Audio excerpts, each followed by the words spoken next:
cryptic just to even say that. But there's always two sides to a story. So I'm going to show you some of the stuff that I have discovered from looking back at this conversation. I've really fucked up. And this is going to stay with me for the rest of my life. But before this came back a few nights ago on a live stream with Funk, you know, and then, you know, Tyrone joined with his second account and whatnot. Everything was good. Everything was going really well. I was really happy. No death threats, no racism, no homophobia, anything like that. You know, there was nothing like that. No one telling me to kill myself, all of that kind of stuff. And then this kind of was brought back on that live stream. I shouldn't have said anything in hindsight. First of all, I shouldn't have said anything about this on that live stream.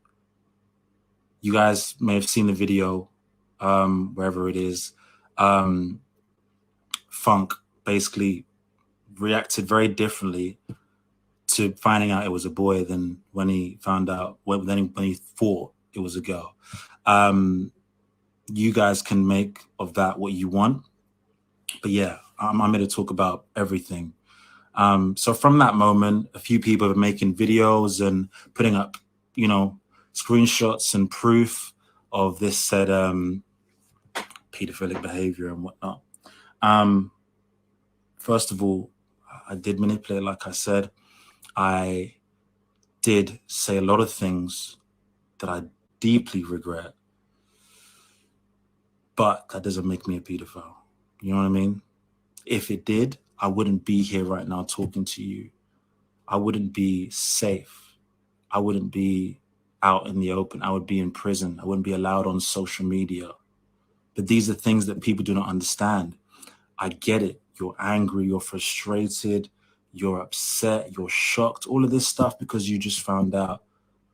But the people that support me still support me because they see the person I am today, the person I've become, the person I've worked really hard to become with a better mindset. You know what I mean? With a better understanding of how things are supposed to go. Yes, I was that age, but I wasn't thinking straight.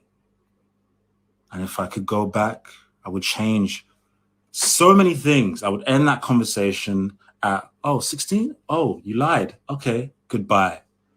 You know what I mean? That's what I would have done. But we can't go back and change the past. What we can do is talk on it and try to make people see, you know, it from your point of view and to be open about it. That's what I'm trying to do. So I've got a bunch of screenshots. Question is, where do I start, man? So how the kind of situation even kind of escalated or whatever. So we were talking about wrestling in general, just like on TV stuff. He's a fan and whatnot. I'm a fan and someone who gets paid for that, has an audience for that, by the way. All of that kind of stuff. Undefeated and all of that shit. People enjoy it, buy into it, all of that kind of stuff. So this is just a conversation about that. What's this? Yeah. He messaged me at like stupid o'clock, ringing, still no idea why. Says that. Yeah, so he was talking about selling his underwear. So this is what he was doing. I'm still not sure if this person is legit, 16-year-old. I feel like they might have been a plant to like ruin my life because it doesn't add up. So he told me that people were stealing his underwear at the gym. This is what I found out from looking back at the conversation today. I still don't understand why anyone would do that. But, you know, there's some older people out there that have a real fetish for young boys and underwear and all of that stuff. This is a crazy world we live in. I need you to understand that this is facts. I'm not sure if this is facts, but this is what he told me. I'm not sure why. Some people are just poor, stealing briefs and socks, and I don't know what to make of that. I told him to like report it. You know what I mean? Like tell the police, to tell the gym, tell someone. You know what I mean? And he was feeling sorry for the people that were stealing his underwear. I just, the conversation was crazy. Seen that one. Yeah, so I actually said, yo, stop messaging me. Can we get this bigger? Hold on. No. Yeah, stop messaging me. He's like, cool. He doesn't take the hint. You know what I mean? I don't care. I don't give a fuck. Stop messaging me. You know what I mean? Because he's young and confused and I don't know what else. He just kept going. You know, father figure, all of this kind of stuff. This is when he told me that he was 16. But before that, what did he say? Yeah, he told me to guess his age. And this is what he said before that, which is wild. As I said, it started off as a completely platonic kind of coaching session, this and that. And yeah, it went into a madness. Seen that?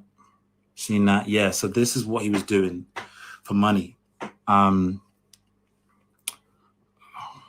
this day, I still don't know if it's true or not. But oh God, it's disgusting. But basically, he was saving up. Do I even want to even say this? So he had underwear and he was getting paid.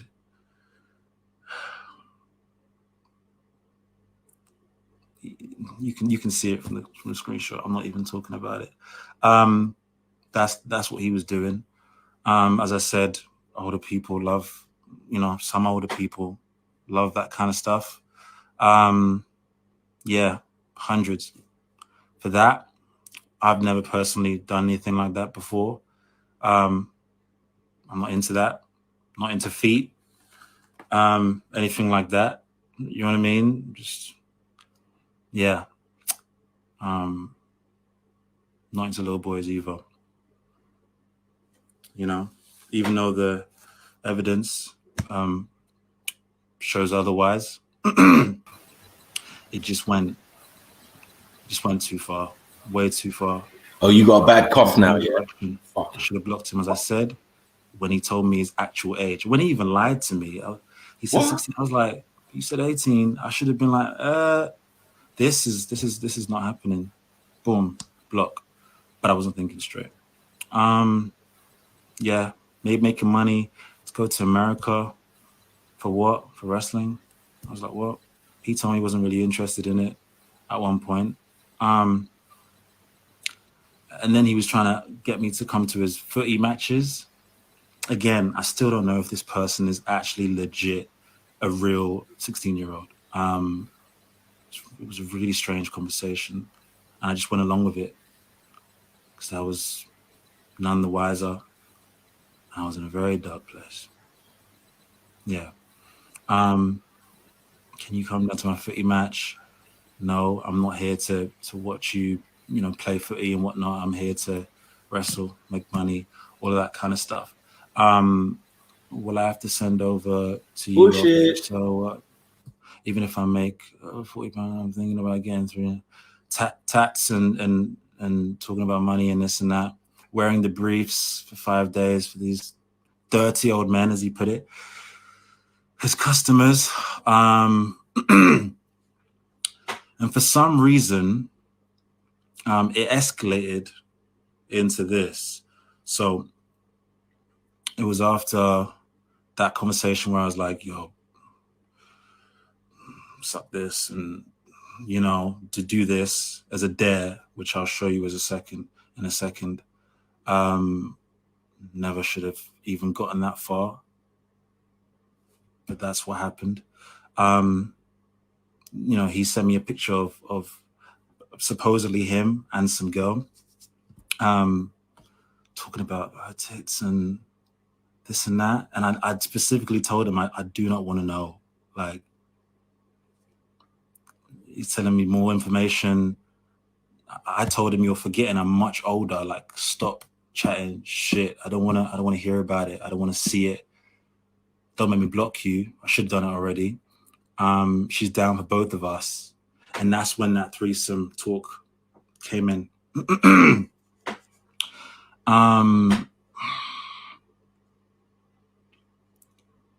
Where is it?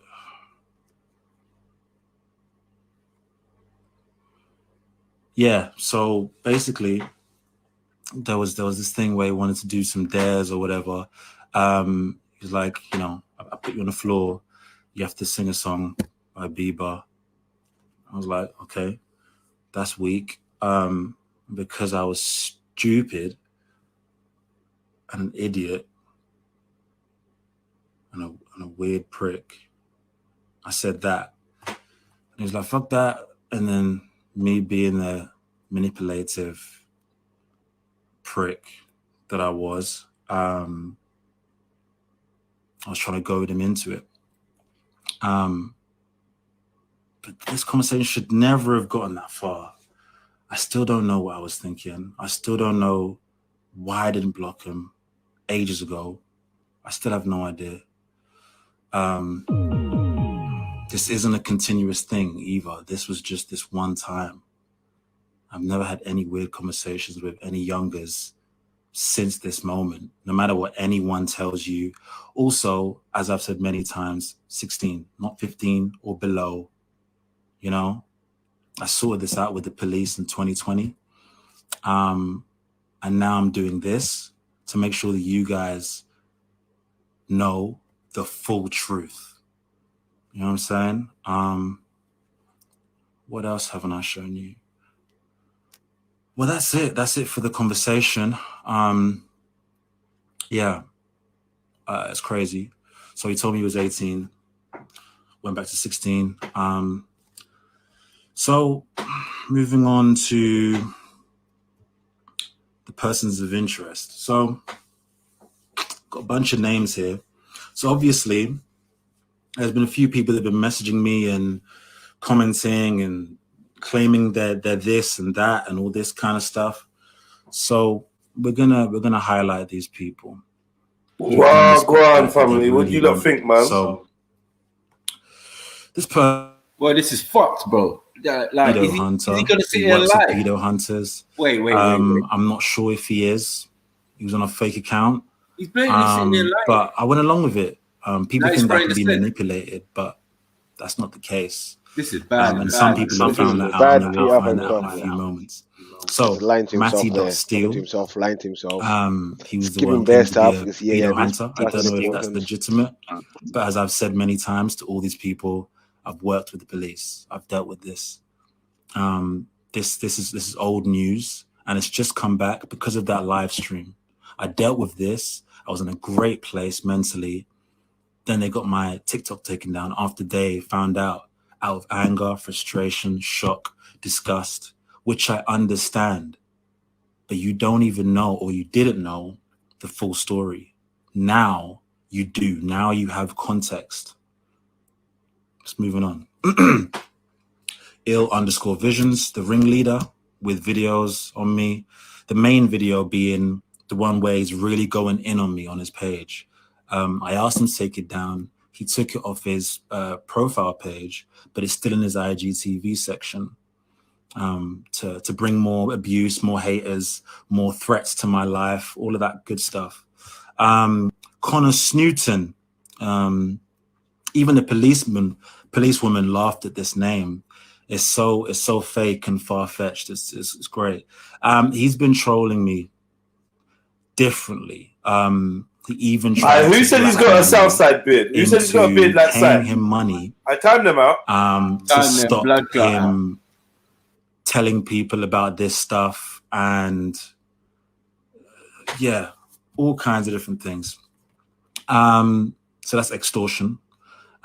Hate speech, of course, harassment, messaging my connections to turn them against me. So it may even be you that's gotten a message from some people. They're like, yo, don't fuck with this guy. He did this, he did that. Bringing that dark past, those skeletons that I already buried back to the forefront. Official Harry music. Official Harry music. This kid has issues, man. He's got real issues. He's been messaging people to turn them against me since last year. He stopped for a little while after I had a little chat with him. And now he's back to do the same thing. Or at least he tells me that. He told me he sent a message to one of my good friends that's verified and whatnot to scare me, whatever. He's really obsessed with ruining my life. Official Harry music. And he needs help. Central_polls posted a very damaging post and brought the angry mob to my platform. Yeah, that's what they did.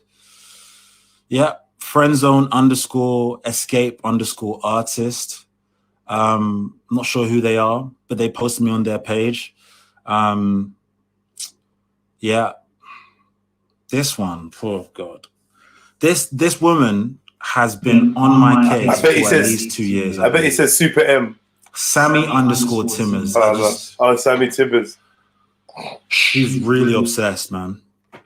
She's been harassing me for years, constantly involved in beef, and people have made fake accounts trying to be her because they look up to that. They love that. They love that she's fearless. She beefs people. Yeah, then there's her private account, which has posted a few things of me. Sammy Shadowband Timmers. Yeah, PC_Sammy Timmers 1. I don't know who that is. Fake account. Trying to be her because they're inspired by her actions. So positive and so motivational and so great. Super, I think triple or quadruple_M. They want me to go live with them on Friday. I said, let me do this live and then we can talk after. They said, go live with me. I'm going to send stuff that I've been sent. Isn't that a threat? You know, I said this to them like, oh, so you're threatening me because I'm going to go live. I've said I'm going to go live and we're going to talk after. They're like, your mind games don't work on me, this and that. No, it's just truth. It's actual facts. Like I call it like I see it. You threatened me with this stuff that you've been sent from whoever. You threatened me to go live with you, go in the lion's den, career suicide, answer some questions from people that don't like me at all. Because I said I was going to go live and speak on my own live. Do that first before we have a conversation. What lines is this? You don't do stuff like that. And there's a metaphor. There's a metaphor. Sam Burns. Sam fucking Burns, man. This guy's been on my case for the longest time.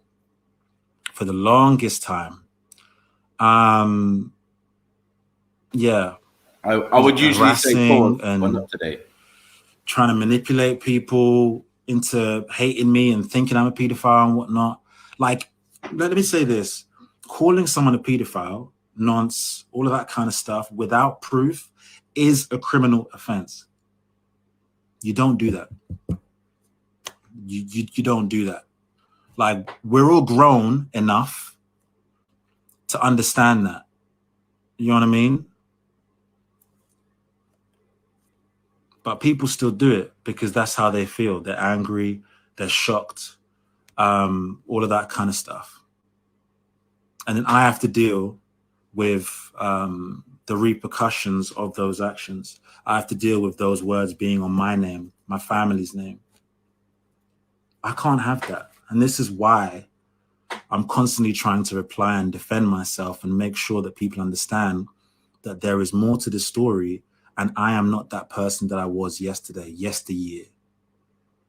I've learned so much, and I've built myself up so much. I've built my accounts up so much. People have been trying to say, yo, delete your account.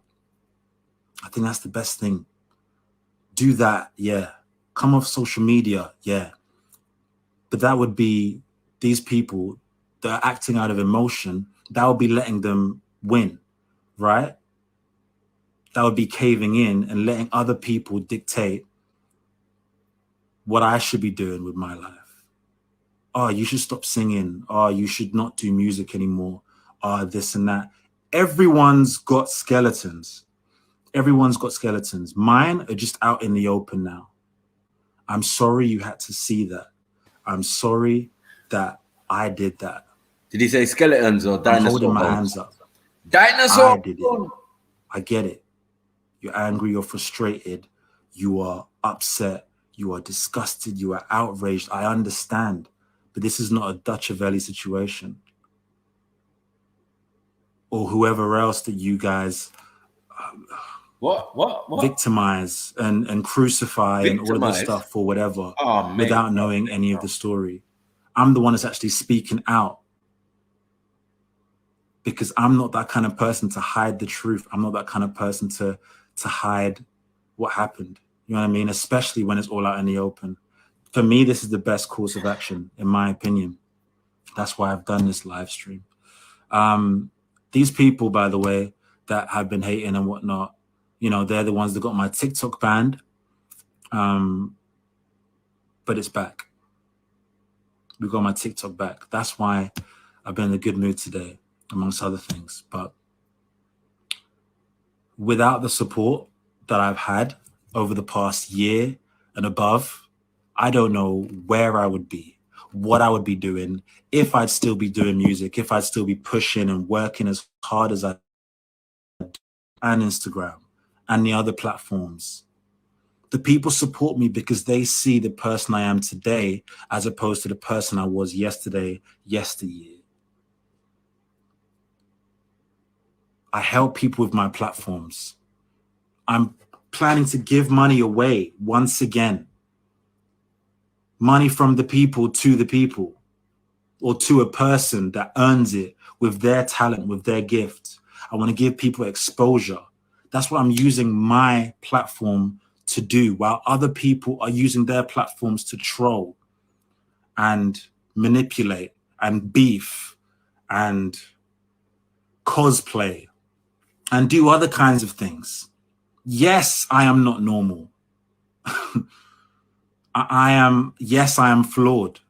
Yes, I make mistakes. Yes, I fuck up. Yes, I say the wrong thing sometimes. But to treat me like a monster, to treat me like a fucking criminal and all this kind of stuff over my skeletons, over my private life, that is now unfortunately public because I've chosen to be public with it, be honest with it. I don't think that's okay. You know, you can call me any name under the sun. You know, people, narcissist, this and that, blah, blah, blah. Do you even know what these words mean? I'm just a guy being very, very honest with you. I'm just a guy talking from the heart on everything that we've seen and we've spoken about and has been out there. I didn't want any of this to happen, but it's happening. So I have to deal with it like a man, as a public figure.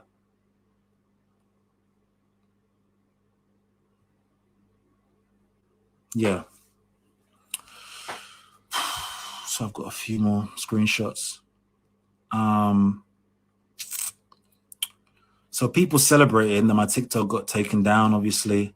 They're like, yes, we got it taken down. Now let's get the Instagram taken down. Because he's not doing anything positive on it, apparently. You know? Good work, guys. We've managed to take his TikTok down. Currently working on getting his backup down too. We need to get Instagram and Twitter next. He uses all of these as a channel to groom youngsters. Absolute bullshit. More lies. These are the same people, grown people and younger people as well, that have twisted it to be a 15 or below year old. Oh, you did this with a 10-year-old, this and that. No, never happened. Ever, ever, ever. And it never will. All right? I'm smart enough to know to never do that. I'm woke enough to know to never do that. That conversation started somewhere and ended somewhere else. You know what I'm saying? It wasn't a thing where I sought out this person. You know what I mean? So he's on Twitter trying to enter more contests aimed at young teens. More bullshit. He then adds them and puts them in his support groups. More bullshit. My support groups, Trilluminati army. I'll say that till the death of me. Trilluminati army. They're the ones that have my back. They're the ones that are there behind me. Right, it's over. It's over. It's over. Yes. Over. Am I grooming them? No. What? No, it's over. What I bring to these social media platforms. Any type of naughty. And I am forever grateful for everything that they give me. Everything, every time they believe in me. Every time they push my videos. Every time that they push my content, they give me a beautiful message. Anyone who's ever supported me, I always show my appreciation for, either in the DMs or on the story. You see it, you know? Trilluminati army, there's different ages, as I said. There is nothing going on in these chats. They're just people supporting me and getting to know each other. And it's also a way to keep their minds off lockdown, the pressures of lockdown, the pressures of being alone. I knew it. Being depressed. All of this kind of stuff. You know what I mean? And it's helping people feel better about themselves, about their lives. That makes me feel proud. And I'm proud when they get my TikTok back. You know what I mean? You did that. You know, I fucking love you guys. I fucking love you guys so much, because without you, I don't know where I would be. You know what I'm saying? I don't know what I'd be doing. I'm very fucking appreciative of these guys, and they deserve the respect for the time and the effort and the work and the love that they put in to me. You know what I mean? To pushing me because they believe in me. They love me for me, with all my flaws, with all my weirdness, with all my wrestling jargon, with all my private life, with all my the hate that comes on my name and all this stuff. And you know how hard it has been to find love, to settle down and all this kind of stuff, and trust people with all of this kind of stuff flying around. It's fucking difficult. It's difficult. I'm just trying to live a normal, nah, what is normal? What is normal? Normal doesn't exist. I'm just trying to live a happy life. That's the word I'm looking for. I'm trying to live a happy life. Everyone's done something they regret. Everyone's made mistakes. Everyone's got regrets. Some people have to deal with it publicly, like myself. Other people get to just live, and that never comes out, and they forget it. I repressed so many memories, as you can see in these screenshots. I repressed so many things. So many things. So many things. I couldn't believe it. I'm not sure if that person was even real. But that's done. We'll never know. You know what I mean? It could have been a plant to ruin my life, and they succeeded. Almost. They almost succeeded. So this Connor person, he sent me a lot of stuff. Yeah, so Connor Snooten. Connor Snooten. So yeah, you're in on this and that, all of this stuff. I got your TikTok banned. I have power, you gay cunt. Go slice your wrist. You can't spell wrist properly. Bank transfer me 50 quid and I'll leave it all alone. I'll get your TikTok back. He thought I was going to pay him. He really thought I was going to pay him to make it all go away. Like some master magician.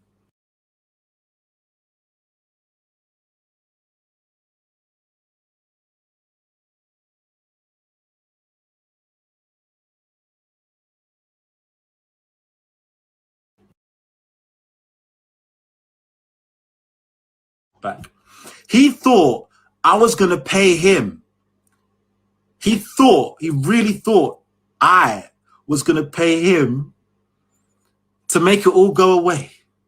Like some master magician. It's crazy.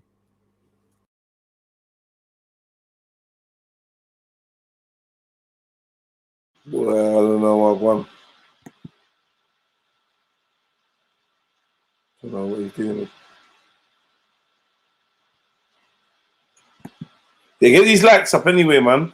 Like up the show, family tree. Let's try again. Back. He thought I was going to pay him. It's not having it. He really thought I was going to pay him to make it all go away. Yeah, it's ended. Like some. It's ended the live. What's going on there? Or his live got stopped. Might have gotten reported and stopped by Instagram.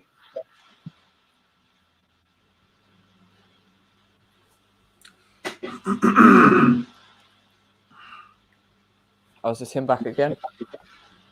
I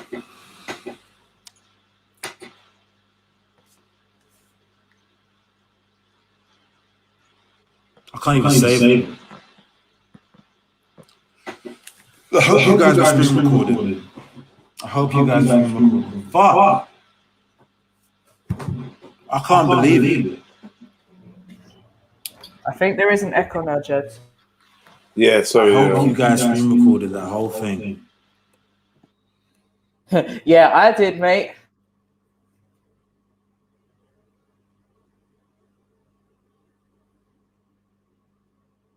I had questions there as well. Yo, drop the comments and questions in the questions box, man. Technology fails us once again.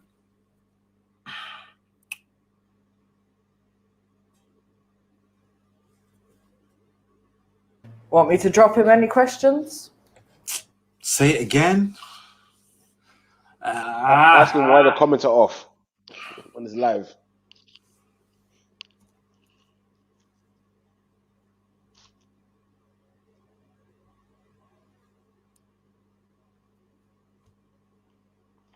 Okay. I'm just going to go to the questions. Would you have met him if this doesn't come out? If this didn't come out?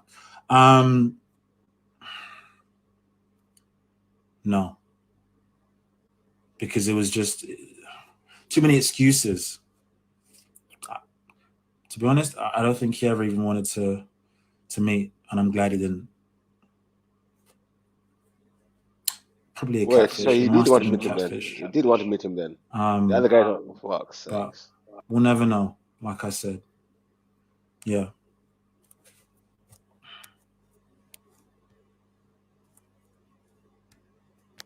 Why can't I remove this question? The hell?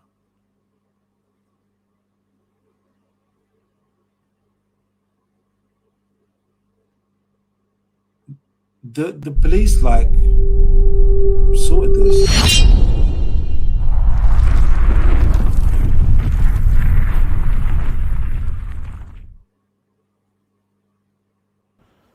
Yo, what's good? It's your boy Jedi for Trilluminati Live. I'm here to tell you to hit the like button. This is the kind of ignorance that creates problems. Don't forget to hit the notification bell. I was never We've got links in the attracted to description for PayPal. You can hit us up on the super chat. This was a situation I also between got CASHAPP. Keep it client, real, keep it locked. You're done now. A worker and a potential client. Yes, family. Let's get the likes up, man. Like up the show, man.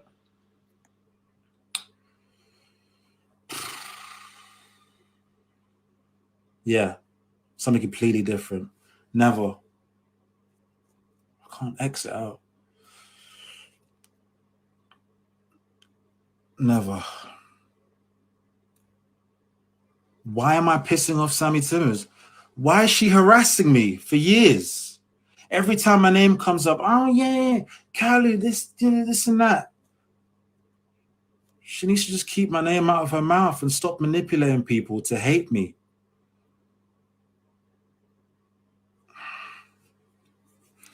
You should learn from problems and ignore people. Sometimes I can ignore. I'm really getting better at this. But sometimes I have to just respond. Sometimes I'm like, okay, cool. That's how you feel. I'm going to leave you to feel like that. You can see on the live and whatnot. But other times I'm like, I have to say something to protect my name, protect certain information as well, because people lie a lot. There's all kinds of rumors. There's one where I had something with a 14-year-old at a gig. I don't think I've ever even kissed anyone at a gig. This is not true. It's not real.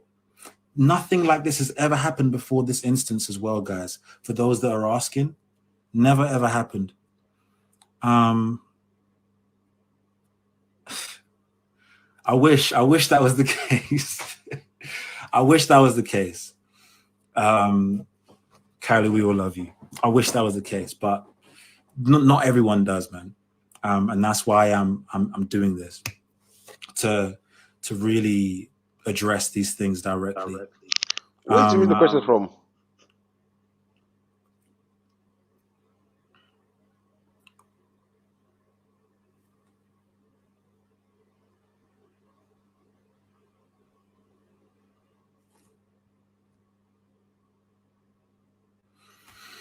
There's a lot of questions here. Why are people bringing it back up? So I said before, I was on a live with Funk. I said what I did, and then Tyrone joined, added, he brought hundreds of people, over 700 people in the live. And then we were going back and forth, joining the live to talk on it. I don't think it painted me in the best light. And yeah, but I had to address it and whatnot. And then the angry mob was probably bigger than the last time. Yeah. That's why. It's shock, it's disgust, it's anger, it's all of that stuff.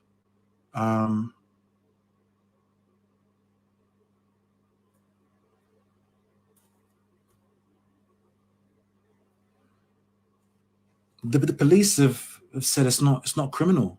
16-year-old and above is, for lack of a better term, fair game. But that doesn't mean that it's right. You know what I mean? There's people in 10-year relationships, 15-year relationships, this and that. I'm not one to judge. You know what I mean? I wasn't in a relationship with him, first of all. It was just a long lapse of judgment. I should never have, like I said, I should have blocked him as soon as I found out I was 16. I was old enough to know better,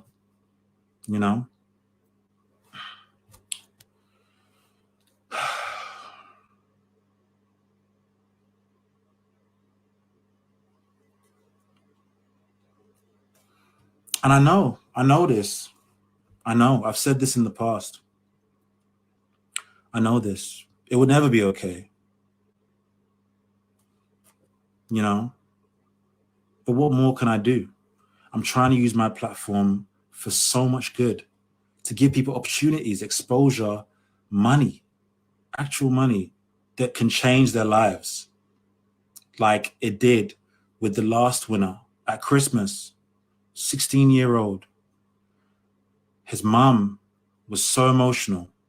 She was crying. I met his little brother, his sister. Oh my God, the fucking cheek stream. of it. We chatted. It's saved under Kalu's Christmas, #Kalu's Christmas talent. Lottery. Talent show. Kalu's Xmas talent show. You can see the videos there. Man's doing Trilluminati. I've never made any pass at anyone other than this, any kind of movement like that under anyone underage, like that. You know what I mean? It's never happened. It never will. I understand there's loads of younger people on this platform and TikTok and whatnot. And there's still people gyrating their junk on TikTok. There's still people showing their boobs on TikTok, on Instagram. There's a lot of stuff. There's a lot of stuff that I've seen.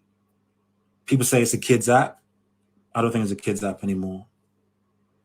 And I have learned from this whole situation.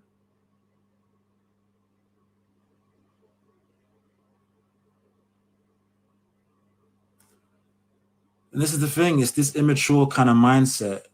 She's harassing me because you shouldn't harass anyone for any reason. You get on with your life. And there was never any fiddling with anyone. There's no exposing anything. It's out there already.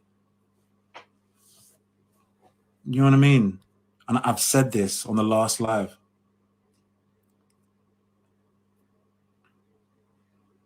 Right.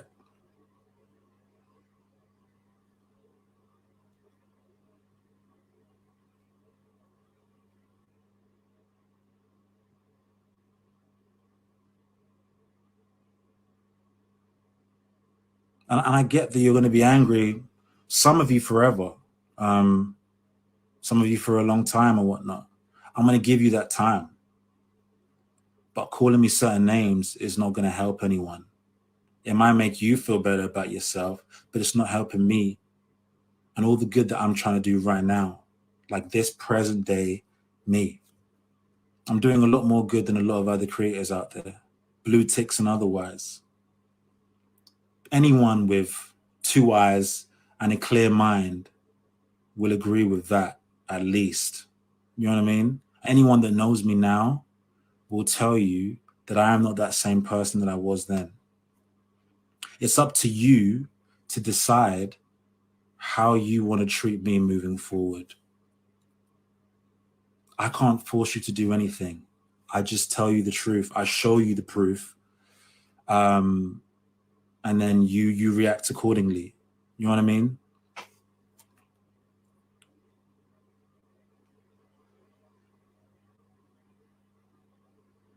Yeah, I've spoken on that, you know, I should have known. Yeah.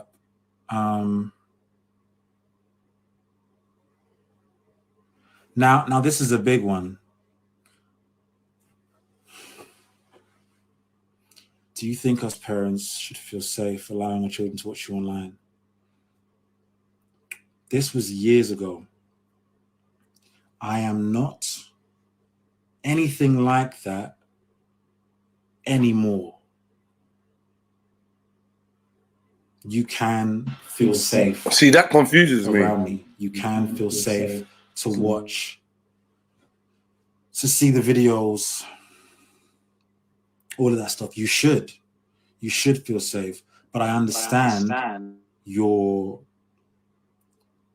hesitant mindset. And I'm sorry for making you feel like that. You know what I mean? This is none of what I wanted.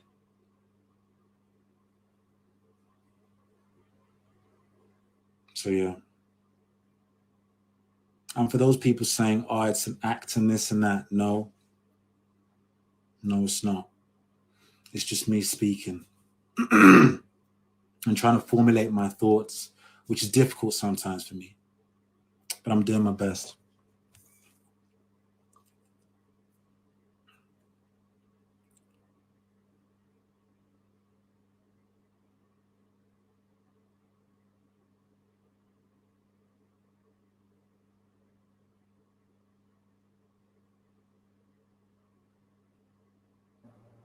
Looking at them questions you don't want to answer, yeah?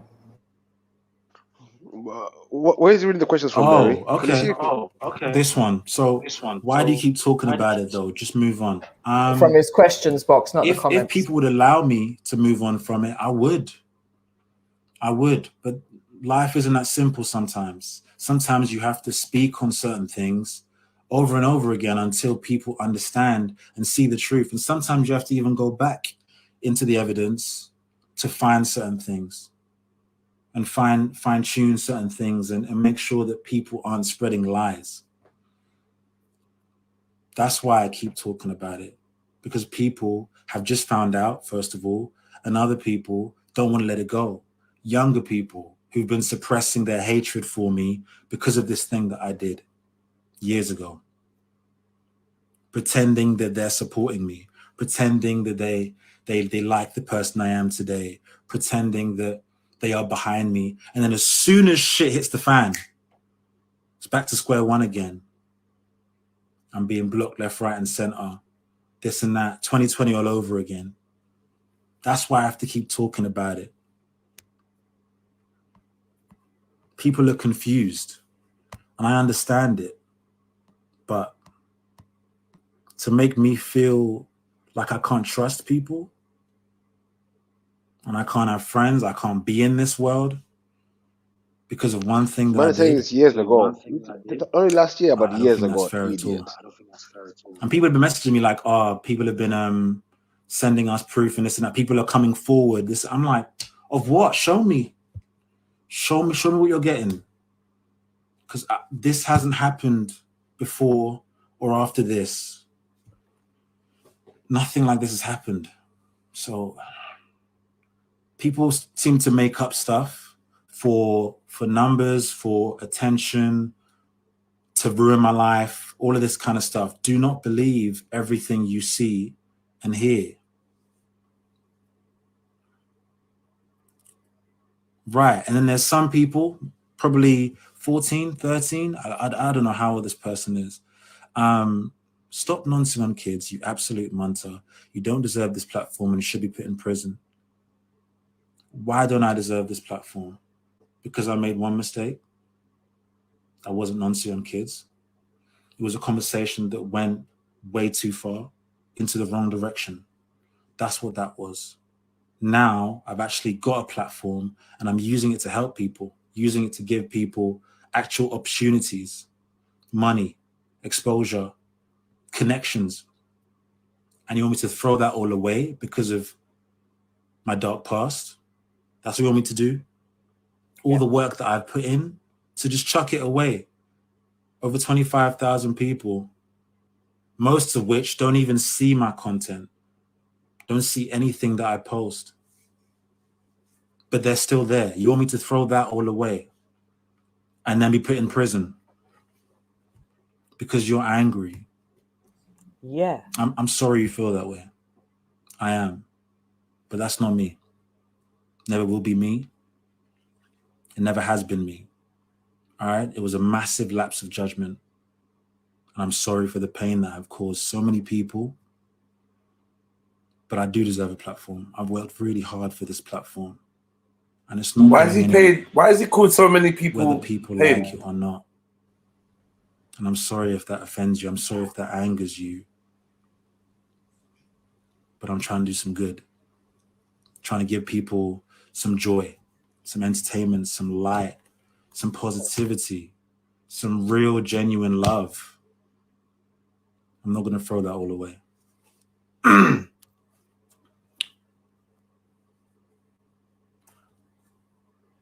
I know. But I've shown you proof. I've shown you everything you need to see.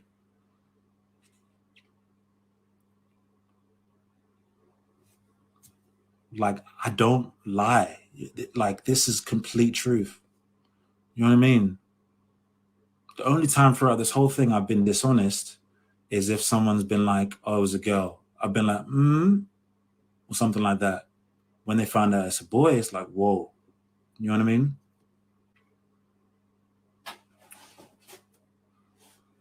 I've been so truthful from the start. I just want to live a happy life. I just want to continue to work really hard with my platforms, the ones I built for myself, out of my hard work, the support that has been put into my platforms. I want to prove those people that believe in me and are still with me right, and prove everyone that isn't and is against me and all this kind of stuff wrong. I am not that thing. You know what I mean?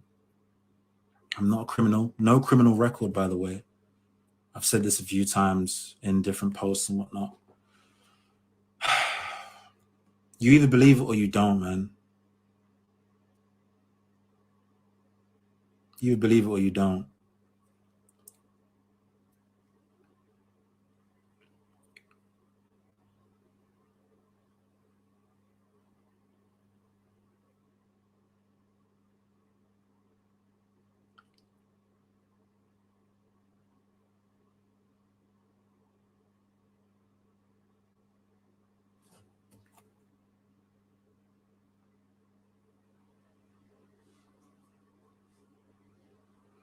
I wish I could see this whole thing. There is no excuse for it. I'm just telling you facts. I'm not excusing my behavior. Bomboclit. Oh, Pussy. I'm glad he got off the screen before I did. Oh no, he's coming back. This guy's making me so angry. It's unbelievable. I told this person stop messaging me various times, and then he kept going. For some reason, I kept entertaining it. You wanted to fuck. We both fucked in the head. And I still don't even know if that person was legit 16. Got no clue.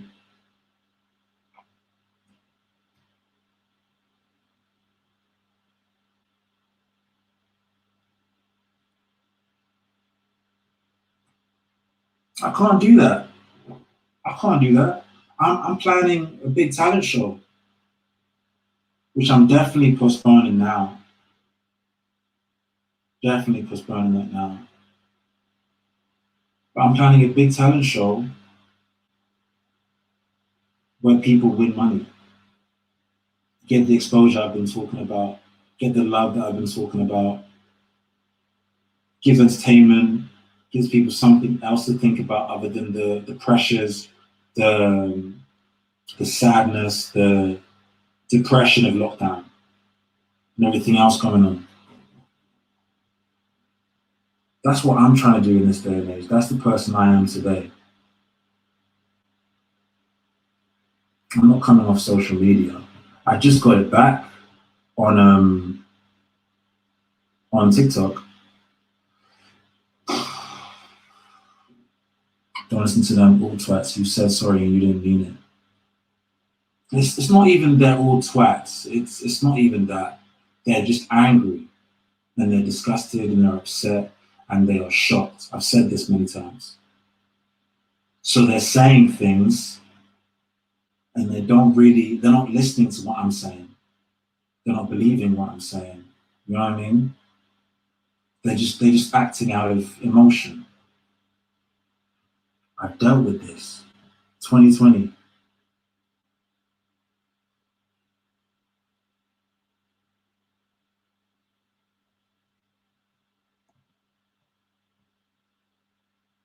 No, it's not Obasaxi. Time them out, please. Stop that. Allow it. It's not Obasaxi. Victim blaming. Listen. The question is, who is really the victim in all of this stuff? I don't know. But for some reason, the whole thing just went way too far. Way too far. I told him to stop. I told him to stop messaging me. Don't do it. Stop it. I'm not interested. I gave him hints. I stopped messaging back.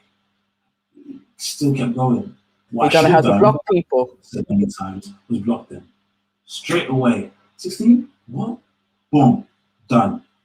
But that's not what I did. There's no amount of sorries that can change that. You know what I mean? There's no amount of good that I'm doing that can change that for some people. I get it. but I'm just trying to move on. I'm trying to put this in the past and leave it there this time. Thank you, Jordan. Thank you. I appreciate that. The comments are off so I can actually focus. That's why. If the comments were on, it would be hard for me to get my words out. I'd be distracted, all of that stuff. Also, I don't want anyone getting in trouble. The police might be watching these streams, so for your sake, I think it's better if they're off. Slick. Snapshot. It's fixed.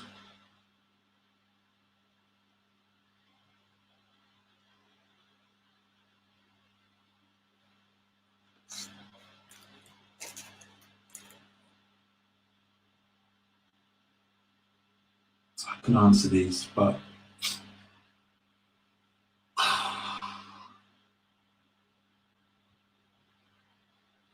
if it wasn't for them, I wouldn't have this many people that I've just found out once again.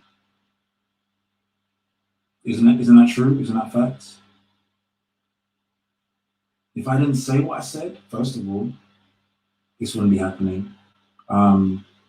If he didn't join the live, this wouldn't be happening. I wouldn't have to do this and postpone the talent show. My TikTok wouldn't have been taken down by who, God knows who. People that are celebrating that my TikTok got taken down.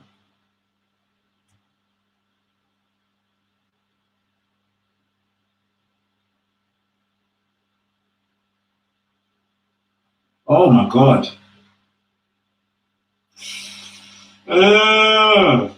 This is a mad one.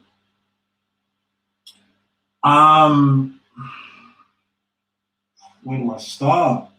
Jesus.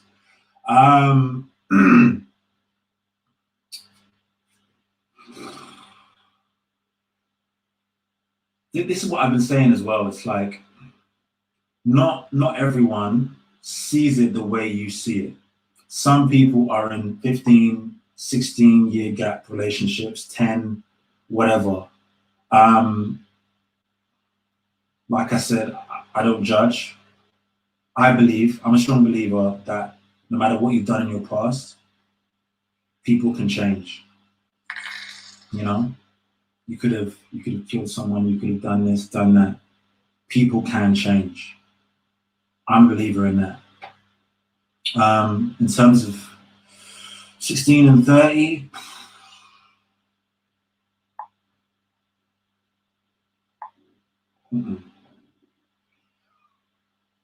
I don't know how I feel about that. That's a mad thing. That's a mad thing. What was he, 30? Yeah. That's wrong on so No, many. he's 27 now. He said he was 23 when it happened. In my opinion. But not everyone is going to see it that way, as you can see. I was 26 when it happened. I'm getting hate because people are angry about what I did. They don't agree with it. They don't like it. They don't want me to have a platform. They don't want me to be alive. In some cases. Glad you recognise that, mate. It's a mazza, man. Bro, he's just full of shit. He's full of bullshit excuses about why everything's gone wrong for him. Like, yeah, this is what I want to say as well. Everyone makes mistakes, some bigger than others. It's up to you to learn from it and move on. And it's up to others, let me see if I can get it, others to support you, otherwise they should leave. People have a right to be here and speak on it and whatnot. This is why I'm doing this live stream. You can message me as well, guys. If it doesn't fit in the box and whatnot, you can message me. I've taken the comments off so we can focus. But you can message me and tell me how you feel and whatnot. Try and keep it positive because I'm tired of seeing the negative.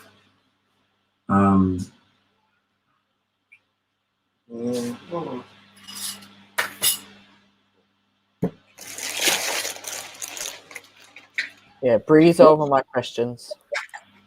Huh? What are you answering him? Something about alcohol and something about his talent show. So 18 plus. Something about alcohol and something about what? His talent show.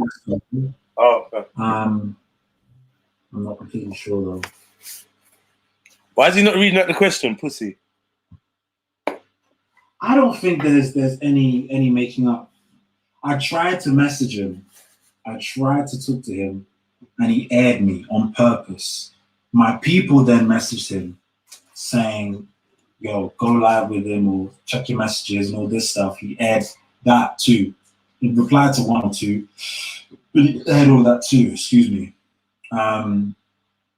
So yeah, like I'm the kind of person that no matter what's happened between us, I try if I feel like there's a chance. But he doesn't care. He doesn't want anything to do with me. So I'll just stay away from him. He can do his littiest lives in the South, and I'll keep trying to do some good on my side. What's all this doing good thing as well? Reminds me of fucking Flame when we were talking to him about when we were doing the psychiatry thing. Do good for others. Do good for others.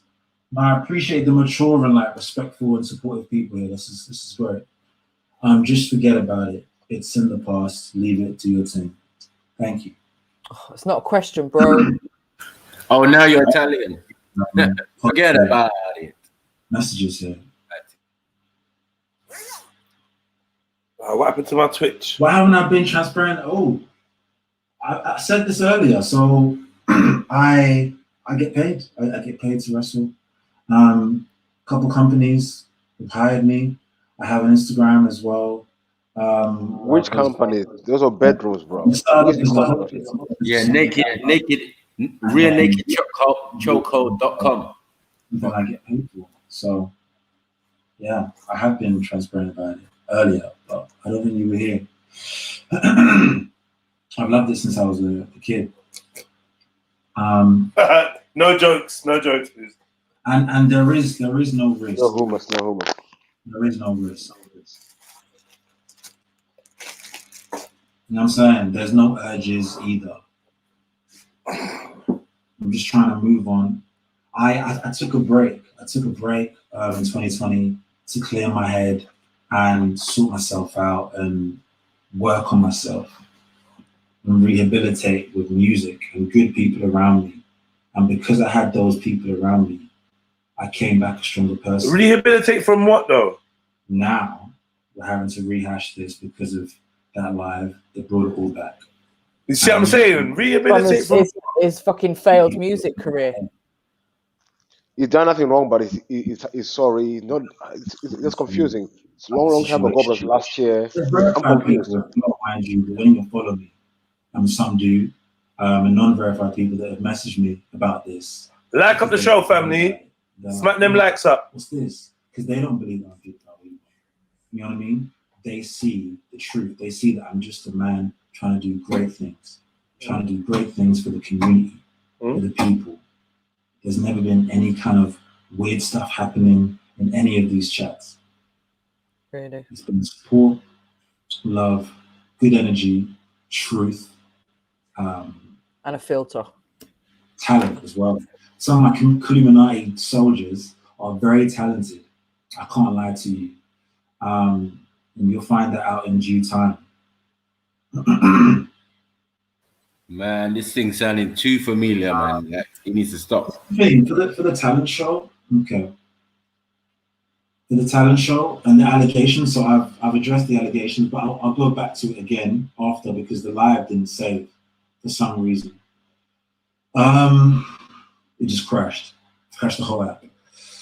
Is it wise to invite young people? Yo, anyone can join. The last talent show, the youngest was a 6-year-old, came on with his parent. He was just singing and dancing. The next youngest was an 8-year-old. She was in the finals. Nothing happened then. Because I have learned from my mistakes. I'm a better person. Don't sound like fucking Michael Jackson. What? Whoa. Nothing happened then because I learned my mistakes. Whoa. I told you, man. Something don't make sense. No, I do. No, I do. I do understand. I've said this already. I get it. I get the people acting out of anger and frustration and disgust and shock, this and that. But this was years ago. All right, and I've dealt with this. I've answered for my crimes. You know what I mean? I'm just trying to just move forward, move on, use my platform for good, great things, and use my gift too. I still have that singing voice and whatnot.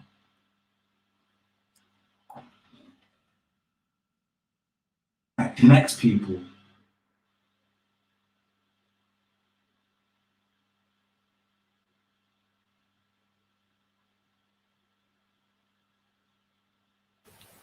Did he say he does wrestling and singing? Thank you. It was a live stream a few nights ago.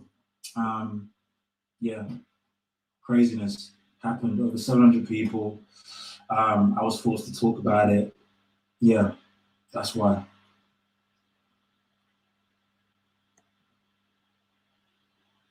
They do it for clout. The haters will hate. Don't change yourself for what they want you to be.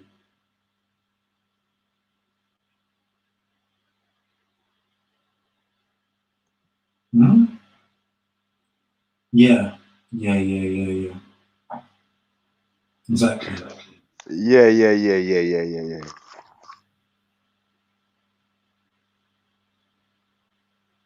This ain't Burner Boy. Yeah. I just want to know, like, who is it that keeps coming in with the troll accounts saying that's size bid? I'm just not happy with it, man.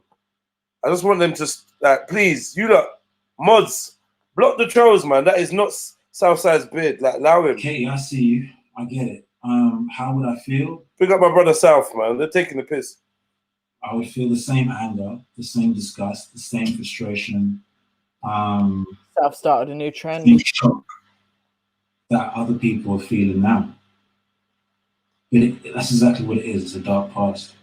Everyone's done something in the past that they are not proud of. This is my thing.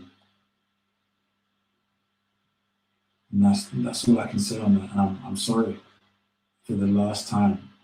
I'm sorry for the pain that I've caused. I'm sorry for the anger that people are feeling.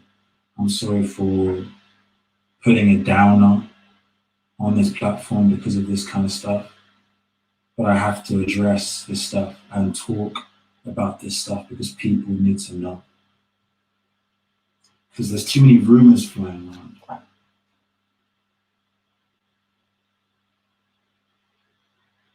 I never got arrested as well. You know, I'm not gonna lie. Never got arrested, ever. I heard it wasn't even a boy. How many followers I heard it do was I a have? cat. My TikTok is back. I said in the last live, it is back. 25.7K.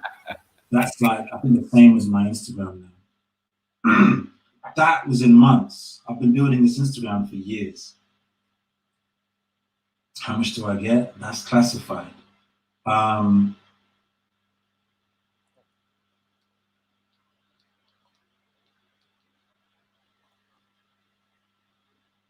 Oh, so you're getting paid then, The yeah? problem with Sammy is that she harasses me. Any chance she gets, that's my problem. I'm definitely not making a new account. I definitely don't need help either. It's not trying. I'm just trying to do good things. I changed a long time ago. I learned this lesson a long time ago. I'm just trying to use my platform to help people and give people joy and entertainment. Like I said, good vibes. That's what I'm trying to do. People are trying to take that away from me now because of what they found out. And also, as I said before, initially, they even lied about their age. And then it went back to 16. It went down to 16 even. That's when I should have been like, no. We got to lock this off. But I wasn't thinking straight at all. Clearly. We got And this. when I said, bro, this is done. I'm done with this. I don't want to talk to you ever again. Just stop. He's still there. He's still in my DMs. Calling me, all of this stuff. I'm just like, let's keep this moving. Now the youth's a terrorist. The youth's a terrorist. He's terrorizing. You won't leave him alone. But I mean, he did show some messages. I don't know. Maybe we should talk about the messages. He did show some where he was saying, "Allow me."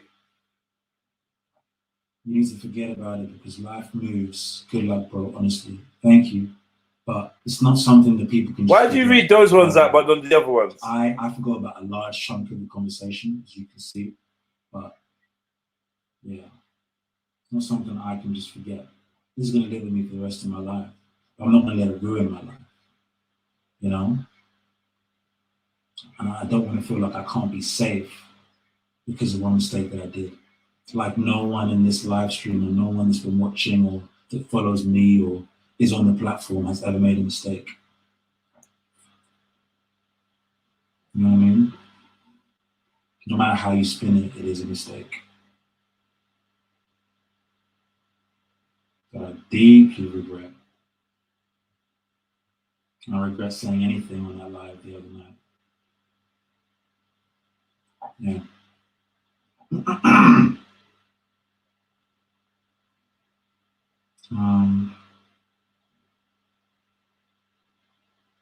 Okay, so I'm gonna go into the screenshots again. Yo, modulation. Right, now because I'm saying the truth, I'm manipulative and I'm this and I'm that. You know what I mean? Like,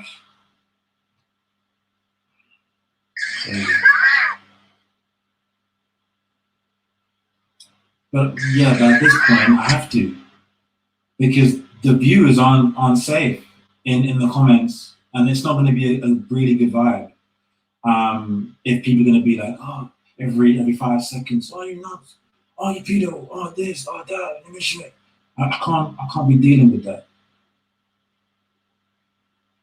I'd rather postpone it.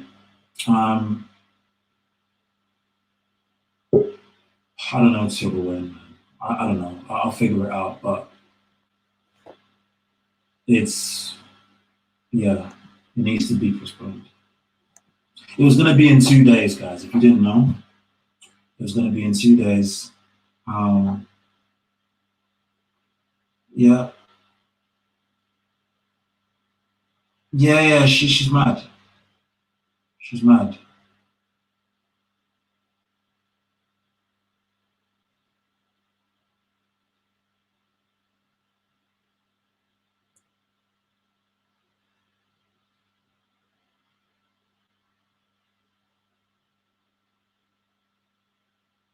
Justice for what?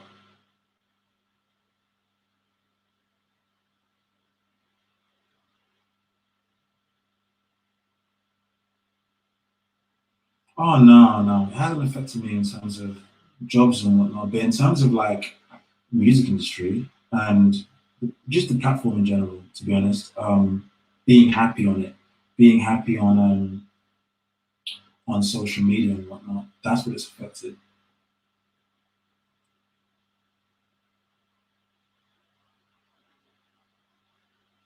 I didn't sexually seek out anyone.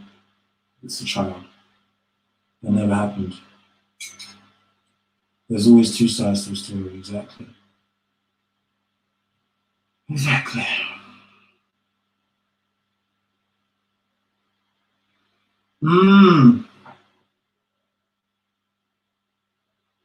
Yo, and let's not forget, this person was selling underwear to older men. I'm not sure why. Well, money, obviously. That's a no-brainer. But that's what was happening. Our conversation just went completely left. but that was never the intention. The difference is she's not coercing a vulnerable person to fucking do it. There's nothing I can do to make you guys feel otherwise, but that's a very important comment right there. The 16-year-old was quite happy to an older man. Why are they never in the wrong too? Well, it's because their class is a minor as well. And, you know, their brains haven't developed and all this kind of stuff. Fully developed anyway, and this kind of stuff. But if you're old enough to have a bank account and to have a conversation, a mature conversation, and to know right from wrong, he should have known never to send me any kind of pictures, to know when to stop, and all of this kind of stuff. And no, it's not victim blaming. It's just telling the truth. I've spoken my truth, you know?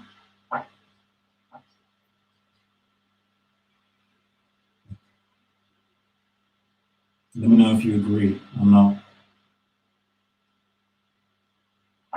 That's the thing, and all I am these days is nothing but this.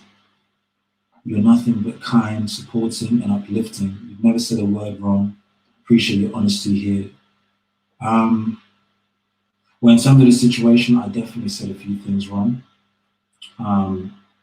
But yeah, in terms of like the person I am today, I appreciate people like you for being there for me, being there behind me. Because without people like you, good people around me that are woke, that are honest, that are mature, that are respectful, that are loving. Enablers.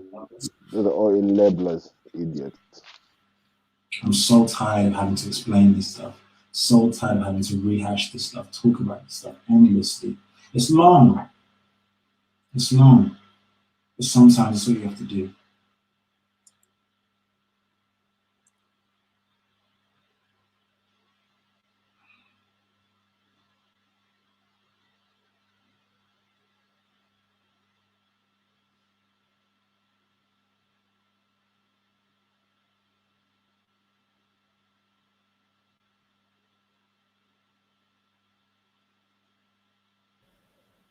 Wasting my life. I thought he was frozen for a sec. I didn't say, but I'm rehashing anyway. Just thinking about the next Like line. everyone changes the stripes, same as you won't change. You mean change, but people can change. I'm a strong believer in that. I posted a video on my story the other day of an ex-convict that was on American Idol. He broke down into tears because he's hurt so many people and he's done this and done that. A convict, someone who's been into prison, he's come out and he's a refined human being. Or he's trying to be a refined human being. Was he a pedophile though? He broke down to tears because he's hurt people and done God knows what. But he's here now. He's given an opportunity to change his life. An opportunity to be great, to be something else other than that. You know what I mean? That was so inspirational for me. I was like, wow. I wish people would think like these judges are and this show is. I wish more people would think like that. To just understand that certain things happen unplanned. Certain things happen. We can't change the past, but we can learn from it. We can apologize for it. And we can do better in the present for a brighter future. There's no waffle here. There's no manipulation. It's just me speaking my mind. People seem to like it when I do that. Evidently on my stories, as some of you may have seen.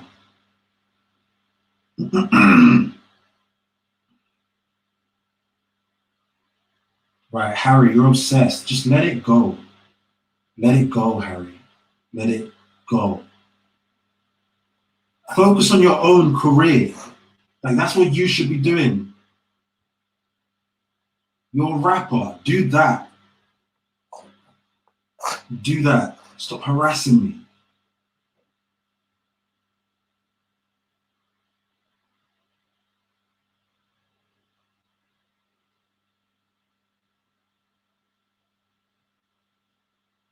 well, this isn't true. You don't know everyone that's defending me. You haven't checked them out, done a CRB check or checked out their account or whatever. You don't know that. I'm not going to tell you everyone's ages, but it's not everyone that's a child. And it shouldn't scare you. I get it. I get why. But that is not the case. It's never been like that. I'm not doing that. All right? This is support groups, Trilluminati, to support me. And it's different ages. Women, men, boys, girls. All coexisting. Oh, fuck off. Nothing weird going on. You know? You say women, men, boys and girls. They're just people Yes. trying to get through life. And he hesitated before he said boys and girls. People trying to be good. Be good. Um, People trying to be good. Just Trying want- to, I wish everyone would just think differently. Yeah. it's gonna be so hard to be good, isn't it? bro, it was a conversation Trying so that hard. went from one place to another. All right. Why I did it? I just put it down to like I wasn't thinking straight. That's it. Well, definitely worth thinking straight, bro. As I've said a few times now. All right. Let's get into exactly what I did. All right. Yeah. All right. So let's rehash. So it started off.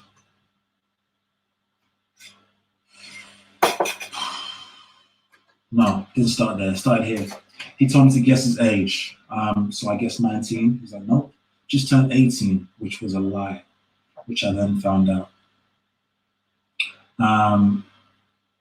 Here. So he told me he was 16. That's when I should have blocked him. It says that on the picture thing. So what year are these messages? When was this message happening? Last year, 2 years ago? After Did this we definitely hashed this stuff. So we used to talk about wrestling and stuff as a meme. like are these definitely all the messages? Because of a client. Like can you forward these messages now? Someone. Move in your bed. And I found this person. Yeah, you can forge them. They're easily forged.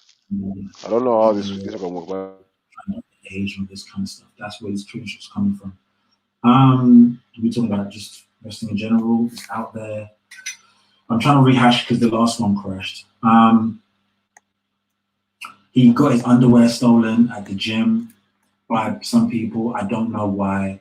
I don't know what it is, but basically some older people have a fetish for younger people, for underwear, for all kinds of stuff. It's all fucked up.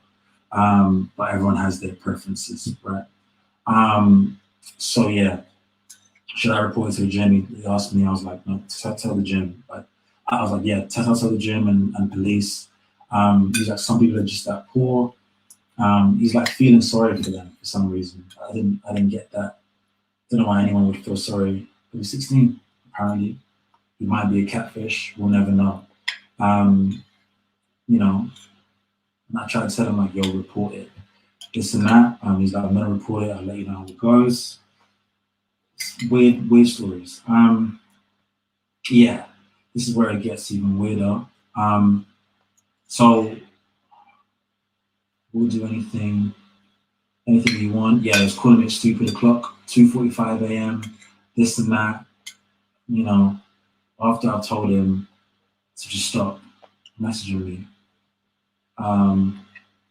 Yeah, so he was selling his underwear as well to these old men. Hundreds of pounds. I've never done anything like that, as I said before. I don't think I ever will. Strange. I'm not into that. I'm not into feet. Yeah, but some older men look into that, look for that. So why would he be interested in your competition if he's making money selling his own brief? Makes no sense. Yeah, he's been saving up the money from these old men to go to America. I was like, for what? Wrestling. Okay. Cool. You do that. Yeah, he's literally trying to. What is it? Yeah, so he's talking to someone about you know, what he has to do to get this money and whatnot. I'm like, Jesus, what a creep. You know what I mean? It was such a fucked up situation.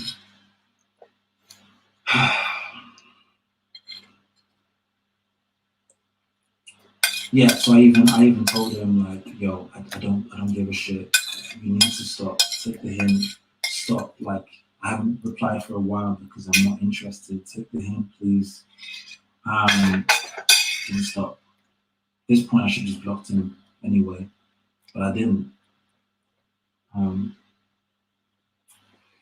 Yeah, see me as a father figure and whatnot, all that stuff. We've been there. So this is the main thing that people keep rehashing, and the voice message that's going around and whatnot. People keep sending it to my connections to make them hate me and disconnect and all this kind of stuff. So it was a thing where he was talking about dares like, whoever loses has to do this, do that. He was like, you have to sing a song, Justin Bieber song. I was like, all right, well, that's weak. Why does that look like that though? I said that. Why has he done that to the word? How many times I have to say it? It don't make sense. I should never have said that. It's fucking disgusting. And yeah, I can understand if people don't forgive me for it, and all that stuff, but it should never have gotten that far in the first place. And the other stuff as well. It's terrible. It's terrible. I was in the wrong mindset, very wrong mindset. I'm gonna hold that to my grave. You know, it's gonna live with me forever.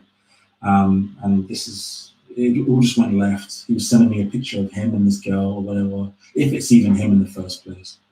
Talking about her tits. I was like, I don't want to know. I'm not interested in any of this. I don't want this anymore. You know, you're forgetting how much I want to stop chatting shit and block you, this and that. I should have blocked him ages ago, as I've said. So this is why people are angry. This is why they're outraged, because of stuff like the previous screenshot. Because I entertained this conversation. I didn't cut it off early and whatnot. I should have cut it off as soon as I found out his real age, if that's even his real age. I feel like it may have been a plant, a catfish plant, to like ruin my life. I wouldn't be surprised if it was. God knows whoever that was. But yeah, there's nothing I can do about the past. All I can do is keep doing my thing now and keep trying to show you that I am a much better person now. I took a break after all of this stuff when I talked about it in 2020. I took a break. I rehabilitated with music, being around great people that love me, support me, and want me to do well. How has he repeated it almost word for word? Months breaks, you know what I mean? Months of a break, whatever the fuck it is. And yeah, I sorted myself out. I became a better person. I learned from my mistakes. I buried those skeletons, and a few nights ago, it came back from a live stream. Yeah. Aside from that, yeah, persons of interest once again. Matty.Steele, he claimed to be a pedo hunter with his team of pedo hunters or whatever. Yeah, he was saying stuff like, you know, we're going to review it and then see what happens. Blah blah blah. I was like, I've dealt with this with the police. Like, what are you doing? Like, people think they can manipulate me. Yeah, and speaking of manipulation, I hold my hands up like I did in the previous live before it crashed. I manipulated, I did groom, all of this kind of stuff in a certain way. And yeah, I don't know what else to say, but I can hold my hands up and say that that's what I did years ago. I don't expect you to forgive me or forget it, but I would love for you guys to see me for the person I am today. All right, not the person I was yesterday, yesteryear, years ago. That's all I want. You can see on my page, anyone with 2 eyes and a clear mind, and a clear heart can see that Like, doing a total repeat of what he said before. trying Am I going crazy or what? and be positive and not lash out Sorry, and not can you not hear me? be a negative influence and what. Oh, it's just Yeah. sniper. I lost a friend because I got a haircut in lockdown.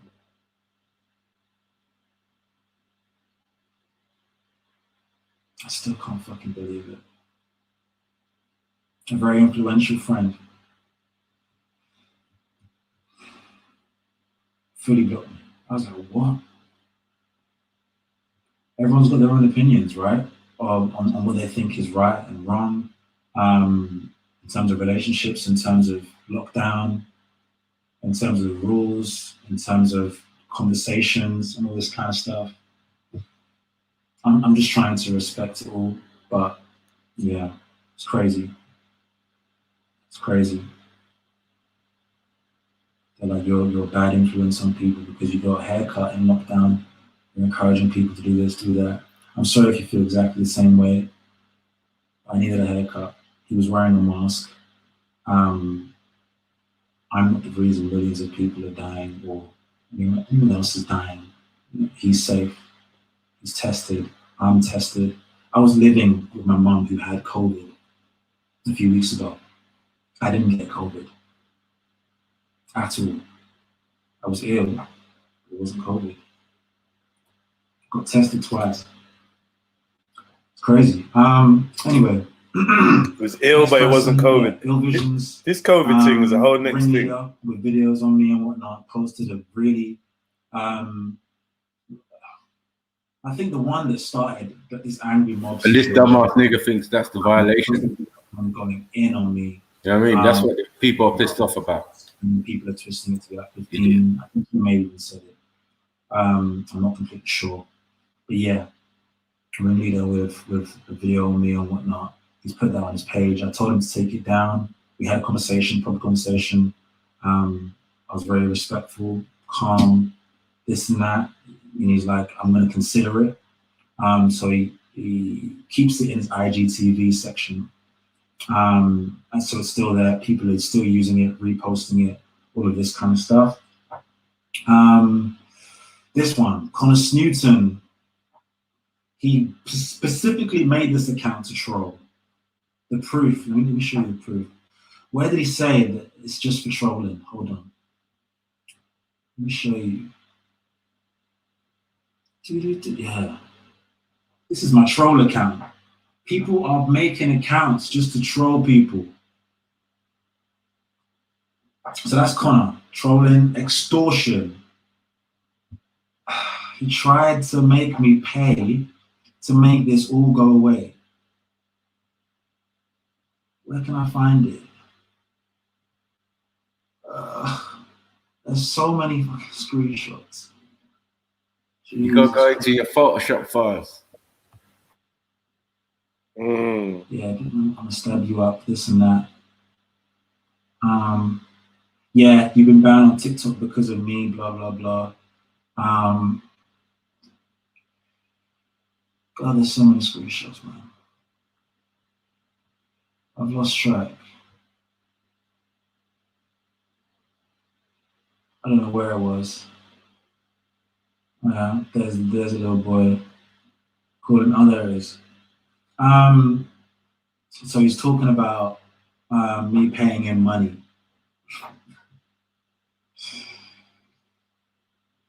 Me paying him money to make it all go away, blackmailing me. It's extortion. Hate speech.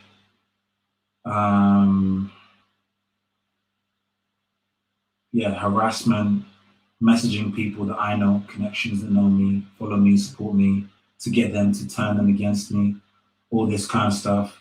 And then we move on to this person, as I said before, official Harry Music. This guy's got issues, man. He's been messaging others to turn them against me since 2020. Anytime there's anything to do with me and people are supporting me, he's trying to get them to unfollow me and all this kind of stuff. It's somewhere in these screenshots. I can't be asked to bring it up. Maybe I'll try. There's some screenshots. This one? That's super. Yeah, but basically, she's been harassing me for the longest time. He needs to leave me alone. Focus on your rap. Focus on your rapping. You know, focus on getting that really tight and this and that. Stop talking about me. We're all trying to leave this in the past. And you're one of the only people out of this musical group, this community, that is messaging, actually going out of their way to message people to ruin my life. It's an obsession. You need to know that. It's not right. It's not okay. Just like what I did isn't okay. Okay, there it is. All right, cool. So I told him what I told him. Let me try and read that out.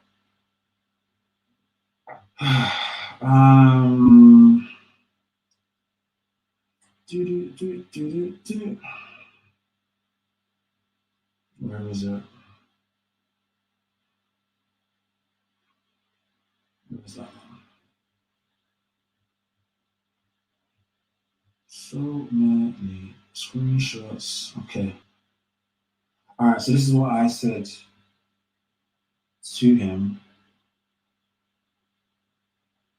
Yeah, I said, don't get involved. I said a bunch of stuff, but I can't see the upper bit. Don't get involved. Don't make things worse. Just live your life and don't ever talk about me negatively. I'm not that guy from those screenshots anymore. And I have never had any relations with anyone 15 and under. Leave it in the past and let me handle this again. To which he responded, oh, Callie, shut the fuck up. You're a certified nonce and watch what's going to happen. I'm going to ruin your care. He means career. I'm going messed up. No, I'm going messed. I'm going to message Sam Harvey and everyone big who fucks with you. You're going to get taken down. Watch, I'm going to get you ruined. And if I don't like, I said, I'm paying a hacker to take your account down on my granddad's grave. Just wait. Do you understand how mad that is? Do you understand how mad that is? I still can't get my head around people like that. I get you're angry, you're frustrated, but like you dealt with this last year and you're still going about it. You have a problem. You're bored and you're taking it out on me. Paying a hacker. What? That's insanity.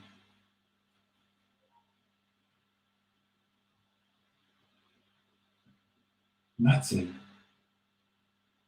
Anyway, next up on the list, Central_Polls posted something very damaging on their page, brought the angry mob to my platform, just like Visions did.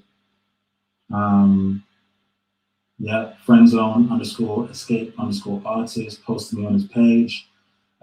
This is a big one. Sammy_Timmers, been harassing me for years and is constantly involved in beef, and people have made fake accounts trying to beat her. She's always in some kind of drama. I don't know why. I don't know why she keeps talking about me, but she's also obsessed and she needs to stop. I said this in the previous thing. I don't appreciate it. I try and speak to her with sense, and she just greets me with anger and disrespect and just pure rudeness anytime, you know, because she's obsessed with hating me. Sammy shadow banned Timmers is a private account. That's where she's posted stuff of me. It probably isn't there anymore, but I don't know. She's the one posting me on her page. It's not me posting her on my page. Just know that. Okay? The proof of that, hold on.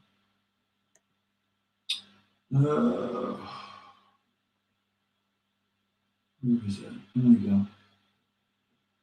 Put it in bold. It's there. It's there. It's really unfortunate I have to do this. PC_Sammy Timmers 1.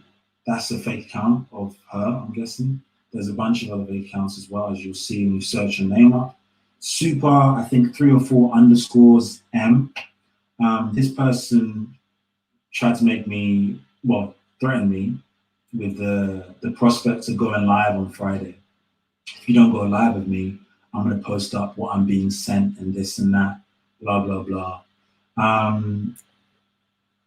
Which I take it is like wrestling stuff and rumors and the stuff that's already out there, that's already circulating. Yeah, so, and I responded with that. I said, so you're threatening me for wanting to go live first before we talk, and we talk after. She's like, you can't manipulate me, this and that. I'm like, I'm not trying to manipulate you. I don't think I even replied after that. I'm not trying to manipulate anyone. I'm just speaking the truth. Like, you can't threaten someone if they refuse to go live with you. You just want my clout. You just want more clout. You know what I mean? And you want me to be ridiculed and career suicide. No. I didn't even say no, but like, no, it's not happening. It's not happening. Everything that can be out there now is now on this live stream. The voice message that's out there in the atmosphere. I did it. Yeah. It's not a video though. It's not nonsense though. It's a massive mistake I'm going to regret for the rest of my life.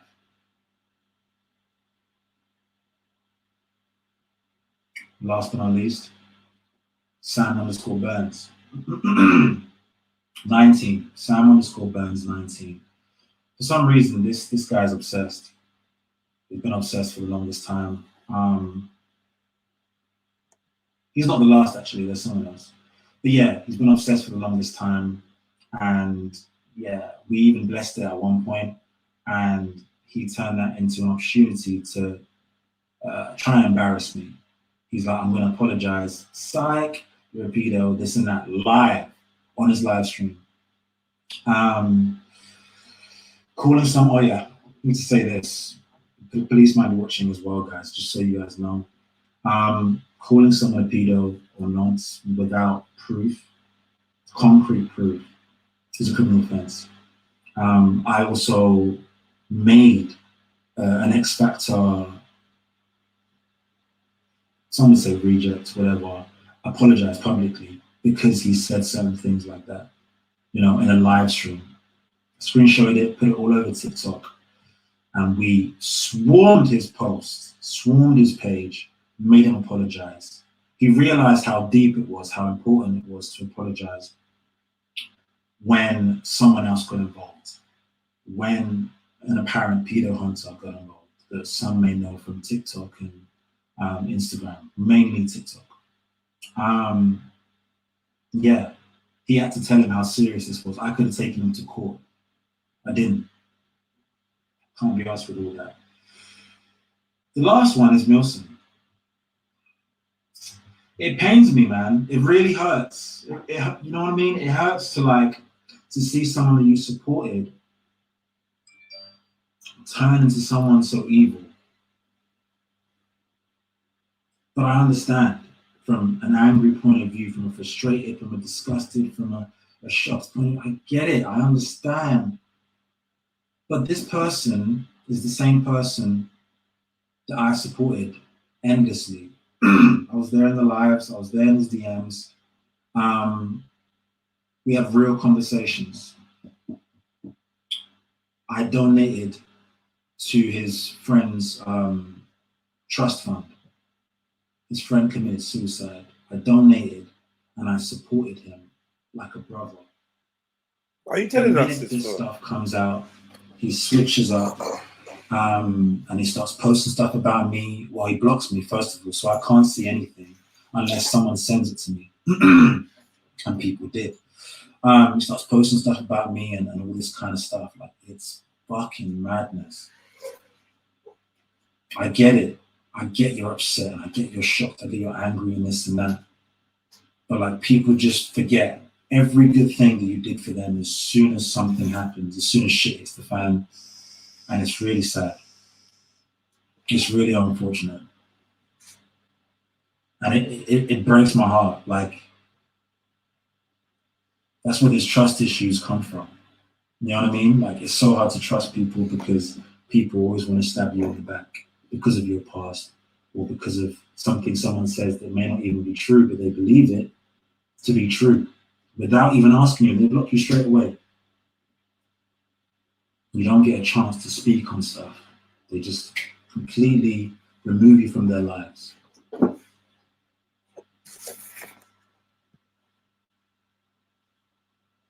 Yeah, speak. At this point, I'm just tired. I'm tired of having to explain myself. I'm tired of having to do this, do that. But this time, there's no confusion. I've admitted to everything I've done. I said, the voice message that you see out there, the screenshot that I've shown you, the screenshot that you see out there as well is facts. I did do that stuff. Was it 15 years old or below? No. Can you trust me around your kids? Can you trust your kids to watch my live streams, to watch my content, to support me and all that stuff? Yes. Because I've learned from my mistakes. I've learned from my wrongdoings. I've learned from anything that I've ever done in the past. Am I normal? No. Do I deserve a platform? Yes. Have I worked hard for it? Yes. Both platforms. And any other social media platform out there, I'm just trying to live a good life, a happy life, and turn my life around. That's what I've done. And I want to do this talent show. I'm not going to do it until I feel safe, until other people feel safe on my live stream. So I'm just really hoping that you've seen the good in me. You see the truth. You see the proof.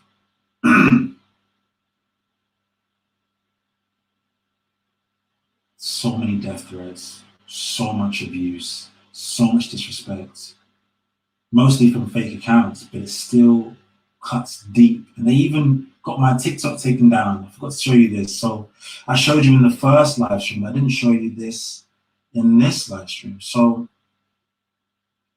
they were celebrating when they got my TikTok taken down. Well, first of all, the rumors, someone sent them my story. So Visions posted it and whatnot. He needs exposing. He sexually assaulted my little niece at this gig. She was 14 at the time, but the case got dropped because there wasn't no witnesses. It was her word against his, which is shocking. I've never had to address this situation ever. Like, where did this come from? I don't think I even kissed anyone at a gig, as I said before. Rumors. This was where they were celebrating. Good work. We've managed to get his TikTok taken down. Currently working on getting his backup down too. We need to get Instagram and Twitter next. He used all of these. As a channel to groom youngsters. Absolute bullshit. Absolute bullshit. This is not a serial thing. All right. I've held my hands up to what I did, but it's not a serial thing. He's on Twitter now trying to enter more contests aimed at young teens. Twisted stuff. I'm entering contests and I'm winning them because of the gift that I have. They're not aimed at young teens, they're aimed at everyone, any age. It's absolute bullshit. He then adds them and puts them into, that's also bullshit. My support groups are people that support of all ages. I don't discriminate, I don't prejudice. You know what I mean? And there's nothing dodgy going on in these groups. Just like there was nothing dodgy going on in the VIP collective. There's nothing dodgy going on in my DMs. Never has that ever happened in Trilluminati, ever, or VIP. Apart from that one time. Then as them puts them in support not made no groups. sense. Trilluminati Army, by the way, that's what they're called. The Trilluminati Army, they're the ones that got my account back, and anyone else who emailed TikTok, I appreciate you. Where he then manipulates and grooms them.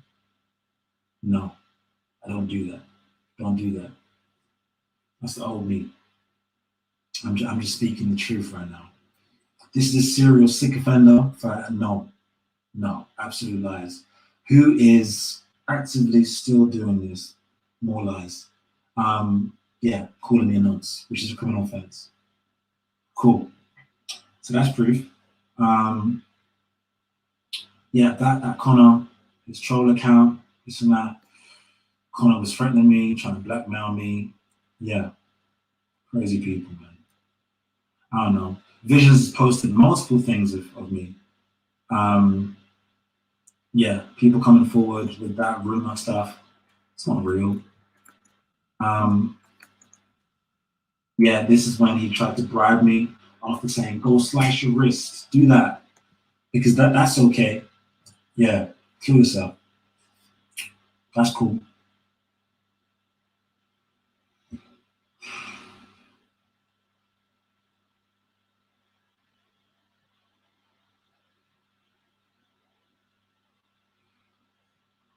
Yeah, Harry again.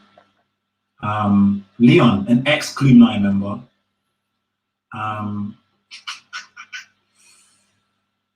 Yeah, it's mad. It's mad. It is mad. I'm just gonna leave it there. I'm gonna answer these questions as well. I'm gonna try and get through these as quickly as possible so it doesn't crash. But yeah, so that's everyone and everything, I think. I've apologized enough times in these live streams, you know, but I can never apologize enough for the pain and anger and disgust that I've caused to my supporters, to my connections, to whoever else is watching this on my page and whatnot. I deeply regret and will regret for the rest of my life everything that took place in that conversation. Should never have went there. It should never have gotten to that point. I should have blocked him. As soon as he didn't take the hint, as soon as he gave me his age, I should have blocked him. I'm just trying to be a good person. I'm just trying to be a public figure that people can look up to, still look up to, for inspiration, for motivation, for entertainment, for good vibes, for realness, honesty, truth. If nothing else, if you can't take anything else from these live streams and whatnot, just know that this is nothing but the truth.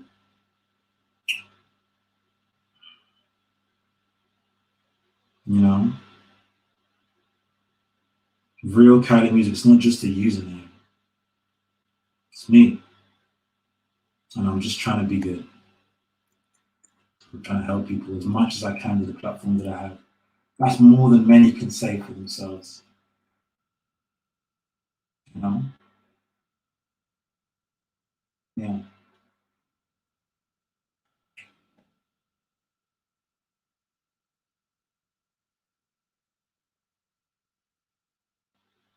The people that still support me are the ones that see me for the person I am today and the person I have become.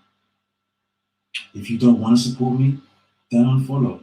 And you know, I respect your decision. But to slander my name and harass me, that's a different story. You know, to put my life in danger, that's a different story. So just please think about what you're doing. You could be throwing your whole life away because of emotions. I've dealt with this stuff in the past. I'm dealing with this now. Please see me for the person I am today. I fucking love you, Kenny, man. Thank you, Dion, by the way. Please see me for the person I am today, not the person I was yesterday. And I'm smiling because I've been in a good mood all day because I got my TikTok back. They tried to take it down. They did take it down. It said permanently fucking banned. It was gone. And you guys brought it back. Can't believe it. Permanently banned. It's happened to a few people as well. It's crazy.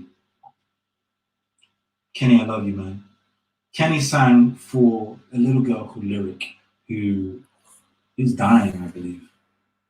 but she's fighting for her life.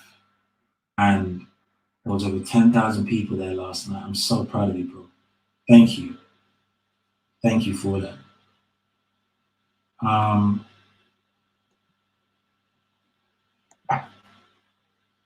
Postponing the talent show because this is too hot right now. You know, the negativity, all of that stuff is too hot. So I'm gonna postpone it. I don't know when, but you can look out on my stories. It's very true. It's very true. 16-year-olds are having kids nowadays and with men twice their age. It's mad. It's crazy. It's not an excuse. He's just saying. Wow.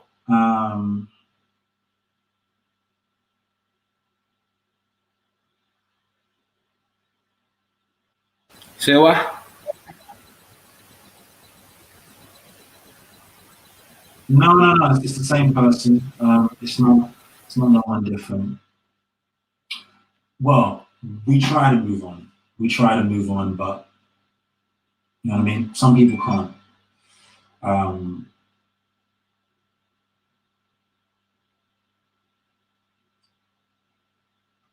Right. And here's Connor.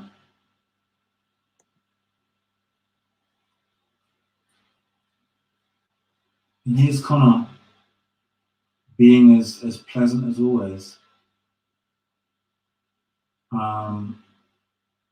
He's saying a bunch of stuff. Pleasant stuff, as usual.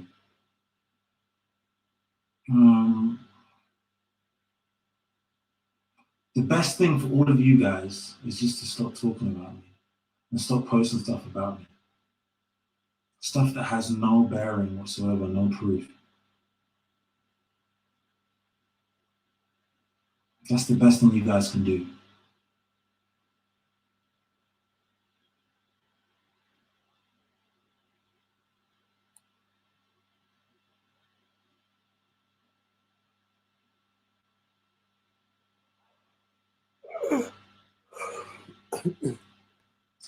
Bruh. This is a never-ending live stream, man. Fucking hell. It's getting in. And where did everyone think they was running to? No, I know. That's a mad thing. Set everything up and thing, and yeah, we're gonna get him. And then they ran off. He bored them to death, though. I ain't gonna lie. He's like wet paint, watching paint. Right. Out of emotion. That's the immature and irrational thing to do. Right? That's Sammy and Milson are live, and I started watching it. They are trying to get people to hate you. Story of my life. That's why I'm postponing the talent show. It's too hot.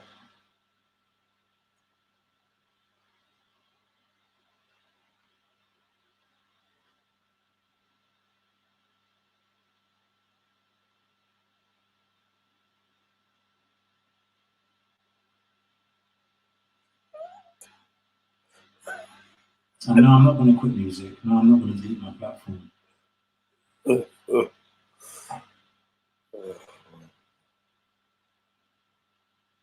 I'm reading these.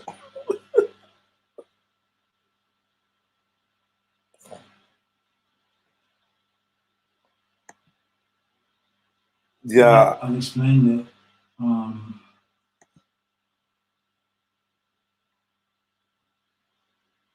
Thank you, Chloe. Appreciate you. I'm just trying to be that beacon of light. Like I'm not saying, man. He needs to stop wearing that Jamaican away kit. Why has he got the Jamaican away kit? The Reggae Boys kit. Ain't that the Reggae Boys? I was wondering where he was from. Still, yeah, that's the away kit, man. Let me. Instagram. Yeah, man. I can't do that.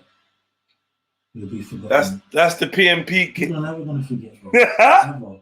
We're gonna keep dragging this out because I said it's the PMP kit. They're loving rotation and angry emotions. You know. So yeah, I'm not doing that again. I'm not. Gaza kit. Other people. He's wearing the Gaza football kit. This is mad. And and what I should be doing with my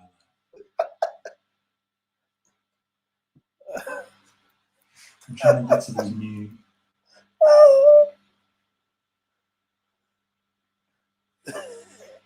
new questions.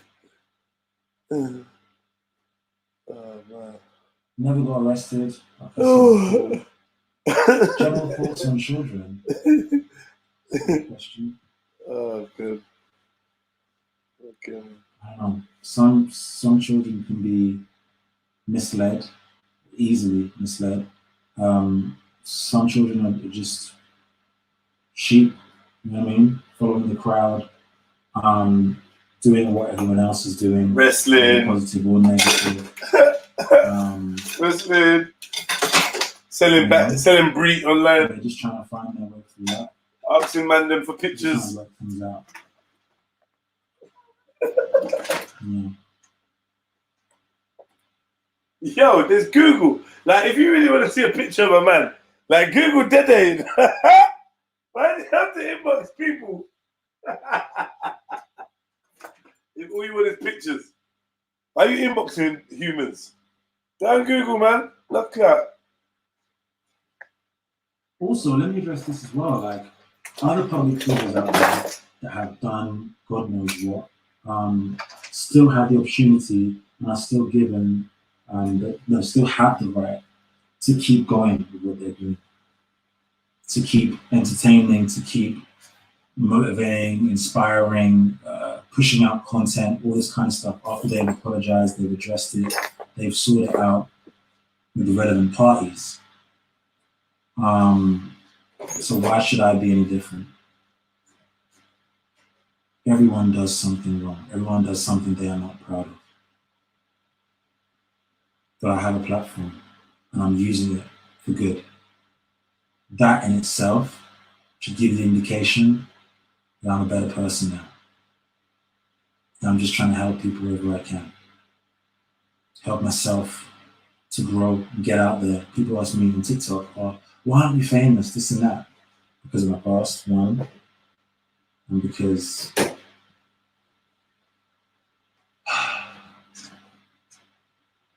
people don't share the stuff, or people don't support as much as they should, or they could. You know, I can't force them to do what they want to do.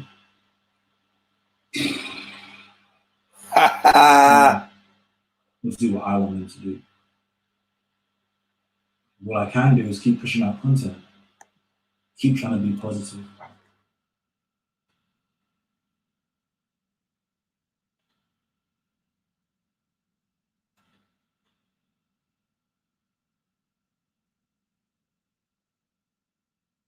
Right, you see this? There's a girl on the live that is crying over what you did because she's heard the wrong thing. People are making all kinds of stuff up, man. The truth is in this live stream, so yeah. R4Z. Yo, Beefy. That's the name of the wrestling company there that he's part of. I put it in the chat. Cool. Thank you for that information.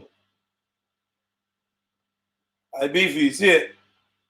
I put it on the screen for you so you can... No, there is no second time. This is the only time. I'm rehashing it because it came back a few nights ago.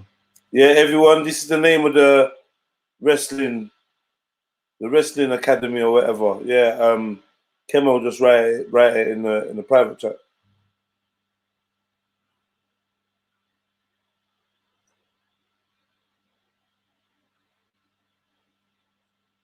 I appreciate the people that still support me. They're still there for me. Like, Kemo. I don't know how many times I've got to say it. If I didn't have you lot, I don't know where I'd be. You know? Friends like Kemo, boy. And the whole of the Clarendon Wrestling Incorporated. This is educated. Huh? Calling someone else without proof is a criminal offense. Criminal offense. Don't ever think otherwise. Wow. Don't get caught into that trap. Oy. Police might be watching. I've learned from it, for sure. This is the video. Yeah, I posted the screenshots.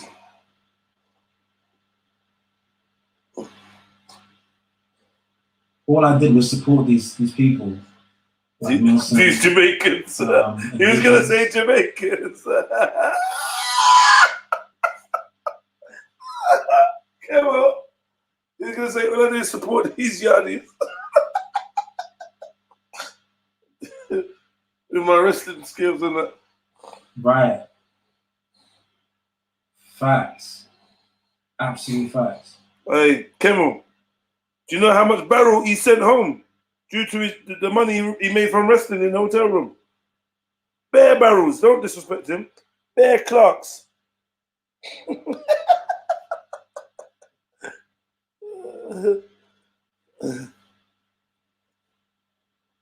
What I would do is keep going. These people want to see you fail.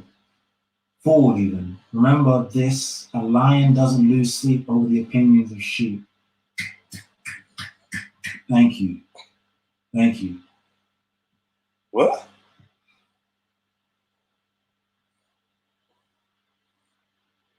Yo, blood. Yo, sniper. Yeah, did you hear that? Did he just call you a sheep? Well, not me. I'm just saying. He's saying like he's a lion and he don't care about the opinion of sheep. I hear. He must have been talking to you. I ain't got shit saying to me. He's part of the Trilluminati or something. I don't even know. Nah, he said Chemo-Luminati. New Jamaica brunch. Mad team. Gaza Illuminati. Mad team. What night is this? I'm not even for fuck's sake.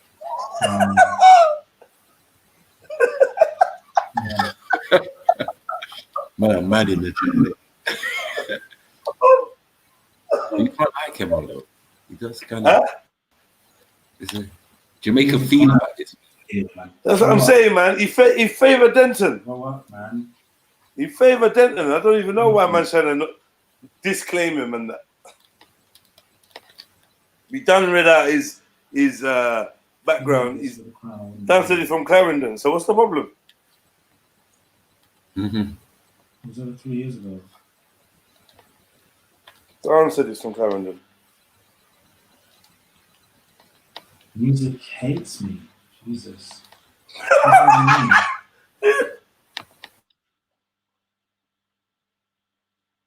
I said music hates him. Though. That burnt him. Anyway, I've said what I need to say. Like, who told him that music hates him?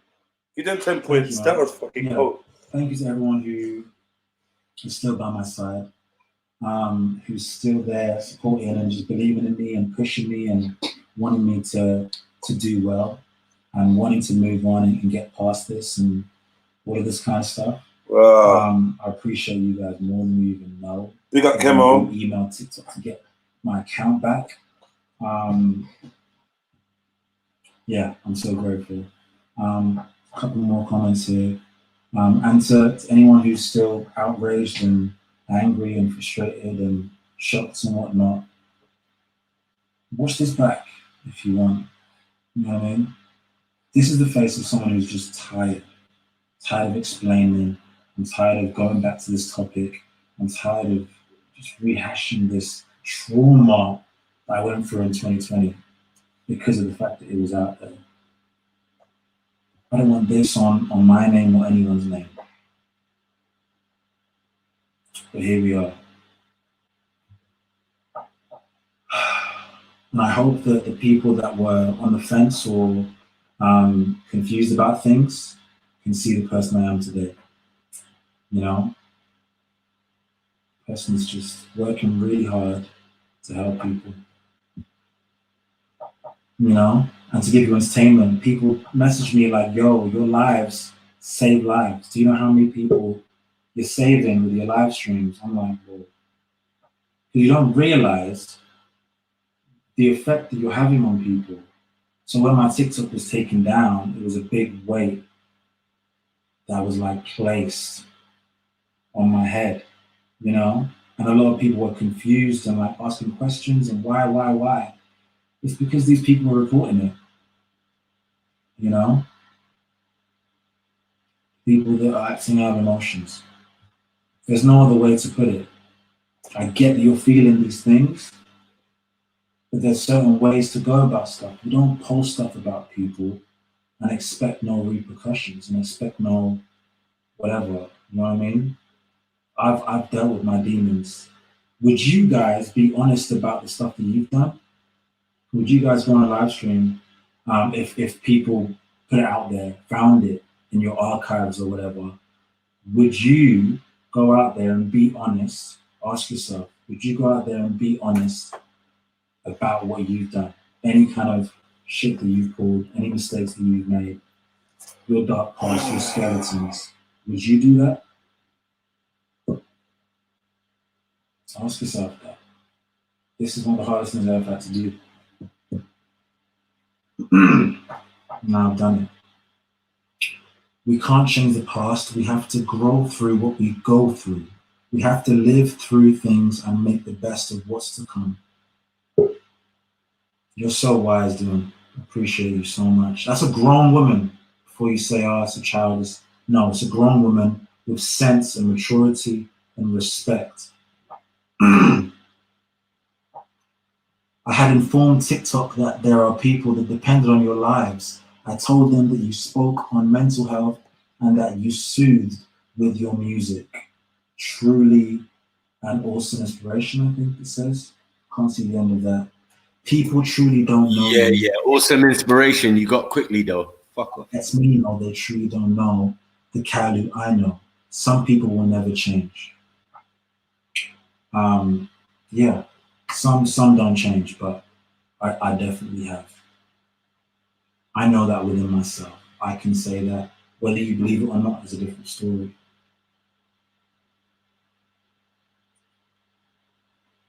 All right?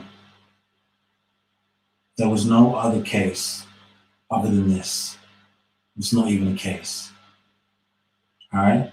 It was a massive mistake, a massive regret. And that's it. I'm going to save this live. I'll turn the comments off on the post. Wow. And yeah, that's that, man. Thank you guys for listening, for watching. Thank you for being there for me.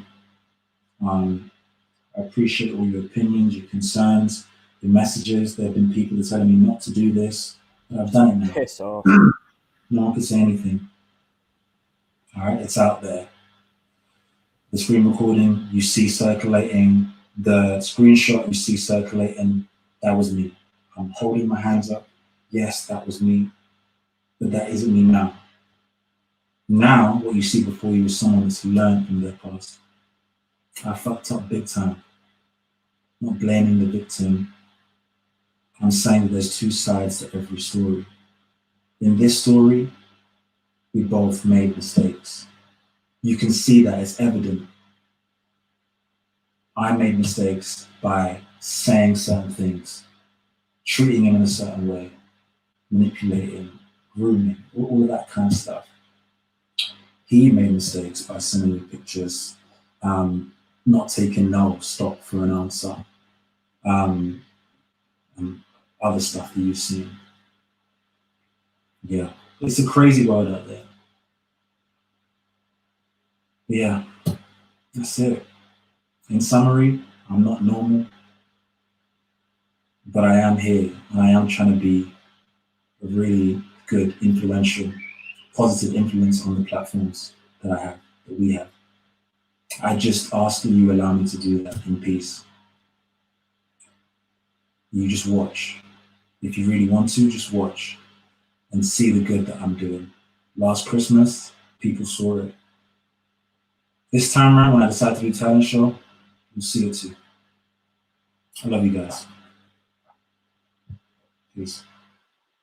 Oh, you got lucky. Do you know how many times I messaged him, please big up Kimmel? Bare times. bare times. I'm typing, please big up Kemo, please big up Kemo. I think he blocked me. Lucky, man. You didn't have a better question than that, no? You're wrong. Big up Kemo. Nah, I just wanted to say, yeah, big up Kemo, yeah, big up Kemo or Chemo. I would have Chemo. He would have said chemo. I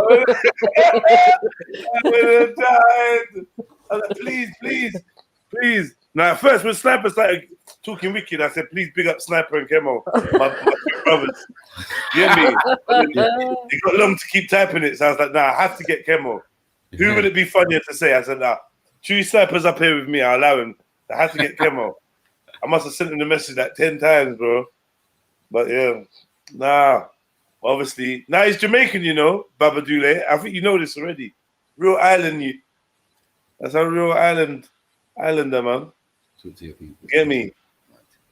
He just chatted the most shit for 2 hours. He just repeated over and over again. And I'm pissed off because he's got the ability to do the longer lives on Instagram. So his account has not been compromised in any single way if he can go live for more than an hour. And I can't go live for more than an hour. Like, what is this all about? Fuck's sake. Yeah. What it's about, man. That was crazy. Man, yeah, I can't lie, man. He literally just repeated himself better times. I'm sure we all clocked it. But like the way he repeated himself at certain points was like, how do you remember it so word for word? Because he's lying. Yeah. So in fact, when people lie, they will repeat the exact same story over and over again. If you're not lying, there will be little differences. He's like, raw. At one point, I had to check that I hadn't like accidentally rewound it or. I know. I was thinking the same thing. Like, bro, I swear you just said this at the beginning, and you're saying the exact same thing again. The same tone of voice, everything. Yeah. Which, if it didn't seem a little bit disingenuous before, it definitely did after that. Exactly. And he still didn't go into any detail about what happened, who initiated the conversations, anything. He just kept talking about how much he's a victim now. Yeah. Like, seriously, there's not many things that get me this angry, but he's pissed me off. Wait. All right, so what about him saying, what about that? Does it change anything? What about that the boy that was 16? Let's deal with that. So the fact that he was 16. Obviously, at first, before he was 16, 15. But now he's 16. Does that make a difference? And this guy was claiming, no, it doesn't. Because you're still, like, it's still that kind of predator behavior of you're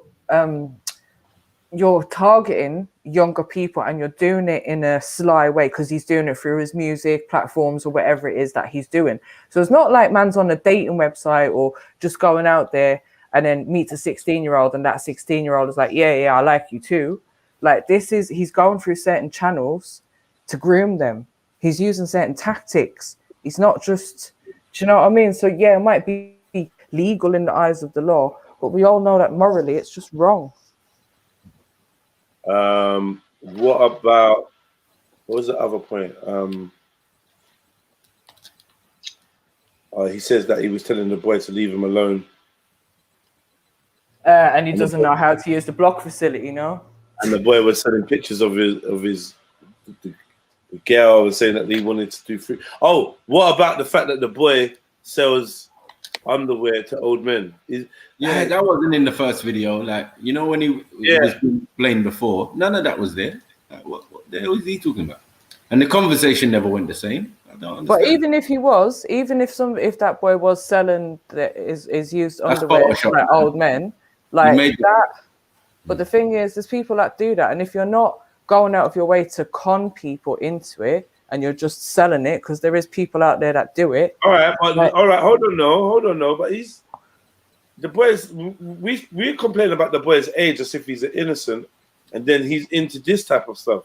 Like, all right, what about the claim that from what he showed you? What about the claim that it might not even be a 16-year-old boy? Like, not to say that changes anything, but did you think to yourself it looks a bit booky? Because I did. I was like, if this is genuinely the messages that the contact he was having, this is booky. Because the way that the boy was talking didn't really seem like a 16-year-old boy. Not that I'm not even sure what a 16-year-old boy would talk like online, but I don't know. I mean, he didn't prove anything either way, so that we can't really, I don't know, can only go on what we can see, innit? Yeah, from what I could see, I could imagine this looking like a part of some kind of pedo setup, some kind of pedo thing. Because, like, you know, sending the pictures, but then he doesn't even say. There's a part where there's a voice note, right? And he's like, "Oh yeah, let me see a picture of you without your top." And the youth's like, "Why do you want to see me without my top?" So this is now confusing now, because it's like, who initiated the contact? Like, yeah, you left out loads of the conversation. You said picked and chose what you wanted to show. We saw a bit where he was like, "Oh, I like what I see," or something. Remember? Yeah. Something like, Want to see you without your top or whatever. I saw your pictures. I liked your vibe or some shit. Yeah. Then he started doing the voice notes about, "Can I see a picture without? Can I see you without your top?" So I'm just a little bit confused because this boy sounded like a full-on fucking little prostitute, man, wearing his brief for 5 days and like masturbating onto the brief before he sells them or something. I don't know. But the message was like, yeah, I get £100 for each day I save. Or so if he's really into this shit, what are we saying? I don't know, man. I'm saying just because you sell used underwear doesn't mean that you engage in sexual activities with an older or younger person, male or female.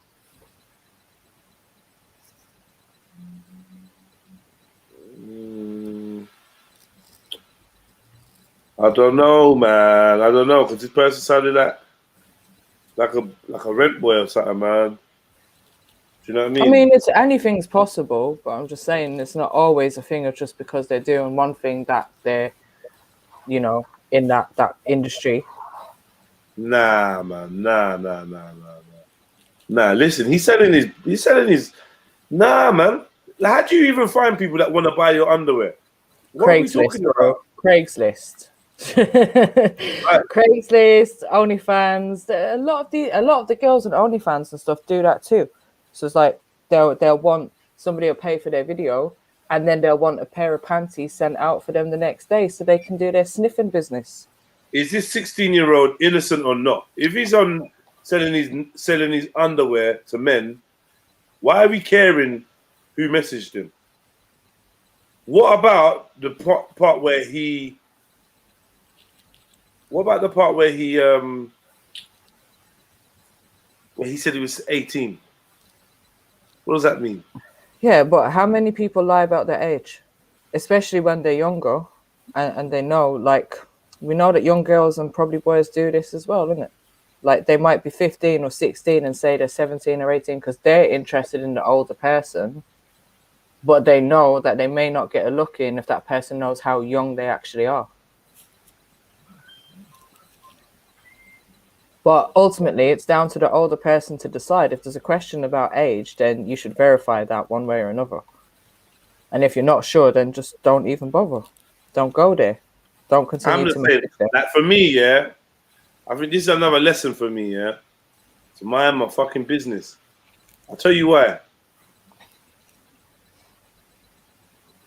I probably would have voted for him to be taken out. Do you know what I mean? And now, with his little piece of evidence, he's obviously still a wrong'un, but I would have regretted taking him out. Like, I don't think he needs to die. Because I had him on as a full-on pedo, and I'm not as convinced that do you know what I mean? I'm not that. I'm just gonna be honest with you, like, my man. Maybe we can have a conversation. Bored you to death. That's why he bored you to death. He bored you into believing Semi being sympathetic to his story. He's a full-on liar, bro. Like, nothing he said matched up to the other day. That's not true. That's not true, man. Lying. 1 second. He confessed to lying and saying, like, I did lie and I will continuously lie when it comes to the decision whether it's a male or a female. Do you get it?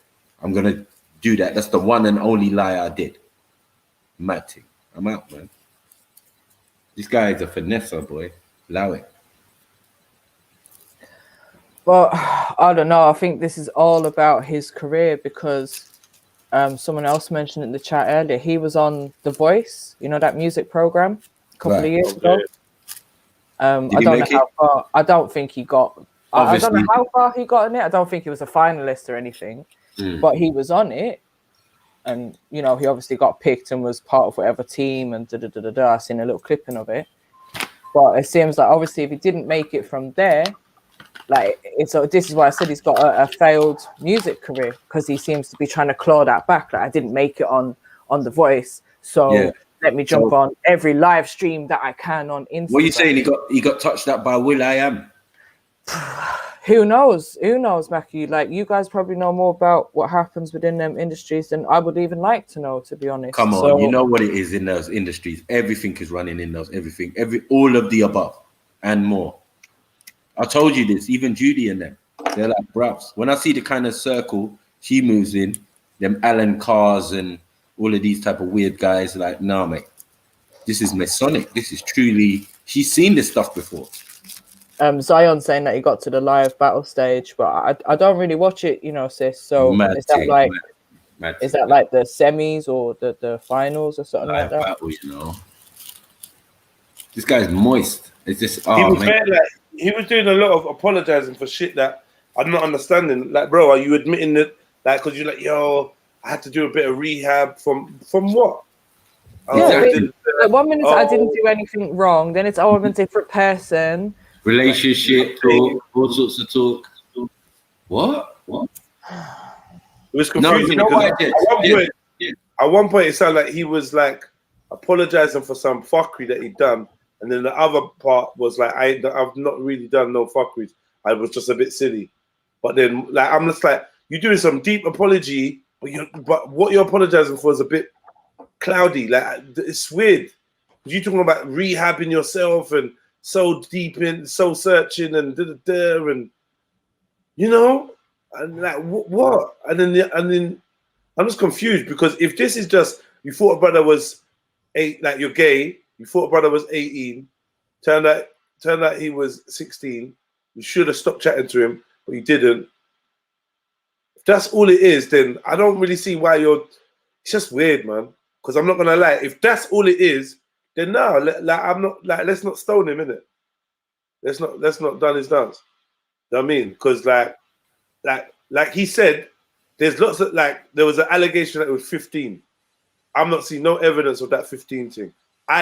When I brought this to you lot's attention, that's what that's the source I got it from. Yeah, the original one said 15. So the original. Yeah, but I ain't seen nothing about 15. So I don't know. He's the only one who brought a different age. So you saying he's doctoring it? Yes. Nah, because people would have come in the chat and see everyone the people that was exposing that it's a boy and not a girl and they would have said in the chat, "Oh, this youth was 15." No one was saying that. Well, obviously the chat was off. Only that Visions guy. Only the Visions guy said it was 15. Yeah, but the thing is off. How are we gonna know what anyone says? He purposely switched that shit off. I don't know, man. Like, and I'm thinking, is he photoshopping these new messages? Like, but I don't know. Yeah, bro. What we have to do is do CSI. We go back to the previous person putting out the information about the conversation and see if both match up. If they don't match up, somebody on either side has been doing doctoring. Don't worry, man, because he mentioned 2 people that follow me on it. Right. I can't believe he was name calling like that as well. Like, he was name dropping. He said, wow. He said also. I'm sure that the people that he's named, I'm sure they'll respond at some point, and then maybe. Oh yeah, there's probably watching. And the good thing is, Jed, that the first part that he's probably not got recorded, you've got it recorded without anyone speaking over it. That was the main reason why we were muted. Because we didn't even know, but we was like, let him finish his bullshit. It's live. You know what I mean? And it's kind of mad to mash up a live. Like, let him talk, and then, we can come back on it. We can even rewind it and watch it again. Right. And I screen recorded the whole thing just in case as well. Right. But yours is the official one, Jed, because yours was live. Do you get it? You know what I mean? So like now it's all done. Yeah. Can we bring the other video from yesterday or whatever day it was? Yeah. Or from the morning. That explained. Yeah, that explained about the situation with him and the boy and the voice recording. Because I'm good with these things, you know. And how come there's no voice note? Remember there was a voice note. Yeah. So he's not playing the voice note. He's mentioned That's doctrine, it, bro. That's doctrine. He mentioned it, but he never played it on the live stream. On the live stream that he was on before, where he was getting the cross-examining, right? They had that live stream. They played the voice note, so it's not like he denied it and said, "Oh, rare." That voice note is like, "Yeah, that was me." He even said it in this live. Yeah, the voice note, the clips, yeah, that's me. That is me.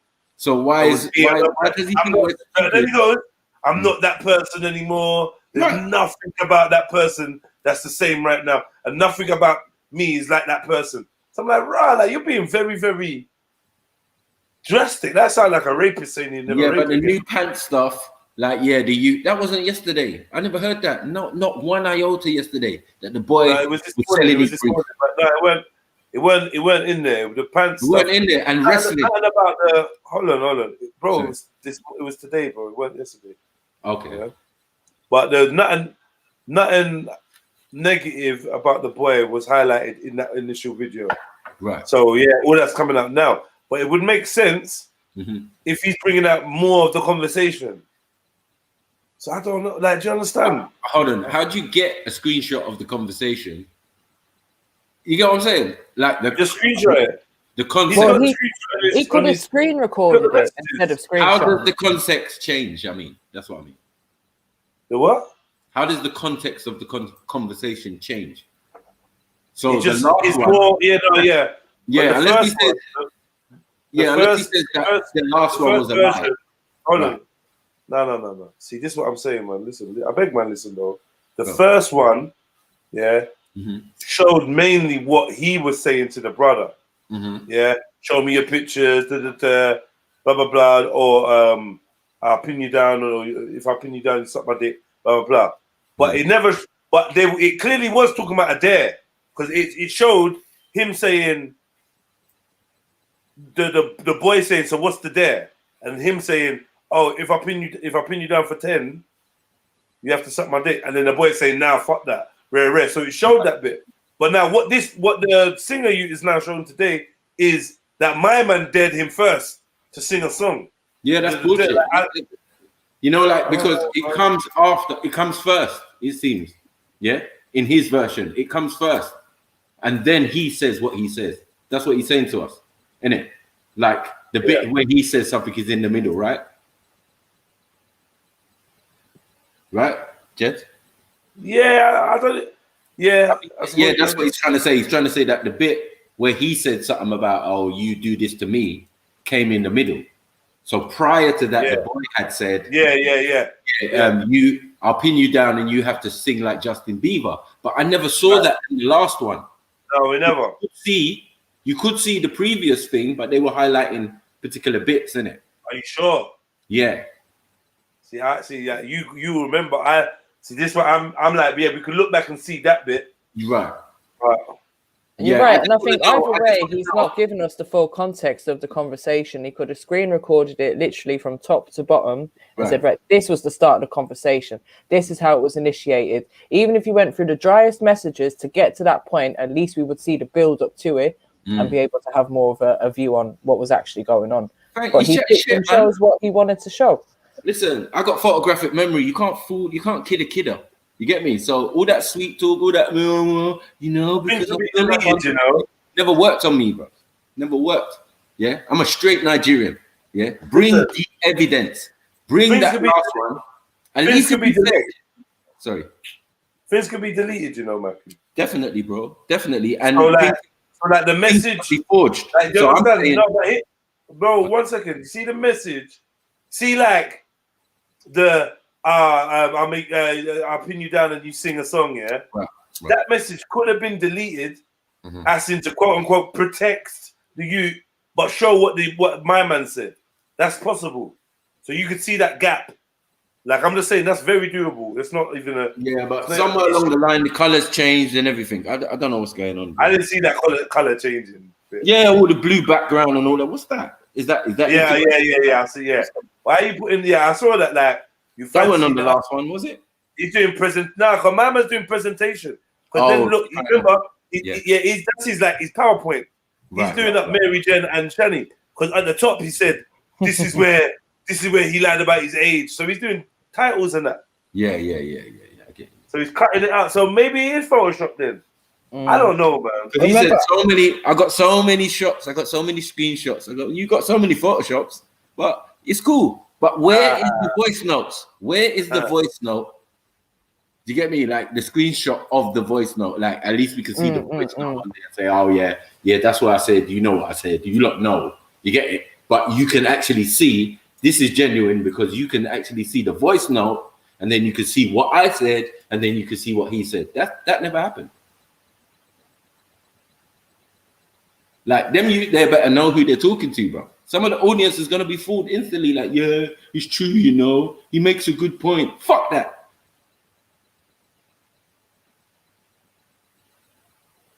This is pedo manipulation, bro. Yeah. You've got to squeeze yourself out of it standardly, but bro, nah, not around here. Not around here, bro. We want deal or no deal, man. Motherfucker. Yeah. I say bring the old screenshots or the old explanation. Bring the whole conversation. Yeah, because he's trying to kid us, and I'm saying like, bro, I heard what I heard yesterday, innit? Yeah, I heard the whole conversation. I heard someone breaking it down and this and that and the other and blah, blah, blah, and this and that. Bro, where's the context? You're not giving us that same context. You're pushing it on the boy and claiming to be the victim. He was selling his brief anyway. So why would he enter into a competition with you? And what type of competition has people pinning down other people? Like what? Why would he suggest that first? Like, is he running the competition or are you running the competition? Now, don't try to fool us, bro. Like, nah, stop it, man. He needs to grow up, man. You know what I mean? He needs to fall back, delete all their accounts, and just, yeah, man, go to Tibet or something. Exactly. He's on there begging about, oh, my platform, and I'm trying to do all this good stuff on my platform, oh, my TikTok. Who gives a shit? Who gives a shit if little old you ain't on social media anymore? Come on, oh, I save people's lives and I do this and I do that. No one cares. Life will go on without you, bro. Ugh. I'm not gonna lie. I have to question the whole thing. I definitely think that he's a weird guy. I feel like if the crime was him being gay, then he'd be guilty. The crime is of him being a pedophile. I'm gonna have to say I'm not completely convinced. And the only thing I would say is, a 27-year-old liking a 16-year-old, there's a good 11-year age gap. That is a big problem. Under these current guidelines that we live in, under these current laws, he's correct to say it's not pedophilia. I'm not going to chat shit. He is correct to say that. All this stuff about morally, I don't know where morals lie with this. Because, there's a lot of people that's going to have to be quiet. Like, if it's not like, when it comes to the moral aspect, a lot of people can't argue with this one. They have to shush. Someone like me, like, I think my mom was married around 15, 16, 14, something like that. So, I don't know. What we talking about? We talking about, what, like, case by case? If you're doing by case, and this youth is selling his breed for £300, there's no case, man. It's fuckery. It's very rare. There's no case. How do you feel about that? Yeah, either way, it's fucked up. If it's to be believed, but why would you still entertain it? There's many points where he says, "Oh, I can come out. I should have just come out of the conversation. I don't know how it got down here. I don't know." You get it, like, bro. You know where he was trying to get your dick sucked. You try? No. Oh my god. Oh my god. Hold on. Let's not forget the part where he said skip school. Right. Why did he not talk about that? Thank you, bro. Thank you. Where was that in the context of that conversation? Where was that? Someone must Didn't have want asked to talk that. about anything that's going to incriminate him. Like, see, all those questions he was pulling up, they weren't even questions. They were just people that were like, "Oh, we like you, we love you." Keep doing what you're doing, man. I'm out. Allow it. What? What? Those are the ones he'd actually read it out, you know, because if you go to Instagram, the comments come up on the screen. Fucking disrespect. Some people got to talk to their people, black.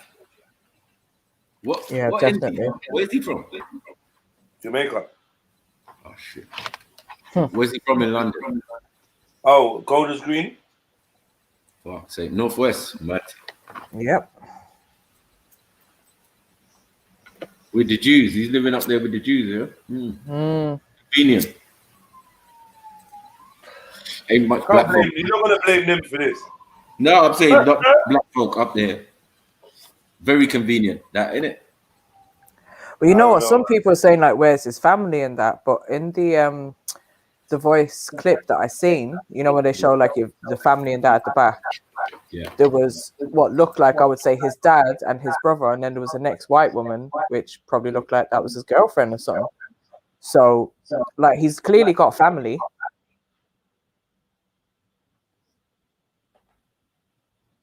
I don't know why they're not supporting. Yeah, ain't no brothers trying to live in Golders Green, trust me. You get me? Unless it's on purpose, unless these parents are that wealthy, they personally chose it. But yeah, in general, we try and congregate together, even if it's in posh areas. You know what I mean? But Golders Green, yeah, it's definitely not an area. No. Definitely not. We know what it's about. Yeah. Very stiff, boy. You pay tax on sweets and that. Yeah, pay tax on fags and that. You know what I'm saying? Man. Yeah, man. Come on, man. I'm from Northwest is just it's my back garden, isn't it, man? It's down the road, yeah. Yeah, man. Drive through, man. Pass Come through. on out here trying to fight the truth, man. Fight the power. Man's origin. Like, you're trying to fight. Allow him, man.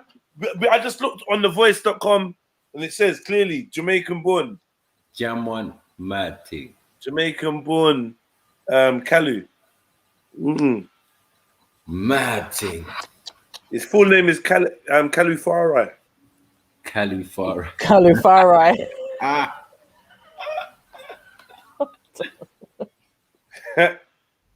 Oh God.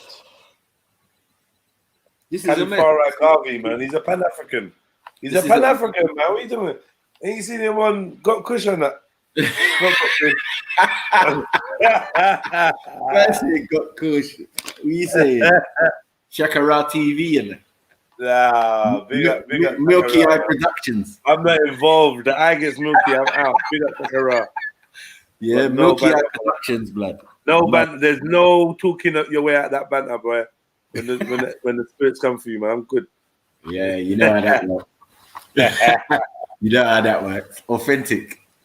Yeah, you're gonna do juju on the juju, man. Matic. Get me? Yeah. You're gonna speak in foreign tones, Ghanaian, and all that. And I'm just gonna look at you with stranger. Well, maybe my milky eye. That's when my milky eye kicks in, is it? But that's what you're doing, yeah? I'm gonna call my uncle.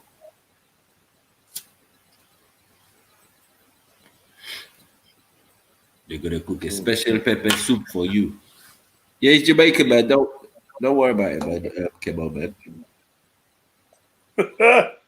Man said Jamaican don't shave their muscles. Don't lie. Them man in your pussy and lie. Anyone who can yam pussy and lie will definitely shave up. Pussy and lie. You know the yam pussy and lie. Yeah? Bonfire up in the boat, cat them. And then the person dive in. Diving board in that. Mad thing. Triple back. Shambosi. That's his Shambosi. Shambosi. Come on, dive in. Hey. Yeah. One of them beach dreads. You know how them beach dreads, they're just gonna jump off Pum Pum Rock. Backwards. You know them backwards flip of Pum Pum Rock. Crazy. Yeah. Hey. You get me? That's in the secret black book of the Gringo. They want that smile orange experience. Yeah, man. Looky, man. Yes, sir. Leave the Gringos alone. The Gringos love Jamaica. Gringos need to stop their sex tourism. Mm. Yeah. The dark continent and the dark island and everything there. Yeah. Like sexing man for 2 bucks or 20. It's like you need to stop that. You need to stop the hedonism business. Mm. I mean, you know, Kemo used to work at hedonism. Oh. He never told you. Hey, Kemo. Waiter. No, I never told you. He was a waiter. He was in charge of parking. He used to clean the jacuzzi. He Oh. used to clean the jacuzzi.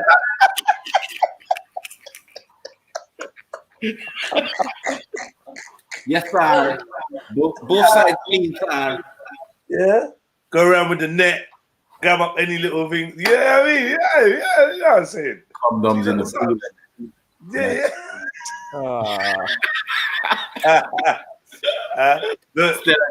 He knows what part of the island it is. That I'm not even from that part of the island. Kind of like you can't fucking travel, bro. That rubbish. I know. Let me. Massive, like you're not in Ross Clark. Like you're not in Ross Clark, America right now. That you can't get around. Hey. I'm not from that part of the island. You're not even on the island. So don't use that as an excuse. When he was a young boy, he told us he was a rep there, a hedonism rep. Let me. What, Hawaiian shirt? Yeah, Hawaiian shirt and the khaki shorts and that. Yeah. Welcome to Jamaica, man. Yeah. They tell you, Kemo, you're not allowed to wear boxers to work. You say, what for, boss? Don't ask me back. Don't ask me back. Just, you hear me? Enough to wear no boxer shorts. You hear me? Yeah, because the female them like it. Yeah, okay, boss. My thing. Yes, sir. Crazy. Yeah. Yeah, me.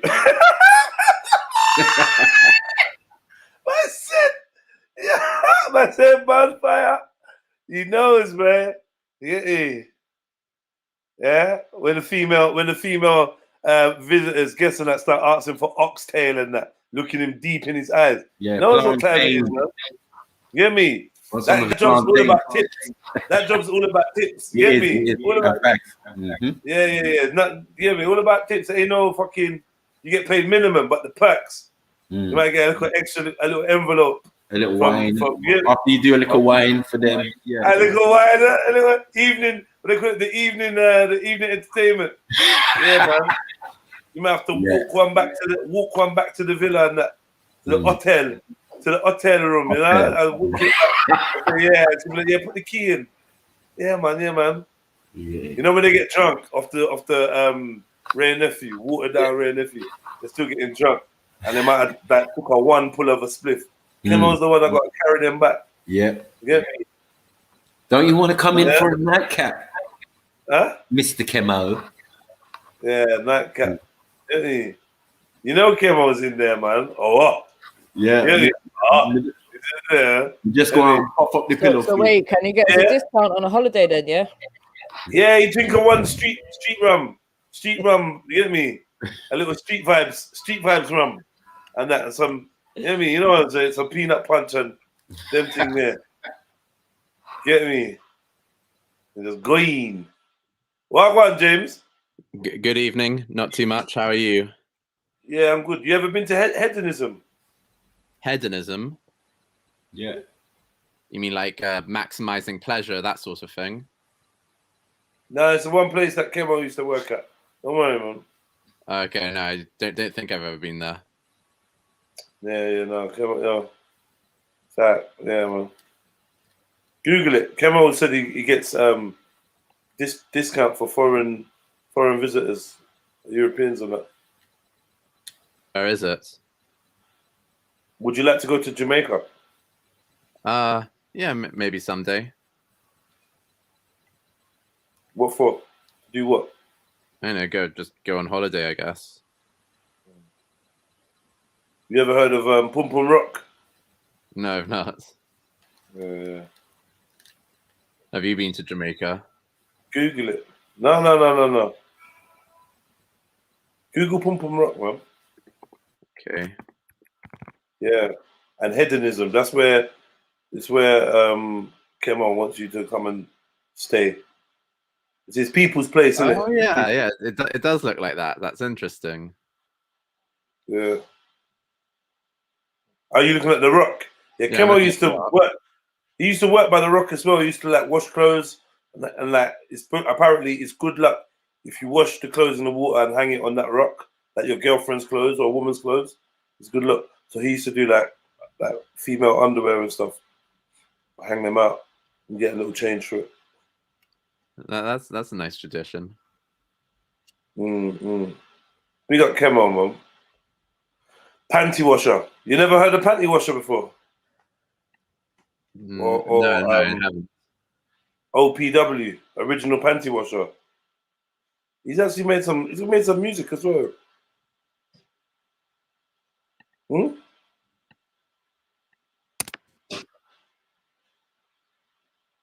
Hello? Sorry, what was that a question for me? No, it's cool, man. Ken was telling me not to talk about it no more. I big up Sarah Trio. Much love, man. Much love. Appreciate the love. Let's read out this message, man. But first, a little jingle. Big spliff for that. Whoa. So you know what man's lean. Leaner. Brother rather die before I let him hit me with a vaccine. Never that. Mandatory for everybody. You know what that? Leaner. Keep ties with the mob. Stay on job for the peace. MOB. Why would I run? If I got my machine, when I got that, best be ready. Yeah, man. Merry old little ditty there, isn't it? So yeah, man. You always come in the evening. What's wrong with the daytime? I'm busy during the daytime. Oh, what? Lots of work and that. What do you do for a living? I work in technology. Okay. You working from home during all of this? Yeah. I bet you can't wait to get the vaccine. I was going to say that, you beat me to it, but that fuck's sake. I was going to ask him if what his position was on it. I haven't looked into it too much. Really? I know. Yeah. It's not like you. Well, you saying Hadith over Pfizer, yeah? yeah. I find Hadith's a little bit more interesting than Pfizer and that stuff. Really? No, it's just I don't know. I haven't gone round to it. So you're not into current affairs then? Some current affairs, I guess. Well, what could be more current than the current pandemic that we're in?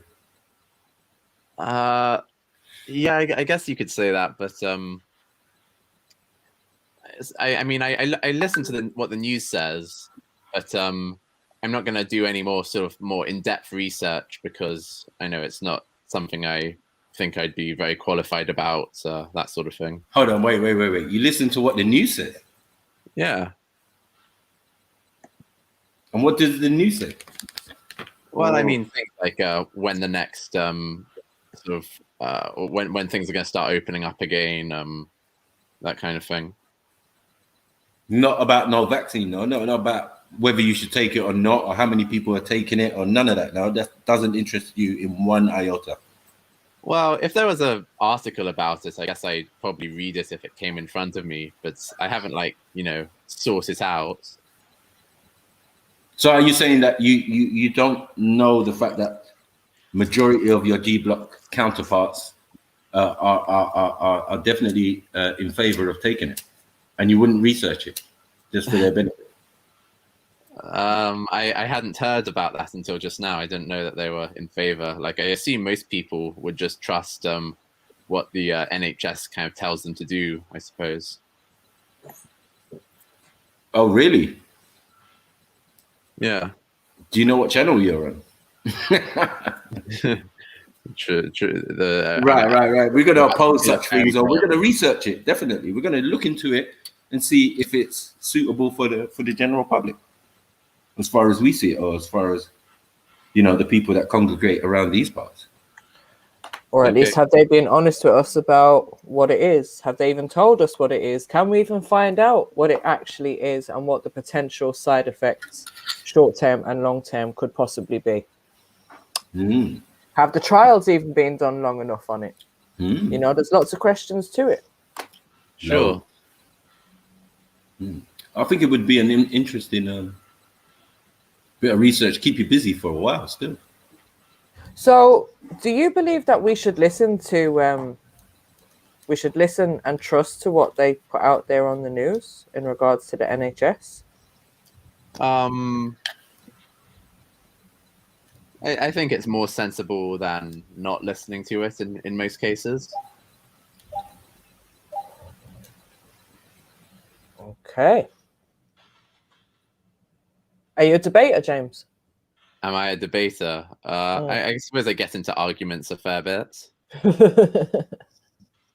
Just wondering if maybe this could be one of our next debates, whether we should trust the whether we should trust what the mainstream is telling us or not.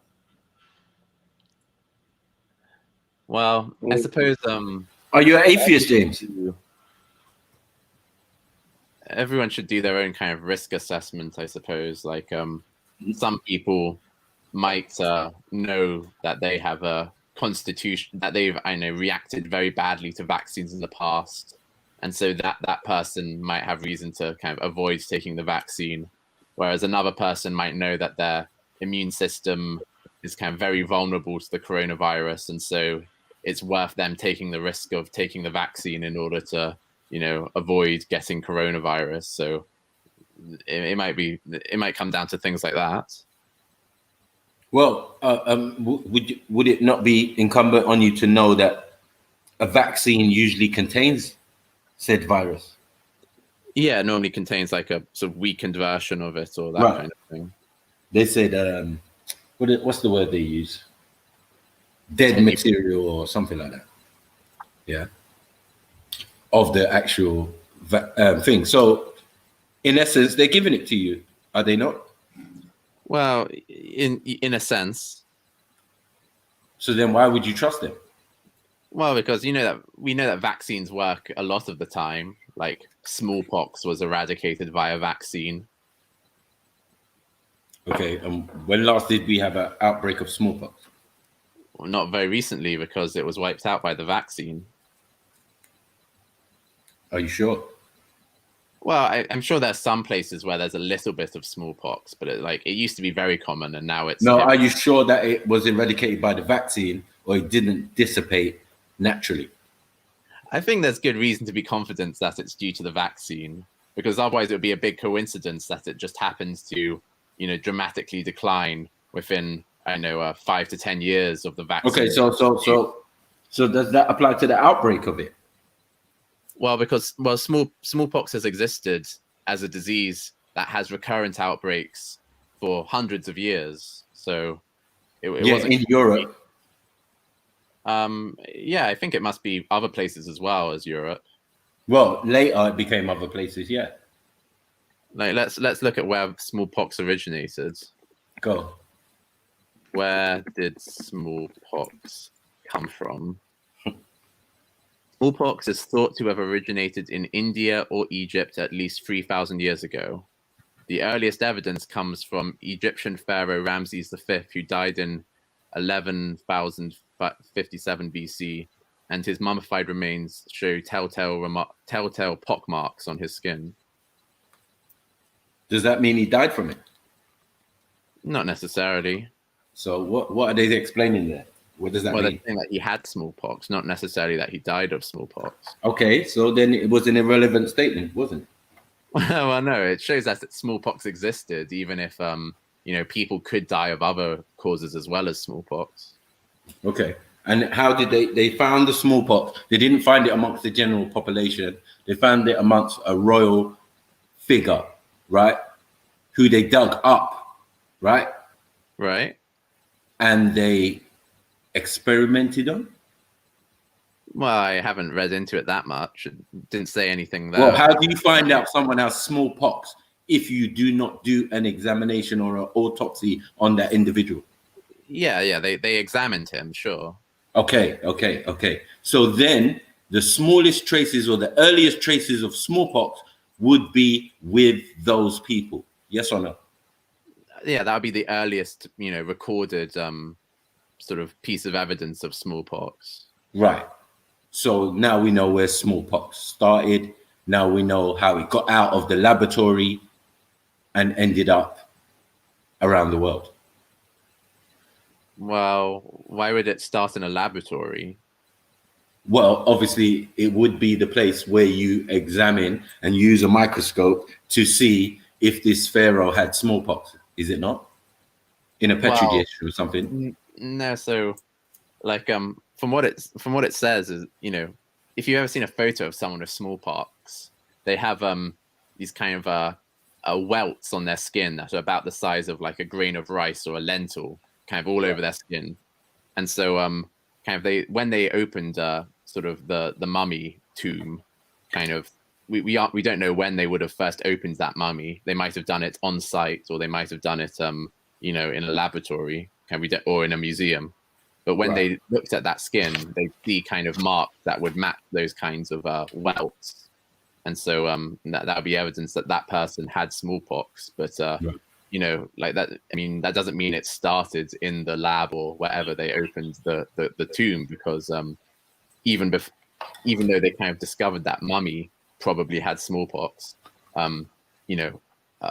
they would have first opened that mummy's tomb, in the sort of 19th or 20th century. But, for thousands of years before that, kind of other people, thousands of years before they opened the mummy's tomb, I mean, kind of there would have been people, there were people with smallpox around. And so, all right, does it elaborate now? All right, we've done with Egypt in a sense, like, right? But what about India? What's the relevance of how it got to India? Well, that was just what the article says. Yeah. What else does it go? Does it go further? Does it elaborate further? So they link to a paper, and I'll post the paper that was linked to in the back chat. Right. No problem. Yeah.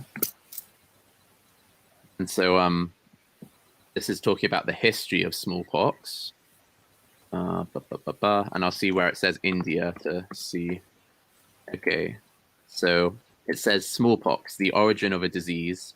The origin of smallpox as a natural disease is lost in prehistory. It is believed to have appeared sometime around 10,000 BC at the time of the first agricultural settlements in northeastern Africa. It seems plausible that it spread from there to India by means of ancient Egyptian merchants. The earliest evidence of skin lesions resembling those of smallpox is found on the faces of mummies from the 18th and 20th dynasties. Then it mentions Ramses V, and smallpox was described as early as 1122 BC in China, and is mentioned in ancient Sanskrit texts of India. So that seems to be where they got the Indian part from. Okay, so where's the outbreak? Where's the first outbreak in modern times? Because they're not talking about outbreaks, are they? They're just talking about individual cases and people writing it down. ailments that people get, right? I don't know about that because it says You're that going to it's know meant- about it because they're going to tell us. They're going to tell us. Remember that the whole idea of vaccinating half the planet from smallpox is that there was an outbreak. So there had to be a period where there was no smallpox, and then all of a sudden, boom, there was a large outbreak. Now, I want to know if that is in modern times, because as far as I know, it's in modern times. Slightly before my time, but you know, my mom's time, yes, they were vaccinating. They came all over Africa and injected everybody with the smallpox vaccine. But that has nothing to do with Europe, or do you get it? So, I mean, let's see here. The first stages of the decline of the Roman Empire in AD 108 coincided with a large-scale epidemic, the Plague of Antonine, which accounted for the deaths of almost 7 million people. So 108 BC, there was an outbreak of it. 100 and what? Sorry? Sorry, 108 AD. Okay, yeah. So the Romans really, in modern history, the first people to suffer an outbreak of this thing were the Romans. Is that what you're saying? Well, I don't know if that would be the case because even though it says that it's mentioned in Chinese and Sanskrit texts, right? We don't know in what sense it was mentioned. Like, right. So we're just dealing with the current history. We're not speculating. We're just dealing with the current history. You are speculating a bit because you're assuming that these mentions of it in ancient Chinese and Sanskrit texts can't have been talking about outbreaks. They could only have been talking about individual cases. There might have been. I mean, we as I said, we can only speculate on that. But I'm saying with an actual case, they're given an actual case study, and they're saying Romans. So we're going to assume that at that point, we can speculate on the others, and we can come back to that, right? But when we're dealing with the information being given, it's the Romans, isn't it? First. That's the first one mentioned in this article. Right. Thank you. So that's all I'm trying to say. I'm not trying to push slur or push finger on anyone because I said Europe in the first place, but let's go. So anyway, I think there's reason to believe that vaccines have helped cure diseases in the past. And so, it's not as if vaccines are nefarious. We have evidence of them working. Well, that's not. No, I mean, we have evidence of them being implemented. Let's not say we have evidence of them working, because what's the evidence? Are you going to show me a graph, or do you get it? Well, yeah, I'm sure. Because I can also show you, one second, I can also show you a graph that shows an outbreak of a particular type of disease or whatever, right? And then vaccine being administered, but the rate of the actual decline of the disease as a whole, or the whatever it is dissipating at its own rate. The actual input of vaccine doesn't change the stats, basically. So what would you consider to be evidence that a medical treatment worked? Well, for me, I'm just saying that those things need to be considered. Do you get what I'm saying? Like, it's not that the stats are not valuable, but if you add them all together and show the actual decline of the COVID, for example, yeah, and then the input of vaccination, does it coincide? Because in the modern times, it doesn't work like that. It seems as soon as the vaccine was implemented, the rate went up. Do you get it? So you mean in this circumstance, sorry. For COVID, you mean? Right. In this circumstance, the rate went up, went through the roof. So that is the opposite of what they're trying to think. I think it's kind of stabilizing, but it's stabilizing high. So meaning people are still dying at a higher rate and contracting COVID-19. Okay. It's possible, is it not, that the thing that they're calling a vaccine for COVID-19 might not work, and yet other vaccines could have worked in the past, like smallpox? Right. Yeah, that could possibly be a possibility. That's definitely yeah. Okay. But in this case, in this scenario, these are things that we know heavy research goes into, and a vaccine takes a number of years to make. And in this case, it took less than 6 months. So we automatically are going to query such things. Right. I guess This is unprecedented. You get it? It's unprecedented. Yeah, it's unprecedented. Things that have never happened before. Like, wow, a vaccine in 6 months. Wow. The only way you could have done that is if you knew about the disease long time ago. Well, they were doing research into it. Sorry, go ahead, go on. MJ. I was going to say, like, how long did it actually take them? If we're looking at the smallpox vaccine, because this is where I believe like the whole vaccine thing started. Right. How long did it actually take them to eradicate smallpox, and how long did it take them to come up with the final vaccine for smallpox? Well. Let's get into it, because there's a problem here. Some people were using it as a form of chemical weaponry, right? Going over to the Americas and giving the Native Americans blankets smothered in what? Smallpox. Woo. Woo. Wow. Who did that? The British, I think. Okay. So if the British can do that in that scenario, and where are we when we're dealing with that? Are we in the 1700s or 1600s or something like that? Let's see. So it's saying here, Sir Geoffrey Amherst. It's in 1796, I think, when they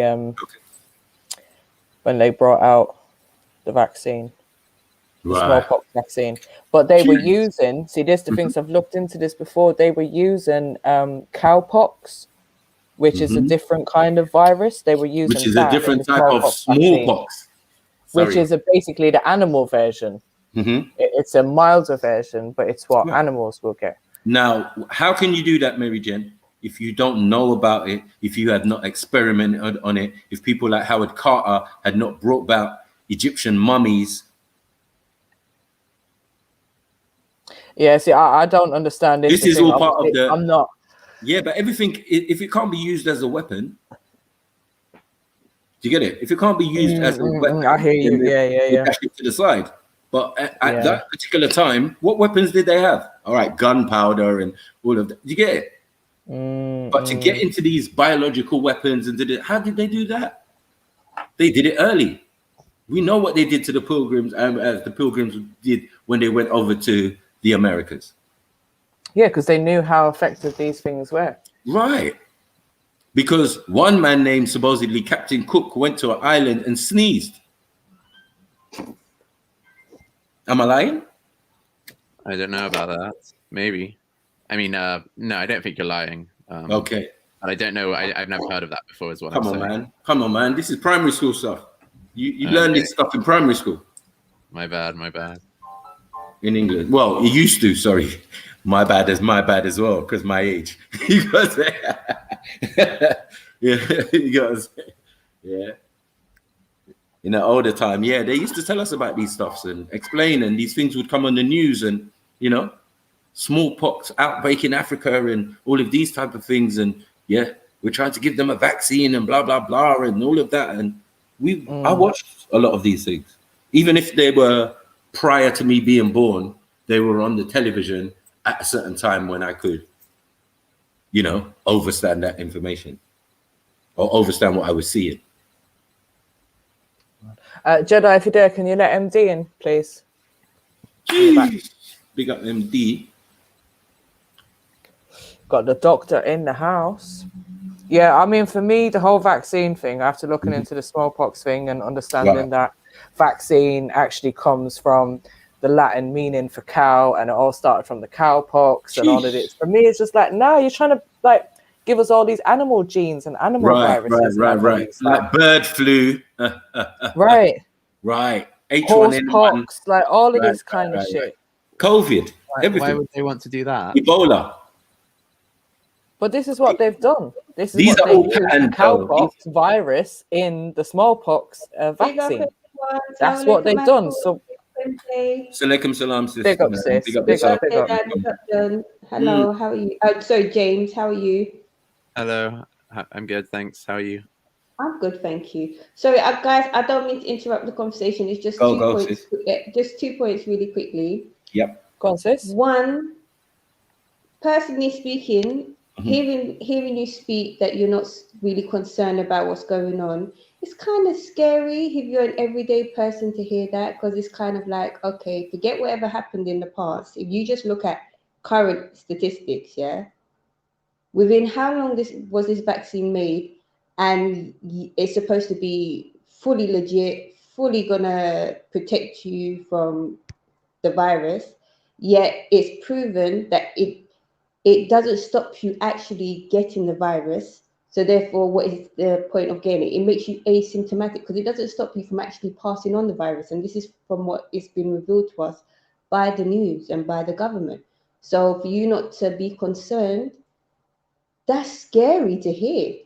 Do you see what I'm saying? On top of the fact, the actual flu virus, which has been around for however long, killing how many people, it's barely what, 50%, 60% protection for those who actually take it.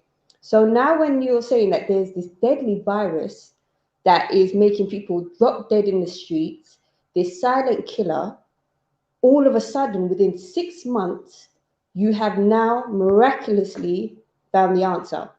And then you have new strains that are coming up. What tests are there to say that this vaccine is going to help with those new strains? So are you going to make another vaccine? And then what? What happens after that? We're going to have daily testings in schools for our children? Are we living in a totalitarian society? And if you're not concerned, like I said, for me, that's scary to hear that there are people out there with those types of views, because boy, it's already impacted us as a whole country for almost a year now, where they've denied freedom for people to go and get their elders, their grandmothers, their parents from elderly homes to bring them home. You're already getting people arrested for visiting friends or family because of quarantine and lockdown rules. People getting stopped in cars, and it's crazy. And yet that doesn't concern you? I mean, that's frightening to hear. I mean, please feel free to answer, you know. And the second point I wanted to make is, are we going to do the movie review today? Because, you know, I was proper excited about that. I'm not sure. We'll find out in a minute from Jed. But sorry, just to add on to your points as well, sis, for James. I think one of the things that concerns me about is the fact that this vaccine in particular has been basically they don't have to give out any compensation.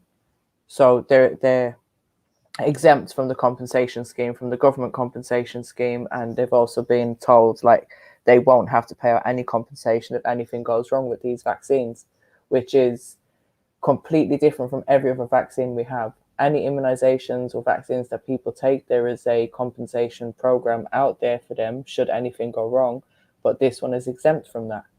And that to me is another concern.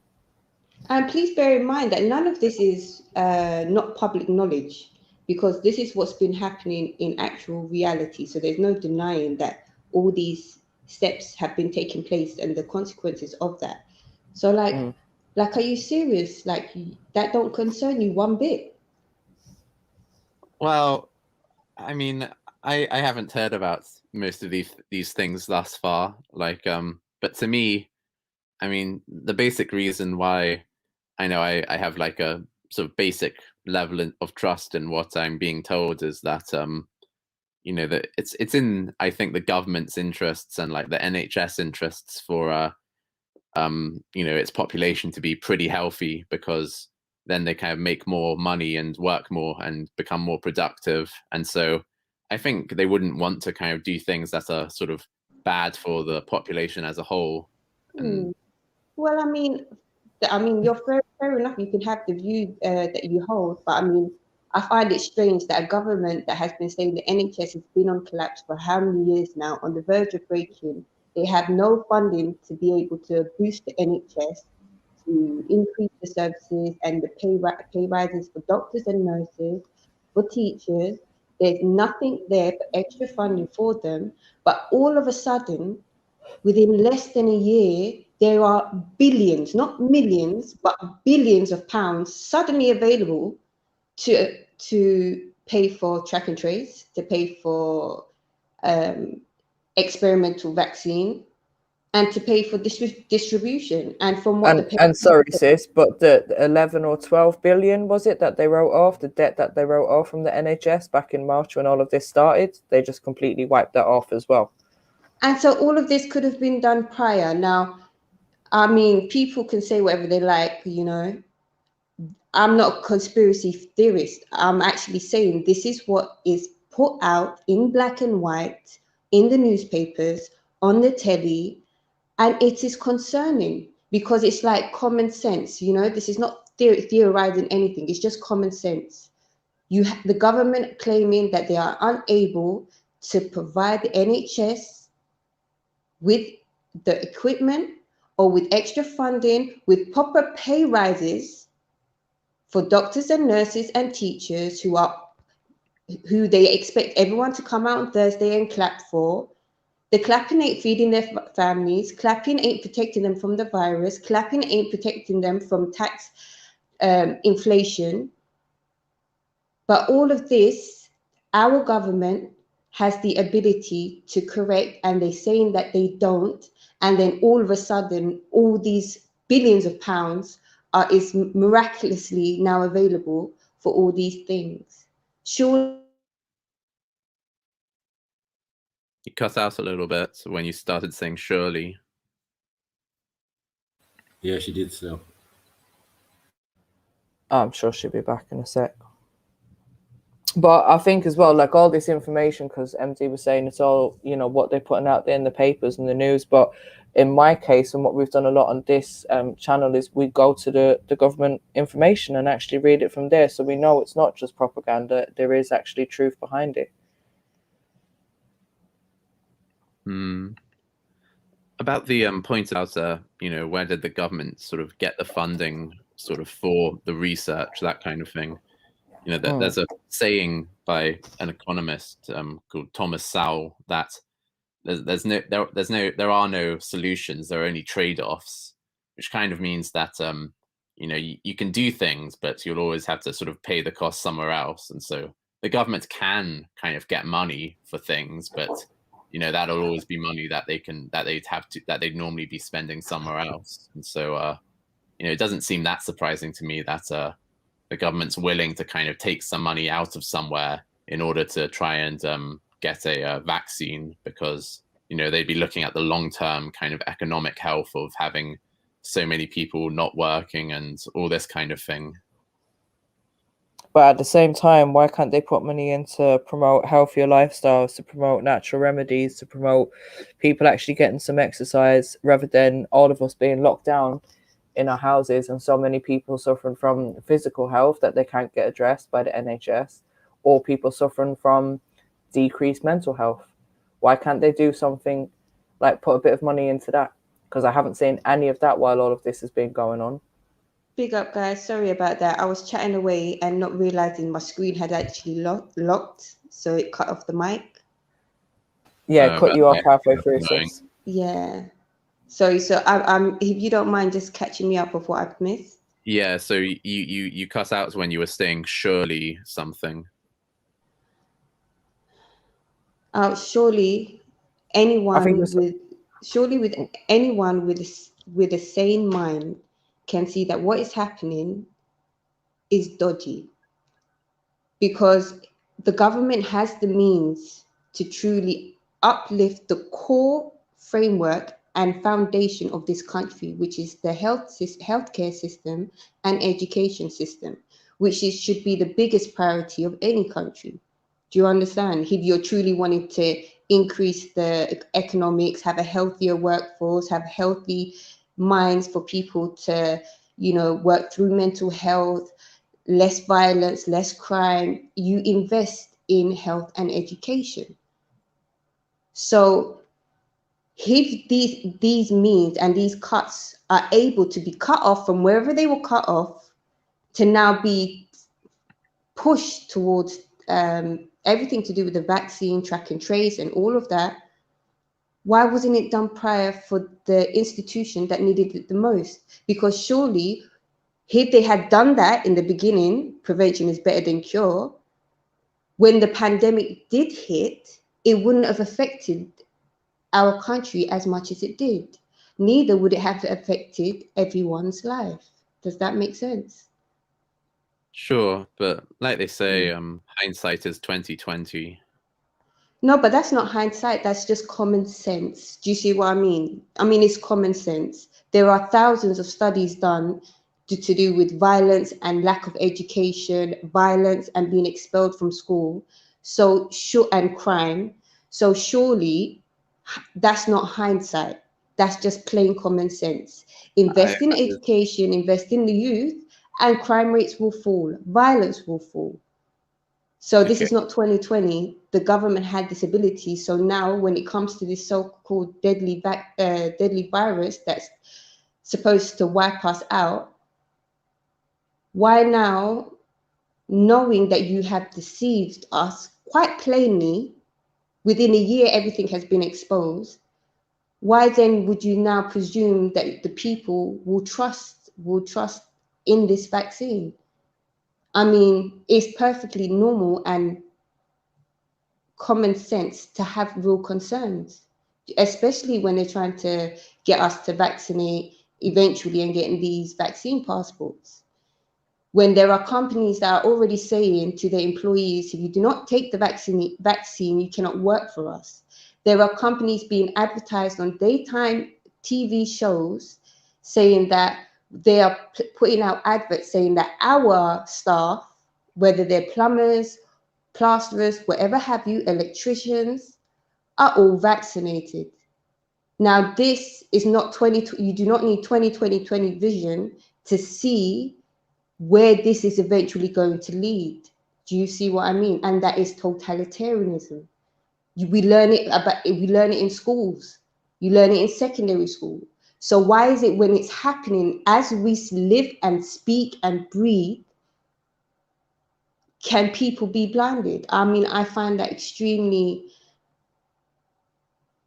both mind-blowing and fascinating. You know, it's a double-edged sword, but like it beggars belief.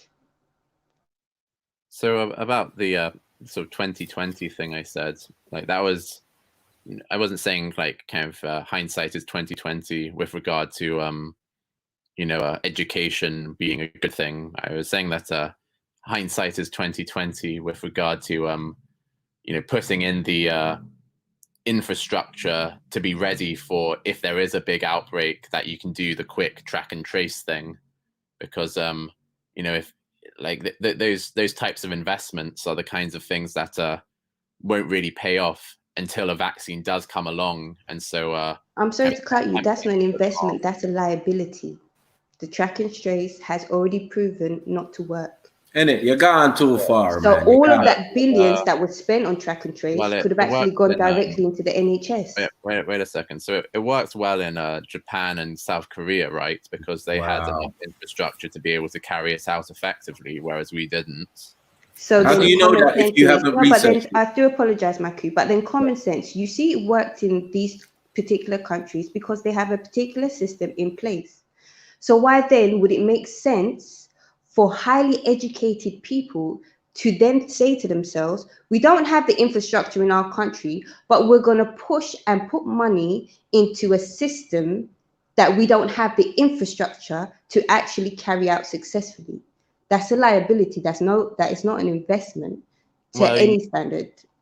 Well, you can't tell how successful the attempt to mimic South Korea and Japan's strategy will be until you try and carry it out. So, there might, I'm sure, no, but of course there would be studies. I do apologize to cut you off. I do apologize about that. But common sense is you learn politics on a different level when you have a different pay range, right? England has a large military capacity. They have large telecommunication capacity. They have international resources and delegations to get information and share information with other nations and their governments. So then how then can you not say, right, this has succeeded in your country, give us the framework of how it was done. And they will show you that consistently within their country, they have connections with internet, they have all these other updates and whatever technological advances they have in those countries. It's not a surprise to England, who does trade with those countries, the capacity of their electrical and what are they called? IA technology. So then you're telling me that in this crisis, in this pandemic, the worst thing that they're saying to hit this nation in God knows how many years, you're telling me you cannot get information from those countries of how it was successfully done? No, I never said that. Okay, I do apologize, because from what you were speaking, that's what I was gathering. That's why I had to interject, because to me that was what just, I mean wow. is that what I mean is that so last year, kind of 13 or 14 months ago, you know, the pandemic is starting, and different countries kind of are going to try different approaches or policies with how to deal with it. So like China goes into a very severe lockdown. Other countries are a bit slower to react. Other countries close their borders, that sort of thing. And so at that point, kind of, you're still trying to work out how infectious is this virus, and how damaging is it, and that sort of thing. And then like a little bit afterwards, you start finding out what different countries' policies are. Like you find out that South Korea and Japan are kind of enforcing face masks everywhere in public, and doing a lot of kind of track and trace and that sort of thing. And then and so kind of other countries kind of try and decide what they should do based on, you know, what equipment they have currently available, and what sort of protocols they have in place, what plans they already have in place for this outcome, and that sort of thing. And so and then, like, you know, Do you mind me asking you a question? I kind of get to the end of this Yeah, point. sure. Is that when you start seeing data which points in the direction that Japan and South Korea's approach is working well, then as Britain, and you're finding out this data, and you're kind of a team of scientists kind of making recommendations to the government, you'd probably think, well, if we manage to start doing a strategy that's similar to South Korea and Japan, then that might benefit us as well. And so we should start trying to put their strategy in place and start doing what they're doing. But if you're starting, but by that point, kind of Britain's in a kind of different situation than South Korea and Japan. And so kind of you can't have the exact same replication of success as they have had, because you're kind of not as prepared to start with, and because the virus has already kind of spread to more of your population, than like they were able to kind of nip it in the bud to some degree. But it might still help anyway. And so I imagine that's probably something like what happened, like, you know, and obviously if you kind of knew what you knew now, you'd have done things totally differently. But you know, people don't really know sort of how the future's going to pan out and that sort of thing. I hear you. But then again, with the same brush, it's a case of, I know you're saying hindsight, but when the pandemic first broke out, everyone was wondering, why aren't our borders closed? Yet we were still allowing people from Italy to come to England, knowing that Italy had the worst and the highest case at that time in Western Europe, right? So does it take hindsight to have common sense to say, well, you know what? Prevention is better than cure, so we're gonna close the borders. It wouldn't have really affected day-to-day life of the citizens of this country had that been done, but it wasn't. You don't find that bizarre? especially when we're getting information and it's plastered on the news. We're actually seeing people, when the pandemic first came out, literally dropping down dead in the streets. Do you know what I mean? Yeah, we were very slow to react, and I think everyone was asking the same question, to be fair. Why were we the last ones to actually react to it when there was so much information gone around? We knew what was happening, we could see what the other countries were putting in place, but the UK just wasn't doing very much until the last minute. And not only that, we are consistently fed contradicting statements. Do you see what I mean? 1 minute you don't need to wear a mask, then you need to wear a mask, then you can go to school, and then you can't go to school, then you can go to work, and then you can't go to work, and then you can only travel for this purpose, and then you can't travel for this purpose. You can only, do you see what I mean? How do you expect to have trust of a nation if you're not even being coherent within yourself and what you're saying?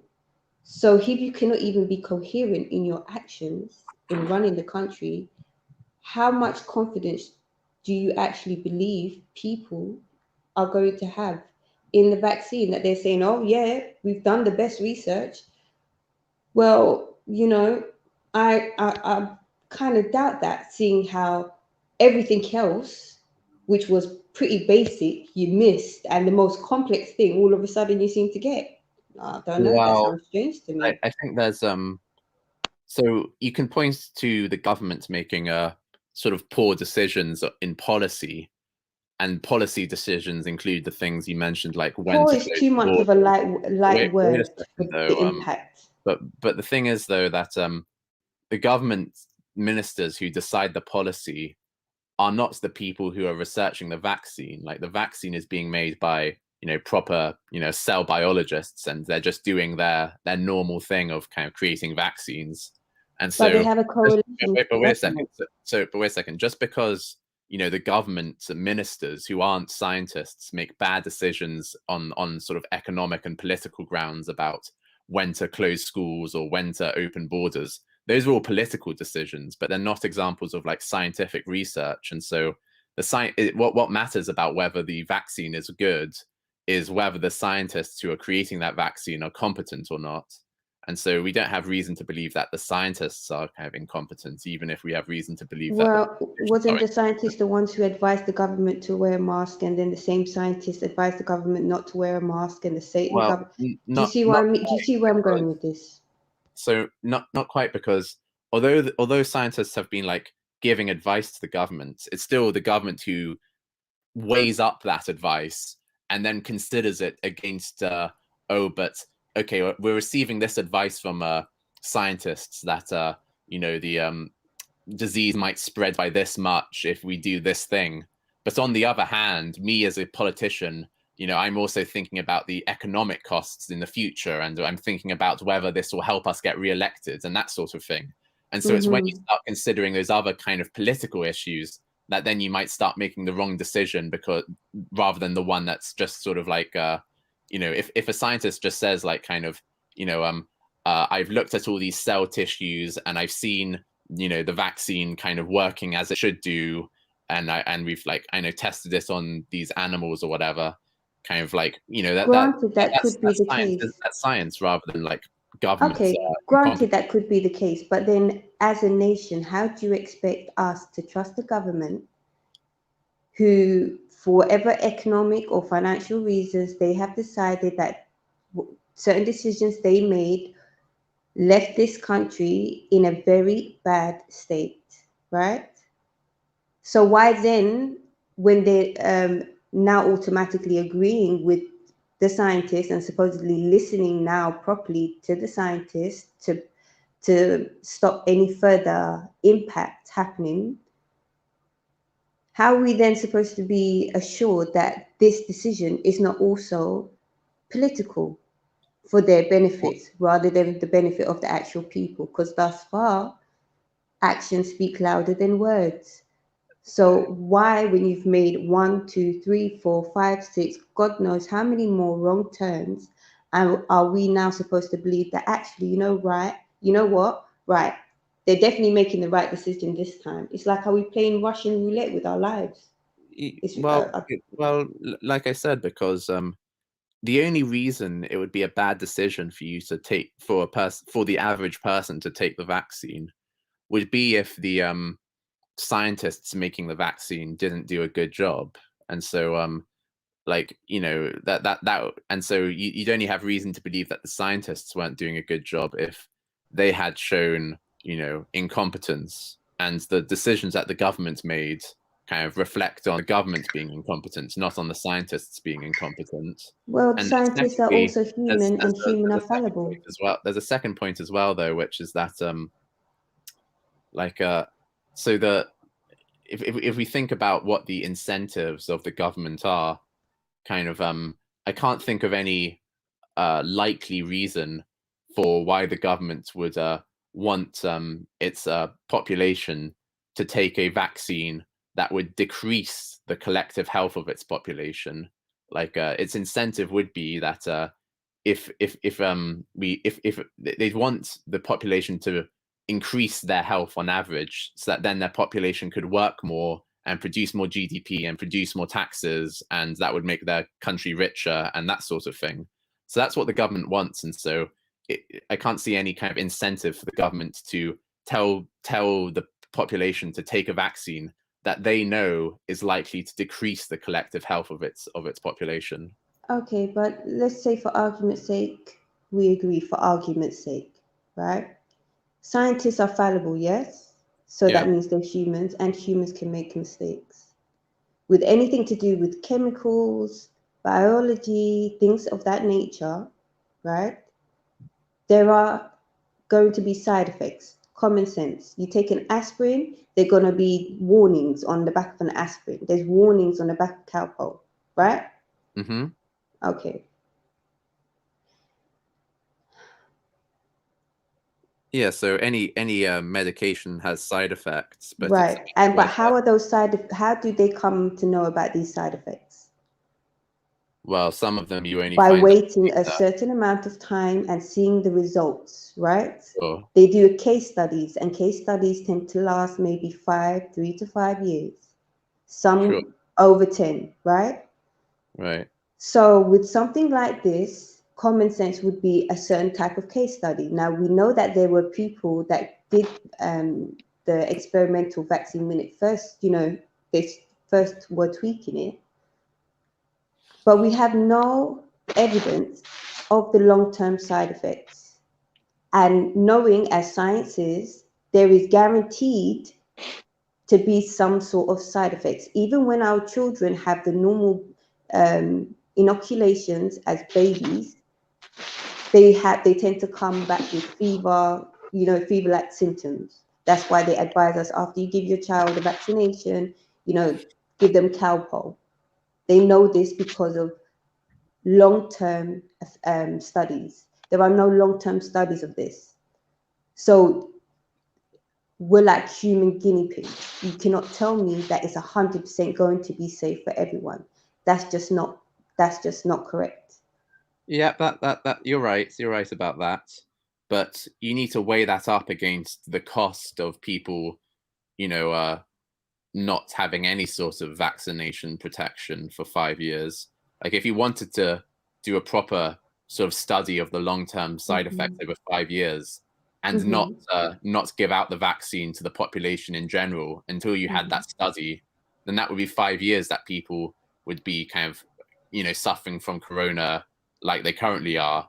No, whereas not really. For those 5 years, kind of if you had given out the vaccine kind of more widely, then you could have kind of saved more lives than people who might have been affected by side effects. And so that's the kind of estimation that I think they would have done. No, because realistically, with any new experiments, those with underlying conditions, like say, for example, someone was dying of cancer and they said there's an experimental treatment. So far, we've seen successes, but we don't know fully the side effects. They give that person the opportunity to say, would you like to take this? There's a high chance that it may work. Then it's for those individuals who have underlying health issues to say, okay, yes, I'm going to take it, or no, I'm not. My concern is, why is it that as so much money is being put into this, instead of it being split? Here, for argument's sake, we split the funding. all the money that was billions that have been put into buying vaccine, if that money was halved and half of that money was reinvested in the actual NHS system for the doctors, nurses, medical equipment, surely that would be a much better investment for long-term health of the nation than saying, you know what, we're going to put all our eggs in one basket, vaccines for everybody, and we'll cross that bridge of side effects when we reach it. Do you see what I mean? That doesn't sound like sense to me. Yo, what's up, everybody? Hey, Brad. Big up. A long time, man. Long time. What are we talking about? Big up, Brad. How you guys doing? How's everybody doing? I'm good, thank you. How have you been? Good. Speaking of vaccines, I took my first one yesterday. Oh, Okay. wow. How you feeling? Yeah. You sounded a bit funny, man. You all right? Yeah, no, I woke up. Yeah? I was climbing the walls for some reason. Sit down. I can smell rice in another country, so it's weird. But I'm doing good. Wow. Doing good. Yeah. I got Yeah, another man. ie growing in somewhere. I was gonna say, What have the you hell? grown any extra limbs or anything yet? No? Oh, that's. I believe joking. I always had 12 toes. Big I up, believe Sasha. that. I I've didn't even always see had you jump on. Sorry. Yo, big up Melody. Big up Mary. So Big up everyone Brad, else. big up, Sash. Brad, can I just ask you a question? Is there a reason Yeah. that you had it? Like, are you in a certain priority group or something for you to get it? No, or was this... they when Biden signed this deal to get because his goal is to buy May to have 200 million Americans. There are a bunch of contracts that were being released to the patent or chemical makeup of the vaccine was released to a lot of the smaller companies. And my aunt has a company that manufactures medications and I guess you could say vaccines, and she sent around for the family. But she didn't copy the Johnson & Johnson model because it's only 60% effective. She went for the one, because you guys have the best one. It's like 80-90% effective. What, the We got the Pfizer one? second. Yeah. In comparison to the US, you guys have the best one so far. I think in Europe so far, I think you guys 80, I think it's 80 to 90%. The best It's really according to good. their statistics. Yeah. Well, I mean, either We way, have to remember, this is the thing. All of these things are still in trial. Like, if you go onto their websites, they will tell you we're still in certain phases of clinical trials for this. So yeah, it may have been released, but there's still a lot more research to be done on it. And I think this is why a lot of us are skeptical, because we know that this kind of vaccine was being made beforehand and all of this, but the actual virus itself, we still haven't been shown evidence that this virus has actually been contained and identified by itself. And not only that, there's a slight difference between the American medical safeguarding, what they called CDC or something like that. Yeah. And there's a difference between your body and the body that's the medical body that's in England. Because I know with certain vaccines, there are certain things that are not allowed in this country but are allowed in America. Yours is more stronger and more people based. Ours is more corporate ran. Yours is more based on I would say the UK has a better sense of we don't want our citizens to die because they can't afford something, where we are you can't afford it, you weren't meant to pay for it, so that means you weren't meant to live. No, but even in your foods, there are certain things that are in we could both have Cocoa Pops, but the ingredients in your Cocoa Pops, they're not going to be all the same in my Cocoa Pops. Does that make sense? Yeah, we're allowed to have we're allowed to have there's certain fillers that but I think those are because of Brexit though, I think there's going to be a similar for trade matters. There's going to be a similar I've heard they're about going to that. change the food regulations, I believe. Yeah, there's going to be some. There are certain GMO companies that Europe banned from, that the EU banned from America, that Britain and is it's going to be likely similar to to what you guys done, because that happened in the US just last year, right? They changed the food safety regulations. Yeah, and I think that the UK is going to follow suit soon. As long as I grind, I could sell burgers and I could use, every part of the cow to make a burger. But as long as I grind it properly and it looks like ground beef to the eye, then it doesn't matter what it was made up of. Yeah. So yeah, that's what's gonna happen next. But I didn't mean to derail the conversation. What are we talking about? Sorry, I don't know if you know the answer. Zion MC just asked, because you have to pay for healthcare, do you also have to pay for the vaccine as well, or does your government give it to you for free? Okay, so what I find is there are like MedStar, there are clinics that try to provide it. I wouldn't go to the clinic because you get what you pay for. So you may not be getting something powerful. You may be getting like something they don't mind giving away for free. Because that's also a major concern about the vaccine distribution is like corporate greed. So like which one's gonna be a placebo? So yeah, in some cases you have to pay for it, but then like if you're on Medicare or Medicaid, then your local clinic or MedStar should be able to pay for it. Because there are hospitals that are subsidized by local governments and the federal government.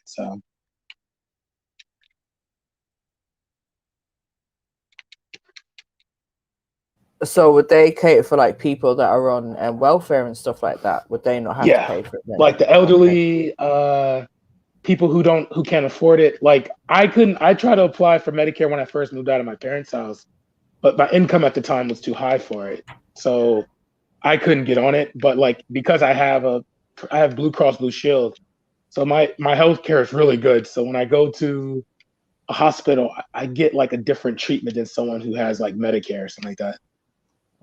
So like I'm able to go see a specialist where they get the basic ER, aspirin, ice, and no follow-up, where I get to like the hospital like arrange me with someone who specializes in my disease. And when it comes to like the vaccine, there are like private hospitals that are like there are like wealthy people that are getting what the president got, what President Trump, former President Trump got. Do you mind me asking what sort of things are your scientists saying in regards Dr. to? Fauci said, yeah. Oh no, sorry, I didn't. Sorry, just to finish the question. Yeah, What I apologize. in regards to the different types of vaccine, and considering that this is supposed to be a very severe pandemic, wouldn't it make more sense for the government wanting it to stop, not to provide the same manufacturer for the one vaccine, rather than different variation? As you said, some may have some, you get what you pay for, so those most that need are really not going to get the help that they need. Well, the thing is, a lot of like the corporate model in America is more, it dominates. It's been dominating since the Reagan days. So like, yeah, you would think a normal government would want that, but capitalism runs everything. So if there's a way to make money, then they're going to use that first. So it's like prioritize a stronger version of the vaccine for healthcare workers and teachers and elderly that can afford it, but everyone else kind of give them a base. That's why it made a big deal about in the news that Johnson & Johnson was approved to release theirs, because they had the ability to adjust to, I guess, attempt to address the disease as much as they can. And James, sorry, just to bring you back in, I mean, how much confidence would you say you have in our government to have ties and want to create ties with another nation government who don't even have the basic empathy in a crisis to provide everyone with the appropriate healthcare to be available? Do you see what I mean? What do you mean? As in, I mean, isn't this like, does this not add to your, I don't know, maybe it's something that only seems to add to my concern about what's happening in our own nation. Do you see what I mean? Well, so America's one of the richest countries in the world, probably still the richest. And so, every country probably does business with America in some way. And so, it wouldn't make sense to kind of, boycott or reprimand America and say, I'm not saying to boycott or reprimand. I'm just saying, I mean, how much does this matter not add some sort of concern to your psyche, to what's actually happening within our own nation?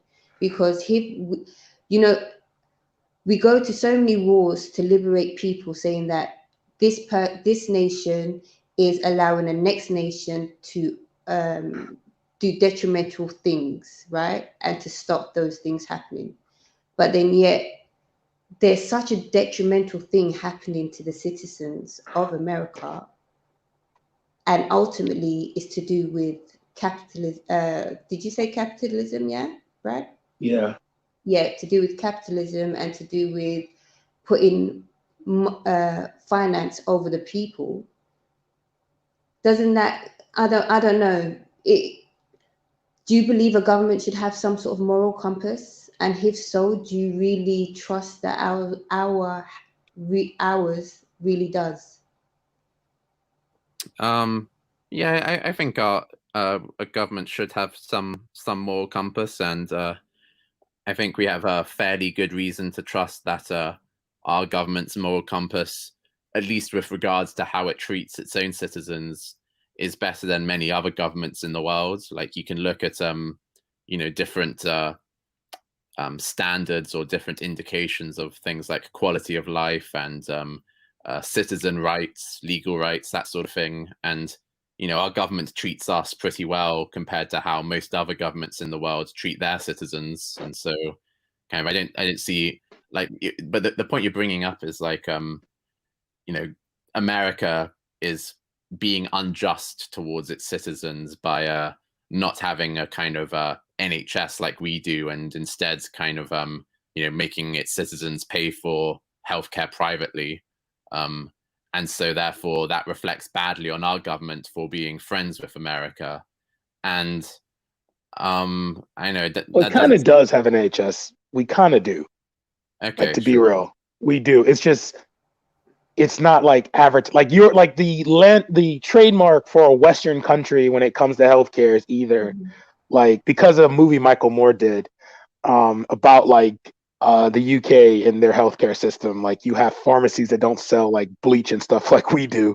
You know what I mean? Like, we kind of do. Like, if you look at the Affordable Health Care Act, it was meant to get more Americans on like Medicare, Medicaid, and then have the US government fund it like we would a defense bill. So we kind of do have it, but it's not like advertised. The option was the difference is, see, with ours, a child could have a sickness and be given the same immunization as they would in a private clinic. The only difference between the NHS and the private clinic is the availability of the doctors, because obviously in a private clinic there are more higher pay, you get more doctors, more nurses, more space. It's the luxury, there's a luxury to it. Whereas the way that I see American ones, it's like private care is not just a luxury of space, it's also a luxury in the actual medicine you receive.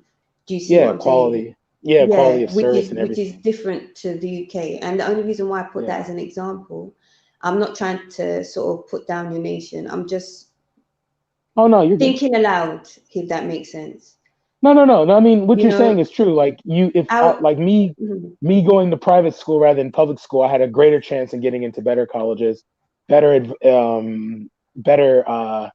exposure and things like that. No, you're true. That's true.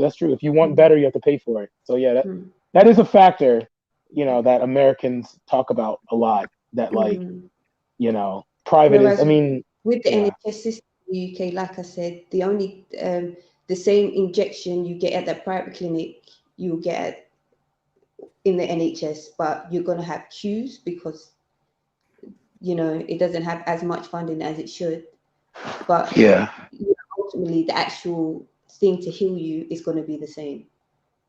But what I'm saying is, in regards to this nation, we will cut ties with Iran and boycott Iran for how it treats its citizens badly. And in America, not only can you say like of the ill treatment because of if you don't have money, you really don't have no healthcare.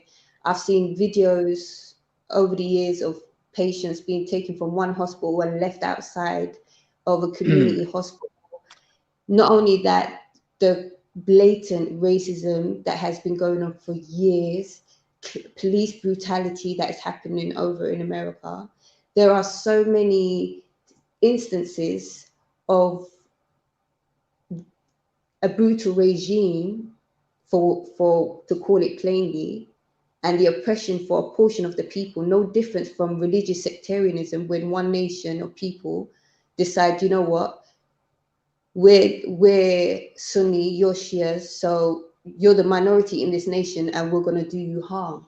We can stand, this country can stand and say that's wrong, but then when it's the other side, all of a sudden everyone's blind. I don't know. That just, it's bizarre to me. Well, it'll be in the worst. I mean, the U.S. and the U.K. have been allies because, let's be real, the founding fathers of the United States, you know, were members of the, you know, are of one of the three tribes, I guess, you know, the English, Scottish, Welsh, Irish. You know, they're primarily the descendants of these people. Then later you have the Germans and Eastern Europeans coming in, but primarily there's such a genetic relation with the founding of this nation to the UK that a split over like how they run something like their healthcare system would.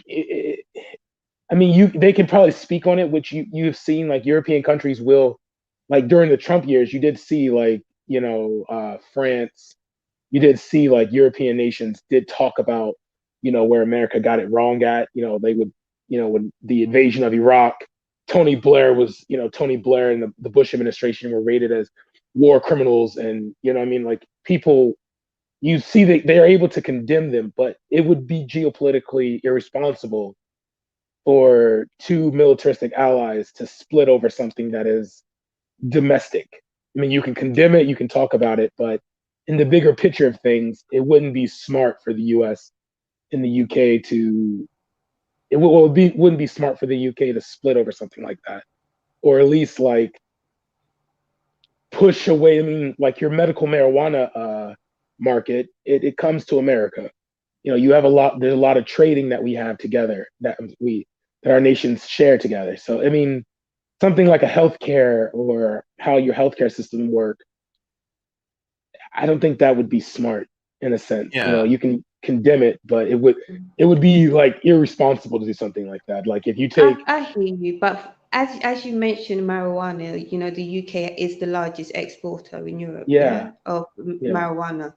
And it's quite bizarre in this country. I don't know if you know that even though England is the biggest exporter, it's actually illegal in this country. Yeah, same. It's crazy. And I find one thing I find about that is I've realized in some angle why you wouldn't want to make it recreational, because when you make weed recreational, you allow self-production, you open that. So like, for example, every recreational state in America, people now have the right to grow their own weed, which means that you don't need your dispensaries, which means the more people that grow their own stuff won't go to the dispensaries. The less people that go to dispensaries, the less that the state can tax the dispensaries. So I can see why a very powerful, I mean, you have a very close-knit. No, I mean, that's just for this. That's in regards to distribution. I mean, England can still say you can't grow your own, but then to be the largest exporter and not allow it to be within the actual market, taxable market, we could say, you know. Well, that's what I'm saying. You don't want that. Sorry, Brad and MD, just to add into that, they also in the UK, even though we're the biggest exporter, they don't have enough to give to the people that actually have prescriptions over here. And it's also extremely difficult to get a prescription for medical marijuana over here. But there is people that have prescriptions and they're having to wait sometimes months to be told we don't have enough stock, yet they're able to ship it out internationally. Yeah, that's what I'm saying. I think that's how they are able to, because I was looking at a prescription company and I was asking my cousin, I was like, why is it that they would kind of elongate it for treatment? And he was like, the treatment aspect of most diseases are usually based on, like they'll put a shortage on certain pills so that they can keep the production up for countries or for markets that will pay for it. So usually like in the Baltics, France, Germany, there's enough millionaires and billionaires there that will pay for an all-around cure for a disease, where in America they'll be easy to pay for treatment. That same market style is applied to your marijuana. It's a very close-knit circuit that you wouldn't want them, they wouldn't like, I mean, like, your country is not big in the sense that, like, it's the size of, like, probably half the size of New York. So it's kind of, when you have like markets that do produce for the country, you would want to control it to the end of the world, especially the individual companies that, I mean, like, let's say if Afro-Caribbeans decided to try to get into the market, knowing they come from nations that can grow 365, 24/7, you know what I mean? Like, that would be a detriment. So like legislation policy would always be in the favor of these companies. So it would benefit them not to legalize it, because once you legalize it and say, okay, I can smoke it, but now what you just said, that we don't have enough product to give to everyone here, then the next legislation option would be, then fine, grow it yourself, hydroponic in your own house, get a couple of heat lamps, make it yourself. Or to reinvest in more in the farming community within the country and utilize I that don't know land why to- you don't have yeah. a prosperous. I will never understand. That is the one, like, as a person who's in agriculture myself, when I first studied environmental sciences and they said, where do you find the most freshwater pockets in the world of just endless streams and rich soil, the UK comes up. The only thing that sucks is you have like a weird wind, like your raining season. Fuck. If I had like 3 hectares It of definitely land, rains a lot here. I could feed half the nation with just like, oh my gosh, gracious. And you're importing fruits and you can't even like geothermal farm. I wouldn't actually quote geothermal for the UK. That would actually imbalance you. But like still, oh my goodness, I can never understand that. And big up, guys. You know what? I didn't even realize Sash and Maki already left, but I'm going to jump off. Big up everyone on the panel. Yeah, I'll still be in the chats. Big Yeah? up MD. I want to Big jump up. off myself soon. Where's Sash gone? Wait, James, have you taken the vaccine yet? Nope, not me. My mum has though, and yeah. How's she feel? She feels all right? Yeah, she feels fine now. Good. Yeah. See, my mom has taken it. My sisters, brothers, everyone has taken it. I mean, it's apparently like you're supposed to take one and then they're supposed to like see how you do and then you get the second one. So waiting for this. Yeah, with us it's like there's 12 weeks in between your second one. Yeah. I mean, I feel fine. I still wear a mask and I still social distance. I still disinfect things, you know, because it's supposed to be like a collective deal. Like you just can't like one or the other. Like I'm not walking outside without a mask going, breathe on me, breathe. You know what I mean? I'm not doing no shit like that. You know. I get to go to cookouts now because Texas and Mississippi just opened up to full capacity. This is about to be hilarious. Because those are the states that had like the highest numbers before anyway. And now they're trying to like, I feel like the governors of these states are trying to make Biden fail, I guess, in this, but it's just 2 states out of 50. So if those are the only 2 states that suffer, it's going to be hilarious to watch how like, the fuck, Mississippi has such a big Black community.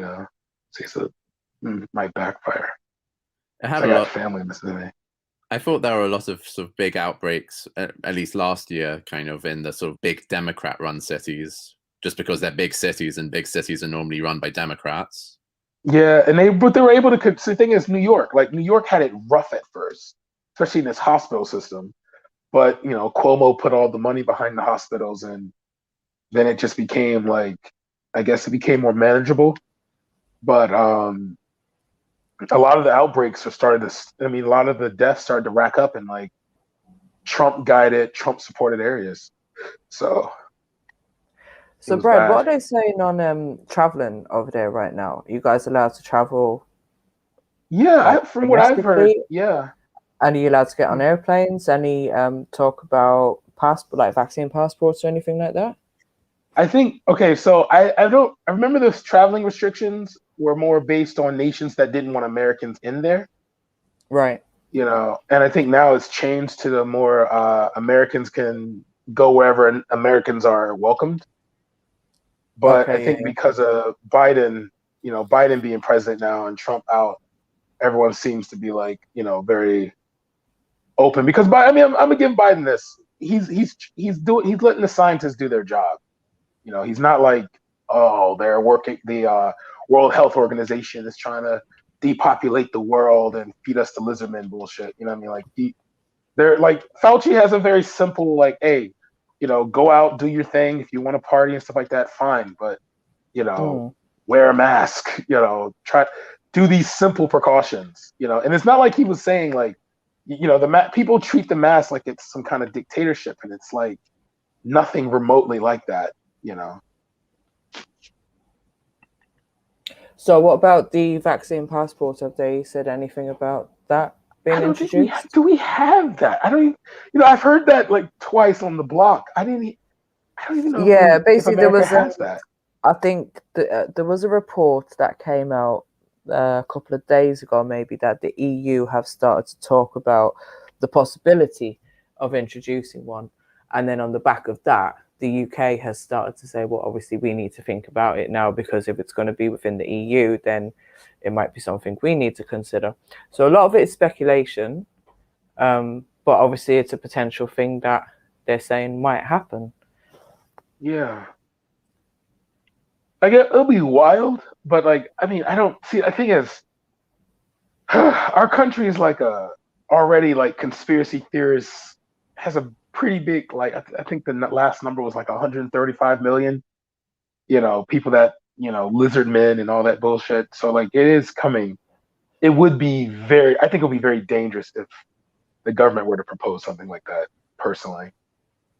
Like, I think something like that would not be smart for the government to say that like, oh, you're required to take the vaccine. Like I know my dad, he told me that one of his PMs for one of the government contracts he has said that like everyone's required to come physically into the building. You have to be vaccinated, but you have to work remotely, like work from home. Wow. So a lot of guys have been working from home. And is that just so they don't have to take the vaccine, basically? Yeah, because a lot of people have fear of it. I mean, it's like 57%. I like how African Americans are like 67%. So the jobs are not being compromised, then they're not being told like take it or you're going to get the sack. Nah, because if you because of the First Amendment, so you have freedom of religion and right of expression. So if this gets like I know like a couple of Muslims feel like they don't have to. A couple of Muslims didn't have to take it on one of my dad's jobs, and they were able to work remotely.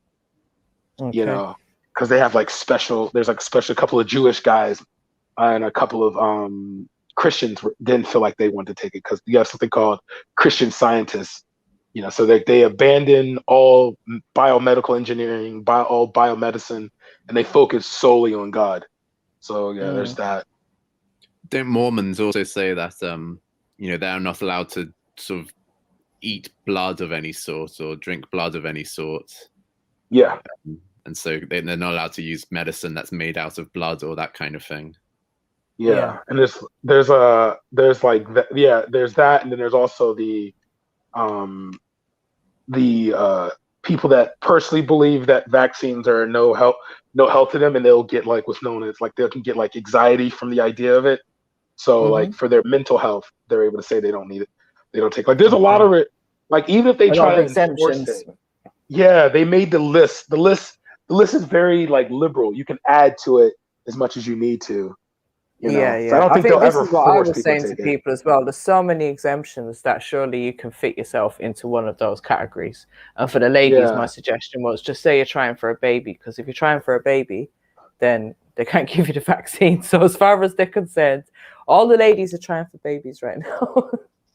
Yeah, or like there's one I heard that like if you test positive for COVID and haven't had a negative testing, and you say you test positive, you can be put off the list until like I think once you get a negative test, you have to wait like a month or so to be able to know that like everything's good before you take it. So there's a lot of like a lot of like exceptions that allow you to get away with it.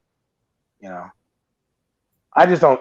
I personally don't see, because for me it was just like, you know, like to be real, like I did vomit, but I asked my aunt, and she was like, "That's just your immune system adjusting to it."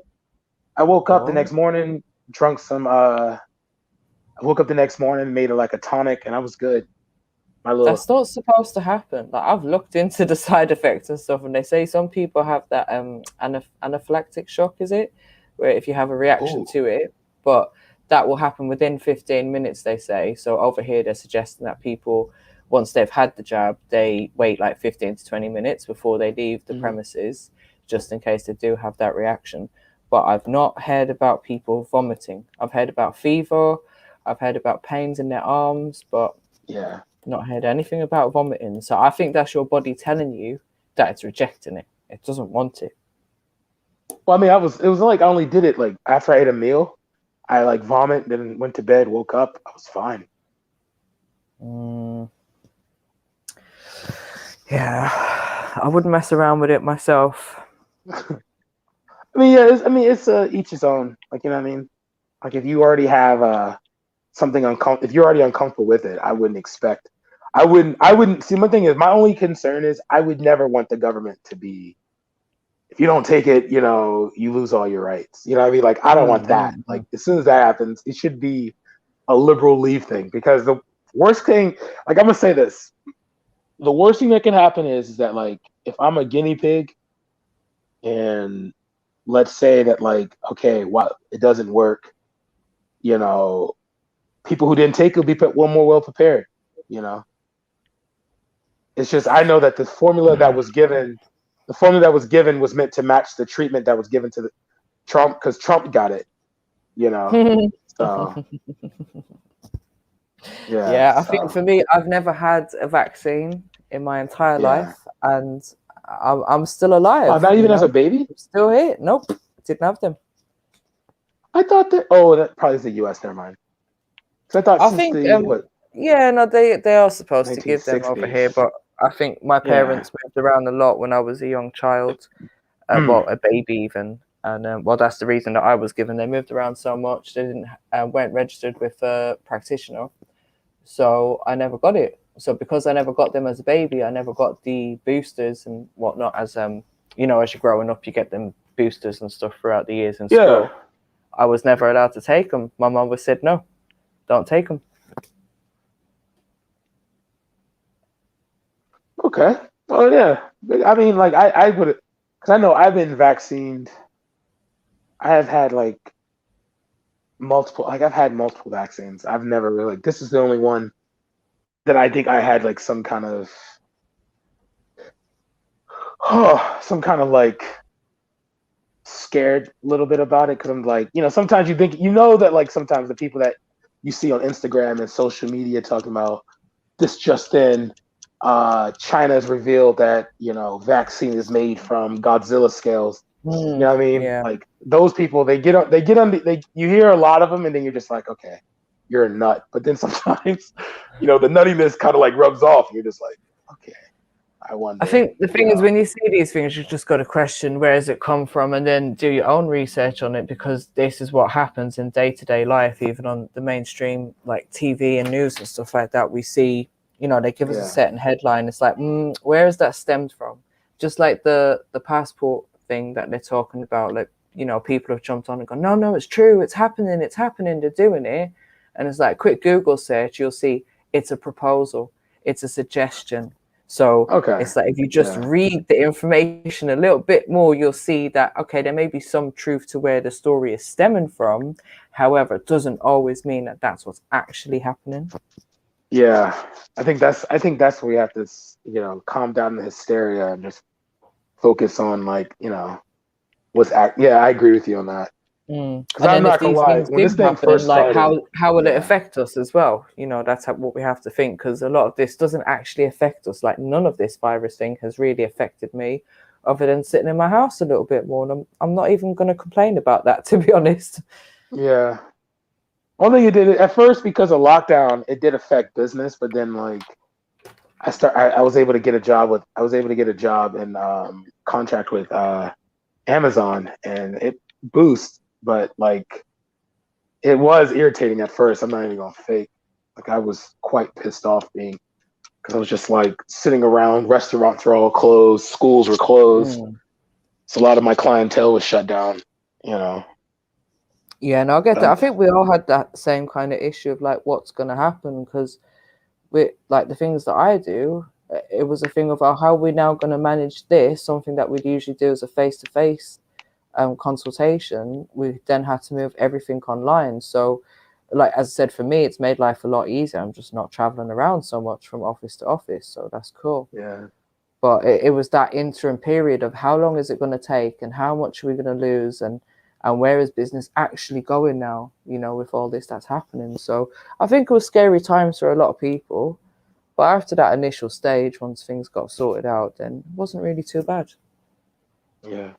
I personally think we all just need to, I think like, you know, like I understand how people can be skeptic over the government, but it like, what other option is there unless people are going to replace, like, I feel like unless we're going to replace the government, our only option is to trust them. Like, unless we're going to remove them. But why? You know? Why trust the government? Who are they? Did they give birth to me? No. No, I'm just saying, like, are we going to replace, if we're not going to replace them and we're just going to say that, like, oh, they're devils and demons and stuff like that. All right. But it's like, what is the other option? Like, they're the ones currently in power. So unless we get political, change it, put people we can trust and rely on out there, we're stuck.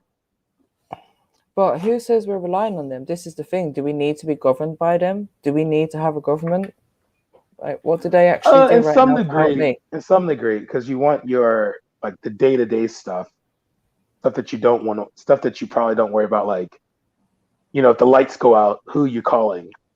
You know, if the power grid I'll light fails. a candle. I know some candle makers. I'll call the candle makers. But I'm talking like people who are like on life machines and people who need electricity, security systems, and you know, like well, the day, what did they do a few thousand years ago before they had the hospitals and the electric and the life support machines? Unfortunately, people. You're comparing a few thousand years to like contemporary. You mean it's like, you know, there was a day date and time. If you had the cold, most likely you would die. You know. So, like, I mean, I'm just saying that, like, right now, we're at a stage in, like, where government, I think the government's been proven, you know, if properly managed, if properly ran. Because the thing, I think, the problem with most people, and I think this is what helped me in studying politics, I realized the most helpless people in the situation between government and society are the government, is the government. The government's the weakest one. The people don't realize that, like, you could crush the government 10 times, 50 times over if you wanted to. How? But I don't think people realize that. Because, like, there's like, what, 68 million? How many, like 68, 70 million people in the UK? Something like that. And compare that to how many people are working for the government? Mm. And then, yeah, but then the people that work for the government, aren't getting paid. Like, they're made up of people from the society. Like, most of your politicians, like most of the people that make the decisions, I'm saying exclude the ones that are not on TV, you know, exclude the members of parliament. Your government is primarily the people that you really have power, your ministers of, you know, finance, defense, and things like that. Everyone else is, you know, fodder that, you know, like they, you know, the people that are in parliament are just making decisions, and people that are in Congress and the Senate are just saying yes and no. But it's like, you know, that's why I look at the one thing I say Trump taught the American people is that, like, it is important who you elect, because the head of your EPA could be a demon. The head of your education department could be a monster. You know, finance, treasury. You know what I mean? Like, it could be bad. You know, like Steve Mnuchin, who was head of the Treasury. He literally kicked a woman out of her house for having a debt of 12 cents. 12 cents. And but these are the people that we're supposed to put our trust in. Mad. Well, that's what I'm saying. Like if you really study, like one thing I did was I stopped being like a leftist or a righty, or I just started to look like, okay, the left and the right are the two wings of the same bird. So your question is what do you do? Like how do you view your government? You understand that your tax dollars are paying for the most prominent right wing guy as they're paying for the most prominent left wing guy or gal. And then you make sure you realize that both of them are useless, both of them are incompetent, and you hold both parties to a standard. If everyone viewed politicians like they do their favorite football team, or like one thing I find interesting in the UK, when I listen to people talk about like football clubs, they're able to, like, if it's a good season, it's like, wow, the players and the management are working well. But when it's a bad season, the critical conversations and a lot of critical thinking that goes into like, yeah, but the management's not getting proper investments. They're not training the guys properly. You know what I mean? Like and then you ask them like, yeah, but why isn't the same critical thinking being put towards your government? And it's the same thing for football, basketball in America. Like, I can tell you guys that will tell you that, like, well, they're not using this method of training to heal them up, or they're not using this method. But it's like, well, shouldn't we use that same anger for like why colleges I hear you. can Everyone charge gets us like 60? really passionate and stuff about certain Yeah. topics, and I hear what you're saying. So true. And I just feel like they that's got so much energy for it, but they don't have the same energy to like try to look at the government or change the government or their way of thinking about it. Yeah, because it's not like the government hides anything. Their incompetence is always public. If they can hide it for about at most 10 years, and then it's going to be unleashed. Like the current situation in Libya, no one blames the Libyans. Like the slave trade, no one can blame the Libyans. Who they always blame? Hillary Clinton, Barack Obama. Like it goes right to, well, shit, we didn't like Gaddafi, but if we left Gaddafi where he was, we wouldn't have these issues we have today. And Macron too, because Macron, the French was involved in that as well. But still, you know what I mean? Like, that's what I'm saying. Like, if people critically use their thinking, the way they're able to think about like vaccines and secret organizations and stuff like that, if they put that towards their government, like, wait a minute, this politician here is useless. Get rid of him. This politician right here has no experience. Get rid of her. And then we just little by little, moment by moment, you purge the government of incompetence. Like, why would they do that? That's dumb. You know what I mean? The same way you apply to football, basketball, soccer, or football for you guys. You know what I mean? Like, I think a lot of governments would be healed. I think it's like maybe a thing of just how much energy do people want to put into the government, because for me personally, it's a thing of like, they've done so many wrong things and I see the cracks in the system that I don't want to put my faith in any of them. If anything, I just want to be so far away from that government and the whole system that they've put in place that I just don't want to give them another single second of my actual living being. I really just don't. Like I have, and it's a very personal thing with me, if I'm being honest. It's very personal, but I don't want my, like, the day that I die to be, oh, I spent the day arguing with whatever service in the system or something. Do you know what I mean? I haven't got the energy for it. I want to live a happy life now, and I found a way to do that without being caught up in the system too much. Like, obviously I'm still within it to a degree, but I'm as far away from it as I can possibly be right now. Well, let me ask it this way then. If you could think of one person in your life or a particular section of your government, like, that you feel that someone you knew could run it better, would you not want that person to run it? Because you understand, like, the system that's put in place is not going to be changed. It's not, like, that's the thing for me. I wouldn't want someone else to run it. I would want it to be changed. I would want so many things to be changed, from healthcare to education to the criminal justice system. Yeah, so many things would be changed radically. Yeah. Because that's where I would always look at people when I say, hey, you have amazing choices here. There's a lot of stuff you can do. There's a lot of stuff you can control on your own. It's just you have to like takes that little moment of I would say political patience where you have to be willing to like, all right, let's dive deep into this and see, you know, let's dive deep into this and see if there's something we can fix here, you know, because I mean, I feel like a lot of times people just, they give up on it, but realize the moment you go to work, your income tax, property tax, you know, you're paying for it every Do you day. know what You're it is paying for for me it though, every Brad? year. I see Yeah. that the government here doesn't do anything for actual communities. So that's where my focus has been on more in the last like 10 years when I started doing jobs within like the charity sector and stuff like that. And I started getting involved in more like community engagement.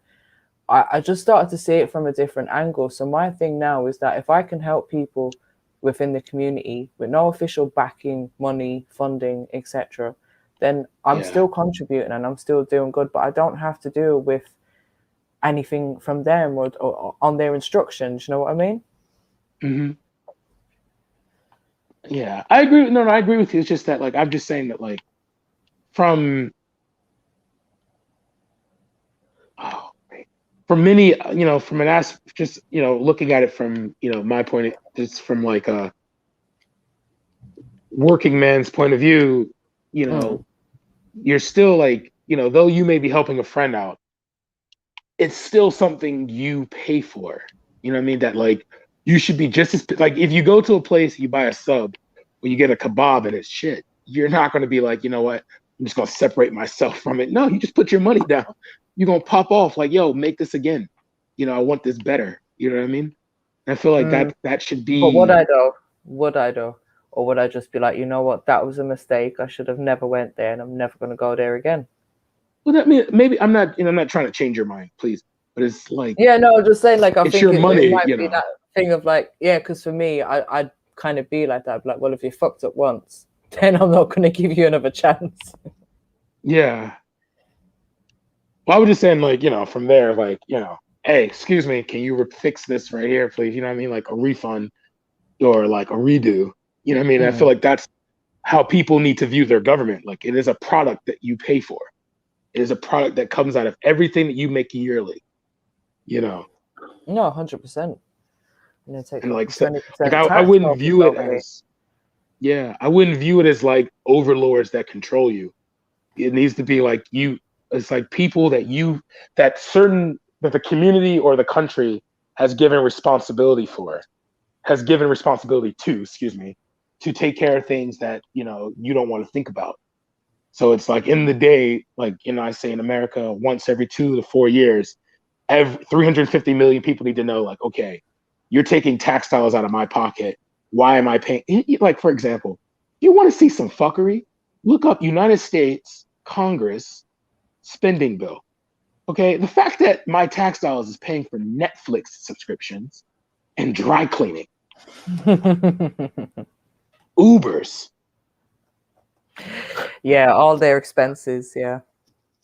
Oh, excuse me. I'm sure you must have heard of it over here a few years ago. There was the whole scandal about the MPs that had second homes and holiday homes, country homes, and all of that shit that we were paying for our taxpayers' money. And like some of us be homeless out here, and they've got 2 houses, 2 nice houses at that. It's disgusting.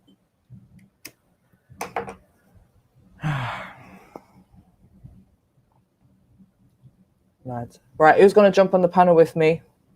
Shani, there was no film club because you weren't here. So Jedi was like, no, I'm not doing it without Shani. So it's your fault. So you need to get on the panel. Sash, don't know why you abandoned me.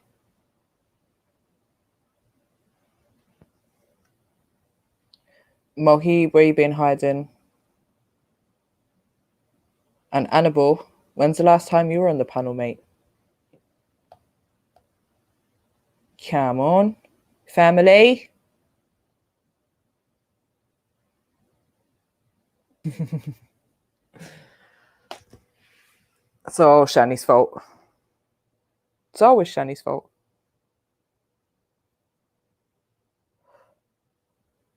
All right, Jedi, Oh, Sash. I call Jedi and Sash kids. Hey. I like It's that. all I'm gonna do Shani's that fault. more often. It's all Shani's fault, man. Shani, I come back here expecting to watch a really bad movie that Mary Jane put up, and instead I heard something else. Yeah. Yeah, what's up? Wait, what do you know about my film choice? Yeah, man, you make some alright film choices sometimes. I just like randomly pick them and hope for the best. Do you not vet them? Do you not watch I a had little a good bit one through it? tonight. Yeah, Oh, like I kind of go shit. through it and see like, is it active or, you know, is it dry? And I had a good one tonight. It was like half an hour long, so it might have been a long one still, but Oh, pissed. save it for next time, you know? Never mind. I thought you was going to get Yeah, into that vaccine conversation a bit more, to be honest. oh, do you know what? It's just getting a bit boring now, isn't it? Like, I know it's obviously a hot topic, but I just think it's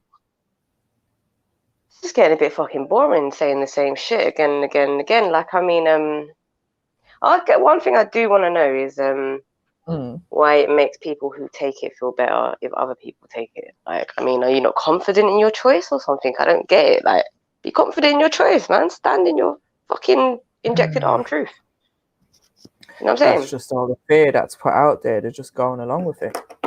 Yo, what? What? You guys here? Hi, right. Big up M Stacks. Big up, big up. But I think, do you know what gets me every time is that people don't know like certain bits of simple information that's out there. Like, how did he not know about the fact that you can't get compensation?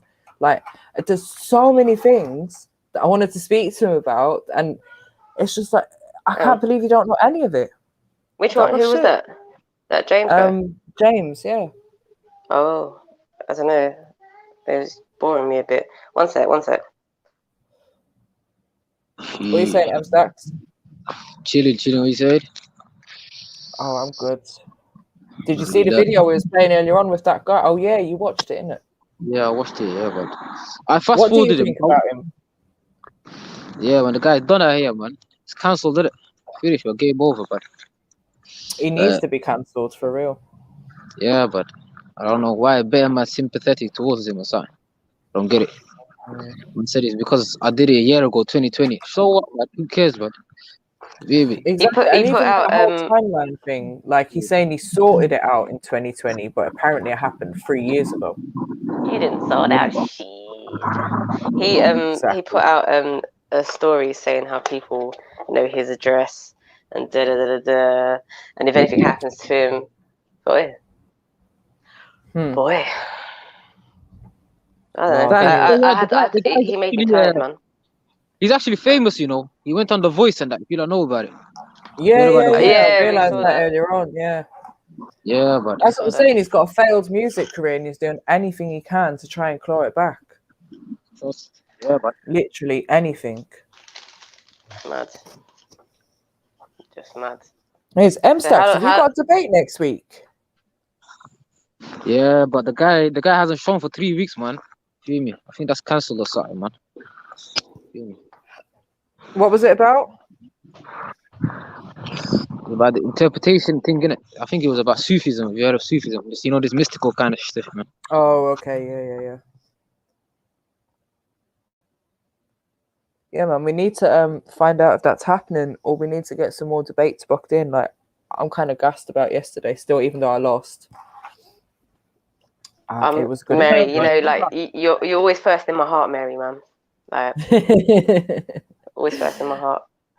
No, still, like obviously, I'd already prepared myself for like either way because I'm never a sore loser. Never saw like if someone else wins, unless I really felt like, oh, Shani had done a terrible job, which she didn't, then I had no reason to complain. Do you know what I mean? Yeah, but that's exactly how it is, isn't it? Like God, if I know I won and then I lose, that's it. But I'm going in a mad rage, but I'm getting pissed off. You me? I'm throwing every name. Yeah, we know how you do. Yeah, but now that's if I know. If I know I lost, you know, you're gonna see me duck out. You feel me? So you're gonna see me doing. If I know I lost at that, you feel me? That's calm. You can't be a soul. We're all winners. We're all winners around here. the fact that we can jump on the panel and do presentations and actually be involved in a debate, we're winners already. Yeah, but trust me, it's harder than it looks, but easy. But oh no, it definitely is. And I think for me, what I found is like I've done a lot of presentations in real life, but I can physically see people in front of me when I'm doing it, and I've learned how to master that. But doing it online and knowing that you've got 100 and something people listening to you, but you can't see a single face, that's a different kind of experience. So yeah, I'm glad I had it, and this is why I'm looking forward to the next one, because next one, like, okay, I've done it already, so next time I'll smash it and I'll do it better. Yeah, because I'm a type of nigga that looks at a live chat, you feel me? So I see the live chat. If I'm getting smoked, the live chat, me, I don't really care, and I'm used to it anyways. But obviously you got people chat saying all types of was, you feel me? And then that he say, yo, am I fucking up? What am I doing wrong? And then bang, the pressure like that, you feel me? Yeah, no, I stayed out of the live chat. I fully stayed out of it. And at one point, I think I clicked on it on my phone, and I could just see it was going so fast, but I was doing my presentation at the time, and I was like, why can I even see that in the corner of my eye? I need to not look at that. Nah, for you, like, the live chat was actually nice, man. You feel me? No. The debates before the live chat was...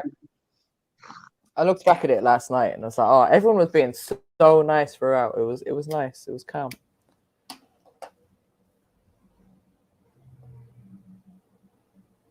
It was a great debate. Yeah, I think it was a really good one. A really, really good one. I think Shani manipulated my emotions, and now I feel like I need a shower.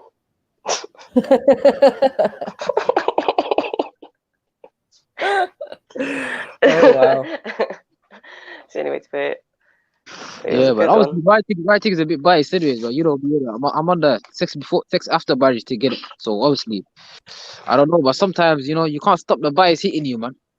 I know, that's why I think I tried to take that out of it. But on a leveling playing ground, we both did real well, man. Compared to the debates before, compared to my debates, or, you know, Ezra and fucking these, man. I think you lot topped it, man. In terms of the presentation, you lot had pictures and all types of madness, innit? That was kind of good presentation. So a real obvious one should be a vaccine debate. Yeah, and this is why I was asking James earlier on if he's a debater, and he was like, well, if I get into the right argument, kind of thing. So I was like, okay, I think he'd be a good debater. No, I don't even like that anymore. Swear God. Swear God, I don't like it. So he's one of those type of niggas, yeah? You could be talking about football, cricket, bang, Islam is in his head. You feel me? Like, even yesterday, when me and Sham were going at it, you see how he dropped it, innit? I just darted off the panel, fam. I couldn't entertain my man. I just left.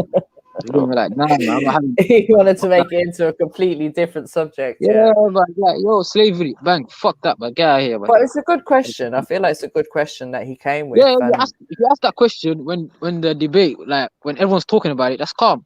But if you're gonna, you know, if you're gonna direct the conversation the way you want to steer it, you feel me? You got agenda kicking, fam. And we know James anyway. If you know James, I don't think you've been on the scene. I've been on the scene for some time, so I know what he's on. Yeah. I've seen him at the park as well. I know that guy, man. He can't leave Islam out his mouth.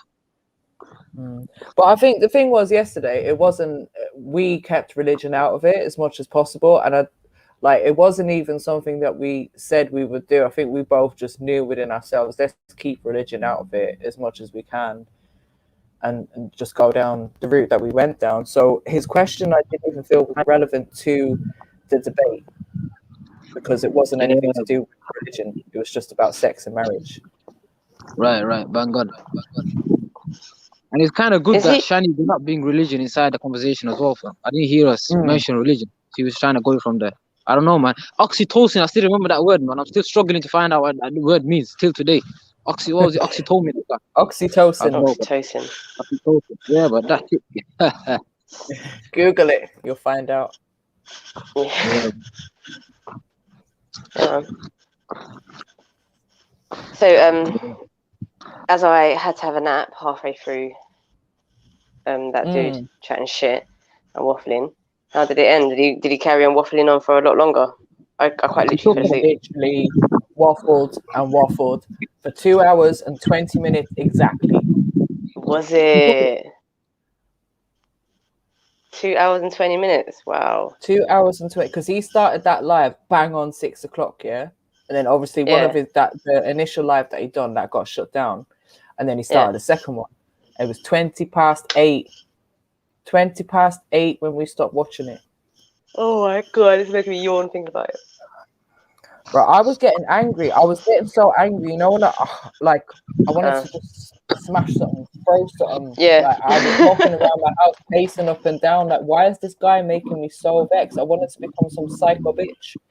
I know. That's why I think I just overloaded and fell asleep. You know, the ones that you just get so fucking big, you just overload. I'm telling But the you. guy's low IQ, man. I don't understand, man. Fucking hell. Like, he's trying to tell us, Carl, it happened in the past. You can't think about it. Leave it alone. Come on, man. If you murder someone 20 years ago, you're still a murderer, man. Even if you apologize. Exactly. Like, you ain't gonna tell us, yo, if you try to groom a kid and that, and then tell us, oh, I did it, I changed. But I don't get how he's saying he groomed a kid and didn't get charged for that. Like, that's a chargeable offence, is it not? Nah, but he's 16, isn't it? So he's legally, I think, what, 16? Is he allowed? I don't know, man. I don't know the law. Oh, I that's mean, the the thing argument. is, it's just because it's investigated. We know what we know what they're like. So many people get away with so many things. So if it doesn't fit criteria, it doesn't tick certain boxes, then of course man's gonna get let off. Oh, that's what I'm saying, man. The UK law is fucked, man. You get more for fucking selling drugs than this paedophilia agreement Exactly. thing. Shit is a backwards, man. Bullshit. Absolutely fucked up. But yeah. Yeah, I don't want to see no more of that Yeah, I'm done with that now. nonsense for the rest of But this what year. one, is he a homosexual or is he bisexual? Does anyone know? Or is he straight? Well, someone asked him, the guy, I think someone asked him, like, what about his sexuality? And they were like, so are you gay? And he was like, no. And then they were like, so how would you, like, label yourself? And he was like, well, straight, bisexual, whatever you want to call me, innit? So, like, he wasn't giving himself a definitive label. He was just like, call me what you want, but I'm not gay. Yeah, he's gay. But then I can't call you what you want then. Either I can or I can't. He's a faggot, man. No. Yeah, I know what I call you. You ain't gonna like it, mate. Yeah, exactly. Exactly.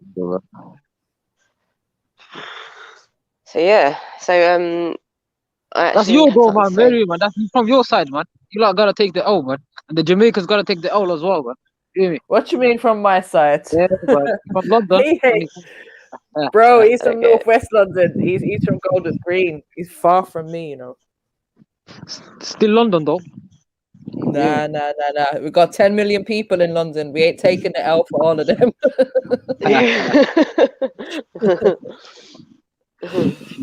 Not with that one anyway. Jesus. No. So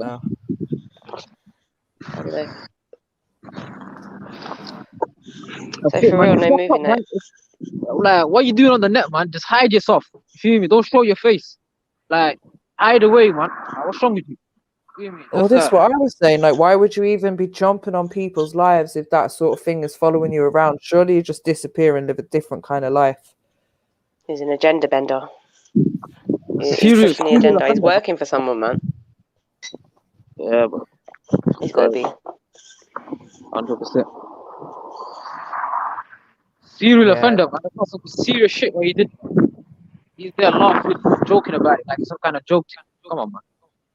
Guy, you're a groomer. Yeah, I know all of this defensiveness. I don't know. I just didn't like his vibe at all. Didn't like him at all. And I just don't like the fact that he could still be doing this to like young people that are like. He mentioned it as well. Did you hear him, Sash? He's talking about lockdown and this and that, and people are getting affected, and this is why I'm trying to help people. No, this is how you're trying to groom people. You're using it to your advantage. It's mad. Just ugh. Proper scum. Did he answer any of your questions? No. Did he answer? I asked him, do you consider yourself to be a narcissist? I mean, all narcissists say no, so it was a bit of a trick. So he didn't answer that. He did say something about. He did mention something about narcissists, but I think it was just when he was talking in general. I don't think it was a question, because what he seemed to be doing was avoiding any questions that were actual questions. Yeah, Right. or even anything that was a question. Most of the things he was pulling up with people that were supporting him, just putting in like random comments about, oh, we like what you do, keep doing what you're doing. Oh, we got so much love for you, blah, blah, That's blah. it. Just chatting shit. That's it. But they're fucked up as well, man. That's some joint enterprise thing, man. Feel me? Anyone trying to cape for man, that's you're in the same basket as him, man. Yeah, he's insane. It's just mad. He just didn't make any sense. Like 1 minute he's saying like, oh, I haven't done anything wrong, or I'm a changed person. In the eyes of the law. Yeah. Well, that's it. You can't say you're a changed person, but then say in the eyes of the law you're innocent. Like, you're kind of contradicting yourself, right? Right. Were you To be innocent? honest, he's right though, man. In the eyes of the law, he's innocent, fam. You feel me? Yeah. That's your statement. But In the don't make eyes it right. of the UK law, yeah, he's innocent. But in the eyes of natural law, is he innocent? I'm saying, man. I think in our eyes, he's not innocent. You feel me? In the eyes of the majority, he's not innocent. But there's a reason why he wasn't investigated. I don't know, man. I don't think he's being charged or something. And he can't be charged, man. The guy was actually 16 years old. He's legally allowed to do what he wants to do, innit? I'm sure he's 18. But didn't he say in that other video that we watched earlier that he mentioned kids younger than 16? Sure he did. Yeah. Remember, he had that thing up. There was at one point something was saying boy was 15, but then they were saying 16, and we never really clarified what it was. There was nothing there to actually show us how old the person, the young person or child, whatever was. So I don't know. But it's the way he's gone about things for me. This is what I was saying. If that was, let's say it's an 18-year-old and he meets that 18-year-old in a club or something, that's different. But it's the tactics that you're using. You're doing it all in secret and then not wanting to be exposed. Like, clearly there's something seedy going on if you're doing it all privately. Yeah, man. It's If he was off to me, man, that guy would have been headshotted by now. But, you know, it's the UK law, innit? Let them do what well, they I need to do, think man. the majority of people would see nothing. That's all I'm saying. Really? The majority? I hope the majority. I really, really hope the majority would see nothing. Bro, they would literally stand there, take their phones out, press the record button, start filming it, post it on their social media, and you'd never get away with it. That's the fucking problem over here. Fucking gay, man. People don't know when to look away and shut their mouth. They'll literally hit the record button before they ever do that. Mad. I don't know. Gotta just raise our children in the right way. Be wise. But Because you know what? Like, it did bother me, because when I think of like my kids have got to a certain age where I have raised them, and obviously, you know, teaching them to be careful, and there's this and that out there, and and then like thinking about today, I'm like, but my child is still at a vulnerable age, and because he's into this whole music thing, I think this is why it affected me so much, because I'm like, what if my child was to be looking at him as some sort of like influencer or mentor or something? Do you know what I mean? Like, and he ends up in that little support group or some bullshit. Nah. I need to speak to my child when he gets home. Like, let me see who you're actually following on Instagram. yeah, I think that but this is what I'm trying to say. If it ain't him, it's gonna be another one, because they come in all shapes and sizes, all colours. Like, it's just mad. It's mad. And I think like where he seems to be, I don't know, because he was really into music and that last year, but he seems to be falling away from it now. And to be honest, I'm not even too bothered. I'm just like, I don't necessarily even want you to be in that industry right now, or trying to get into it. Yeah, just do something better, build your own studio, get your own equipment, and then, you know, in a few years' time, you can have all your stuff ready to go. Yeah, man. What did I say? I think that's what I mean about let's just, oh, I can't remember. It's something about like just stop associating talent with fame or something like that. Like, that makes sense. Yeah, I can't remember the meaning now, but it went along them lines about maybe let's just appreciate talent without the fame. Exactly. Not everyone needs to be famous and be a celebrity. Yeah, man. Yeah. Yeah. It's crazy though how that's all changed over the years as well. Like, if you think back when we was younger, the only celebrities were like the main pop stars and the main like actresses and actors in the movies and stuff like that, innit? But now, like, everyone's a celebrity. You go on Big Brother, you're a celebrity. You go on Love Island, you're a celebrity. You make a TikTok that goes viral, you're a celebrity. That's what I mean. It's mad, man. I think with the whole Big Brother, I think when that kicked off, it really opened up this whole idea of reality, like morphing reality into. Do you know what I mean? Though the whole reality TV thing, yeah. Yeah, like Big Brother was a major turning point. I think major turning point because so many reality TV shows come after that, and it's really morphed people's perceptions of what reality actually fucking is. Yep. I was watching this. Well, I wasn't watching this thing. Sorry, let me rephrase this. I was at my dad's, and my sister was watching this thing. Yeah, and it was on BBC iPlayer or BBC Three or something, and it was called. Oh, I can never remember the name of it. I Will Destroy You. That's what it was called. Listen.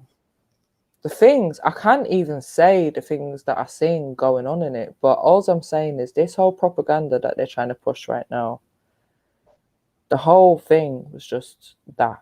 It was just that. It was just... What was it based around? To me, it was just everyone's having sex with everyone. That's all it was. Everyone was having sex with everyone. Man, woman, man on man, man on man on man. Like, I can't even describe the scenes that was on it. It was horrible to watch. This was on BBC, like iPlayer. This was just normal, like, I don't know, daytime TV or evening TV or whatever. Look it up. Was it a reality TV type thing? No, it was just like a series thing. That's fucking mad. Yeah, but why I Will Destroy You? Like, why has it got that title? I don't know. I really don't know. I'm just saying it was horrible to watch. So I can see what's like. This is why I'm so glad I don't watch TV anymore. Yeah. See the things that they're putting out there. I sometimes feel, because I've completely logged off from it. That's why I got a bit bored earlier. Like, whenever politics and stuff come into it, it just makes my eyes roll. I know it's just really fucking boring. It's just really boring, and I can't even pretend to be interested. But in some ways, I do think maybe I need to watch TV just to kind of be one step ahead. Maybe not watch TV. There's other ways of keeping up with current affairs and educating ourselves on the things that are necessary to us. No, I hear you. Maybe not like watching, sitting there, entertaining myself with it, but I mean just kind of just scoping out, just looking and seeing, rather than locking myself away from it. Just maybe to kind just of keep up with, the things that they're currently putting out there. Big up everyone. Hey MD. Assalamu alaikum akhi, كيف حالك? Stack, you there? Hello? He's there, but he's not there. Okay, I wait for him to come back on. So to interrupt the conversation, ladies. That's all right, sis. It's nice to have you back on the panel. I know, I felt so bad, sis, when Sash jumped off and I was just chatting away. I do apologize. I felt like I was monopolizing. Please don't be sorry, because I jumped on. I don't know why I jumped on. I just thought I'd jump on. Maybe I'll jump in, but then it just got really boring. And Quite big up even to you, pretend to MJ, care. because you got stamina for this, you know. I respect for that. Yeah. Yeah. Oh, yeah, man. Mate. What's up, Miriam? How are I you? just really want to watch the movie night. I really want. I was really looking I forward. know. I Because mean, I think we're Jedi, all what just happened? sitting Is here he waiting there? for Jedi to come back and be like, yeah, okay, it's movie night now, but I think we've all eaten our popcorn and drink our tea already. So, like, what we're gonna eat during movie night? Yeah, what now? Isn't it? Well, thank We'll have God to for make our own coffee. movie. That sounds. So wait, MD, did you yeah, you know. MD, did I hear correctly that you have done a vaccine challenge all by yourself? Yeah, I did. Oh yeah, shit. Yeah. I ain't even seen that. What? No, I haven't. The thing is, it has to be uploaded with a video, and it can't be just uploaded with an audio. And now, unfortunately, I don't know if you guys. Well, I said it earlier. My children's grandfather passed away yesterday. Oh, So sorry to hear that, man. And my children are the ones that do all the tech stuff for me if I need Right. that extra assistance other than Google or YouTube in how to do it. So with them gone, I'm just like, internet is like, I don't know. But I'm still going to try and figure out a way to actually get a video uploaded. I just don't know how I'm going to do it yet. Because I did do 2 videos previously, but then I deleted it. You know when you're just like, oh, it's not. It's frustrating. Sometimes you record something once, it's perfect, and then the second time, third time, it's like, oh. Yep. Yeah, messing up my words. I'm mumbling now. Yeah. So it was very frustrating. But like I said, at least you've done it. so when are you guys going to do yours? Well, I think now that I've got the debate out of the way, because I think that was like not really, it wasn't on my mind too much, but it kind of was like sitting there in the back of my mind constantly for the last 3 weeks. So where I've been trying to sit down and like write some bars, I've just not been able to do it. Like I think, I needed to free up my mind a little bit more. So yeah, if I've got time, you never know, I might come up with something over the weekend. But I feel like the more I try and pressure myself into doing it, the harder it seems to be. I hear you. But give it a go, innit? Why not? I'm sure you can do it. I'd love to hear your lyrics, sis. Innit? I just need to get the right lyrics into my head and then get it on paper, and then usually it's not too hard. Like I've got so many books with just random poems written down in it. And usually if something comes to my head, I'll just write it down. But with this, as I said, I feel like I've just been overthinking it, and it's put like a writer's block in me.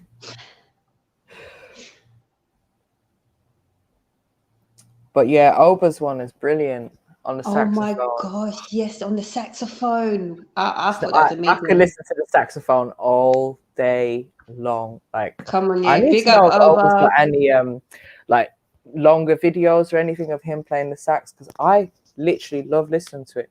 There's one guy called Jimmy Sax, and he is brilliant on the saxophone. I'll just play his music sometimes in the background when I'm like cleaning and stuff like that. So it's so chilled and relaxing, but upbeat at the same time. It definitely gives it different sort of vibrations. It's lovely.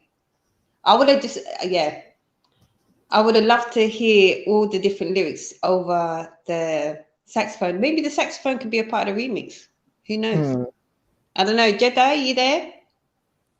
But did you, were you watching was it the New Year's? No, not New Year's. It was before New Year. I think it was like maybe early December or something, when Jedi done a live stream from the studio, and he had like all the different artists there, and Oba Saxy was there playing the saxophone, like on the live stream, as like everyone was coming in doing their different bars and everything. Oh, it was sick. It was so sick. Oh, that guy is so talented. Is it still on? What is that on Jedi Online, or is that Freestyle Friday? Because I'll look back to see if I can find it. No, it's on Trilluminati, I think. I'll try and find it for you. Oh, bless! I appreciate that. No problem. Should be there somewhere. Stack, are you? Oh, he's gone. Oh, I was just about to say, are you back yet? No, he ran away and left us. Next time. Sham's not here, so he's not got anyone to argue with. Where's Sham? No, that's what I wanted to speak to him about, that topic. Where's Sham? I don't know where Sham is. How many times should you say his name before he pops up? Don't say it anymore. Is it 5 No, times? Sham's cool. I mean, he basically squashed it all, but he got his point across. But because I said because I gave my word that I would, obviously I would speak to M-Stacks after, and M-Stacks was dead, hence why I came on. But obviously as well, I still want to do the movie night too. But I can kill 2 birds with 1 stone, so I thought so. Yeah.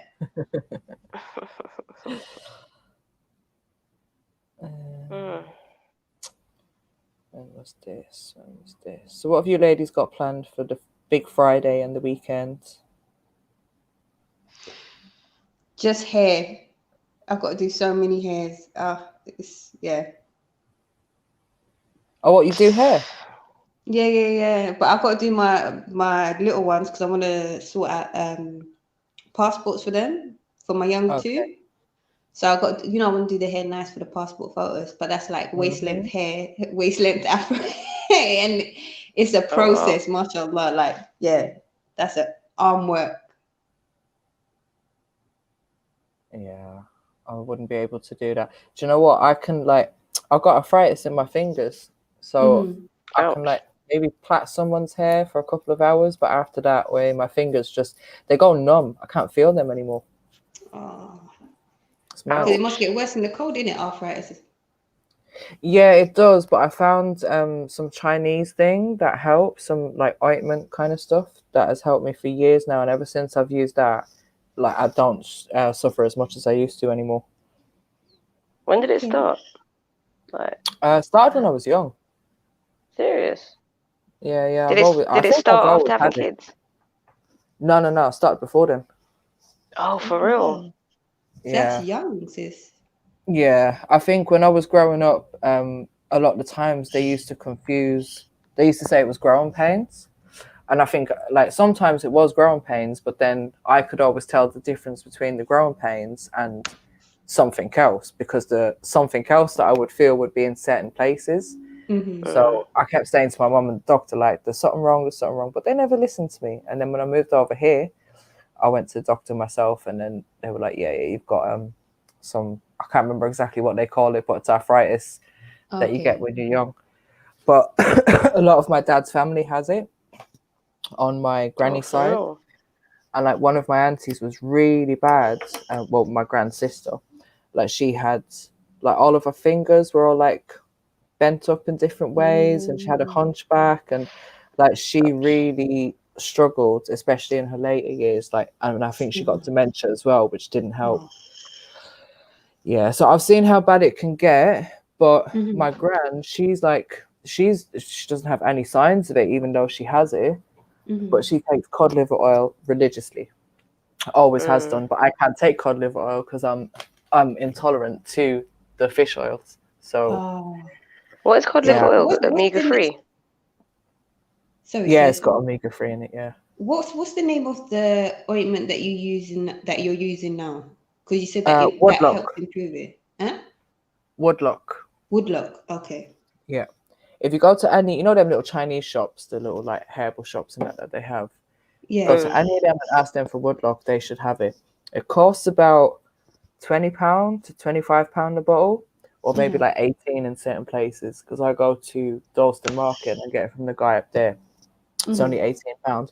But honestly, this bottle that I've got, I've had it for about a year or two, and you wouldn't even think I've used it because there's so much of it left. Oh, wow. Yeah, so like it lasts forever because you only put a tiny bit on. Is it an oil? Rub it in. So is no, it like a watery. No, so you just like, for me, I'd use it at night, and you have to make sure you wash it off the next day before you go outside. And I used it for maybe about 2 weeks. Irritation if you left it on for longer? Would it cause what? Irritation to the skin if you left it on for longer. Not irritation, but they just say you shouldn't go outside when you have it on, because I think like it opens up the pores or something like that. So you just have to make sure you wash it off before you go out. But yeah, you only use a tiny bit, rub it in, massage it in for as long as possible. I think I used it for about 2 or 3 weeks, like years ago when I started using it. And then after that, I just felt like all my pains disappear. Literally just disappear. So since then, it's never been as bad. And whenever I feel it flare up, I just rub some of that into my knees or my fingers, and I'm fine. I wake up the next day, the pain's gone. Nice. You find weed helps? Do you think that has anything Oh to yeah, do with it?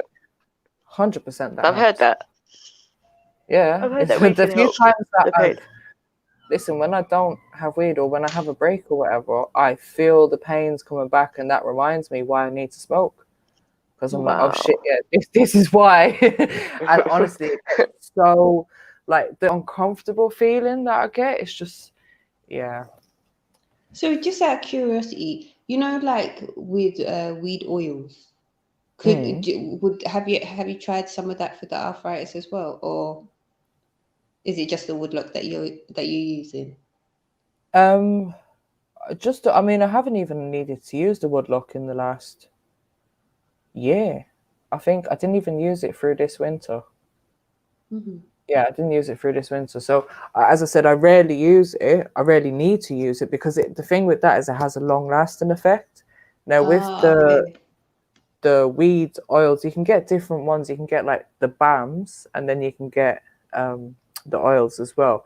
A lot of people use CBD balms, and they just rub that into where they have certain pain and that. Sorry, I'm really not good with the terminology of certain things. So what's a band exactly? A balm. A balm. Oh, B-A-L-M. balm. Yeah. Okay, I thought you said a I said band. I balm. was like, what's a band? Balm. Have you got that balm? Sorry, it's my accent. I can't help it. Sorry, sis. Balm. Balm. Balm. Mary Jane, pass me that balm, will you? The balm. Do you have that CBD balm? Oh my god. But you can also get THC ones as well, and they do different things. So it depends really what things you're trying to help with.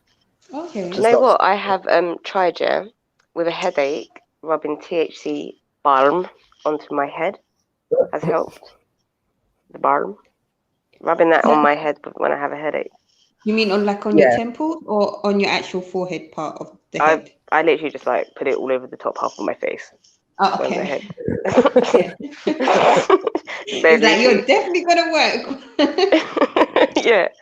It's dripping. Do you know what I do when I've got a headache? And this actually helps. My friend said it to me one day, and I was like, don't be stupid, that's not gonna help. Just get a cold flannel and put it at the back of my neck and leave it there for about 5 minutes. And honestly, it relieves the headache so much. It's so good. Really? Swear on. All right. We'll have to try it next time. Yeah. The only thing I'm not good with the cold. I'm really, I can't. I'm not good with cold. But seeing how it's on the back of the neck and on my forehead, then yeah, I'll give it a go. Yeah, I'm not good with the colds either. But honestly, when you feel the relief that it gives you, it's just, it's so calming when you got that headache and your head starts to feel all like stressed out and stuff. And all that pressure headache, man. Yeah. I get pressure headaches. I think that's what I'm getting, pressure headaches. So I do that, and then if it gets really bad, I just have to go sleep. It's the only way to get rid of it. Yeah. I find, I just kind of change subjects a bit. I find it's kind of good in a way. If you got arthritis at such a young age, I would imagine if you had the vaccines, if it would have got a lot worse from for real. I wonder. Everything happens for a reason, boy. That's true, actually. I've never thought everything about happens it. for a reason. That's mad. Yeah, definitely. I think that they might aggravate things. Obviously, it's very hard to find evidence for these things. So I mean, might get people's knickers in a twist to say anything bad about the Holy Grail of vaccines. But it makes me wonder. No, I think it's all a lot of bullshit. And you know why I say this? Because when I was younger, you know, when everyone was getting like chicken pox and measles and all that, you know, like it'd be going around in school or someone on your street would have it, yeah. Like, oh, they're not allowed out to play. I'd be going to their houses, rubbing my skin against their skin, like, yeah, let me get it. I want to get it. Like, I've never had chicken pox. I've never had any of these things. You're not all getting a week off school, and there's me putting along to school every day, yeah. I never caught this shit. Never. I say my cousins have it. You know, all that bullshit they do with like, oh, you have to stay in the dark and close the windows, close the curtains over, blah, blah, blah. I never had to do any of that. I never caught any of these things, even though I was around people that clearly had it. Yeah, but then my girls don't have theirs, and my oldest one has had it, chicken pox. But I mean, I'm just like whatever with these things because I know that they get over it so fast. So it's not like I don't really. But it's supposed to be more dangerous if you get it as an adult. So it's supposed to be So easier. Yeah. We never know. You know what? Some people have these things and they barely show symptoms. Like my younger sister, she got is it German measles? And basically she after that then she got the shingles. I think is it German measles that leads on shingles? No, shingles comes after chicken pox because it's the same virus. So if you've had chicken pox, it stays dormant in your like, as an adult. Like the shingles she got as an adult. Yeah. So the chicken pox stays dormant in you, and then if you're like stressed or run down or whatever, it can reactivate the virus, so to speak, and whatever. But I don't know, man. I read something where they're saying that certain of these childhood things has a protective role. Like so.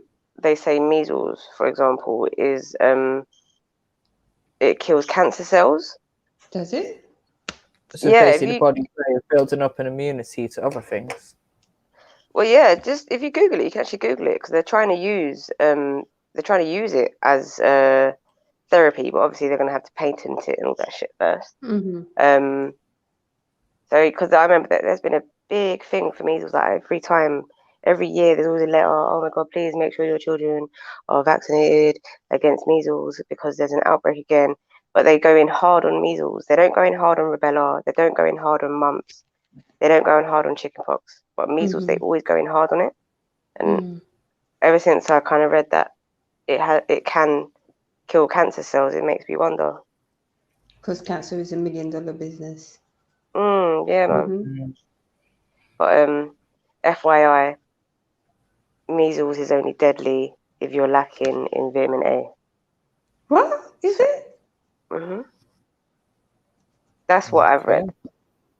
So where I'm saying these things seem very scary, it depletes certain viruses or whatever diseases, depletes your bodies of certain vitamins, which obviously your body needs to process shit.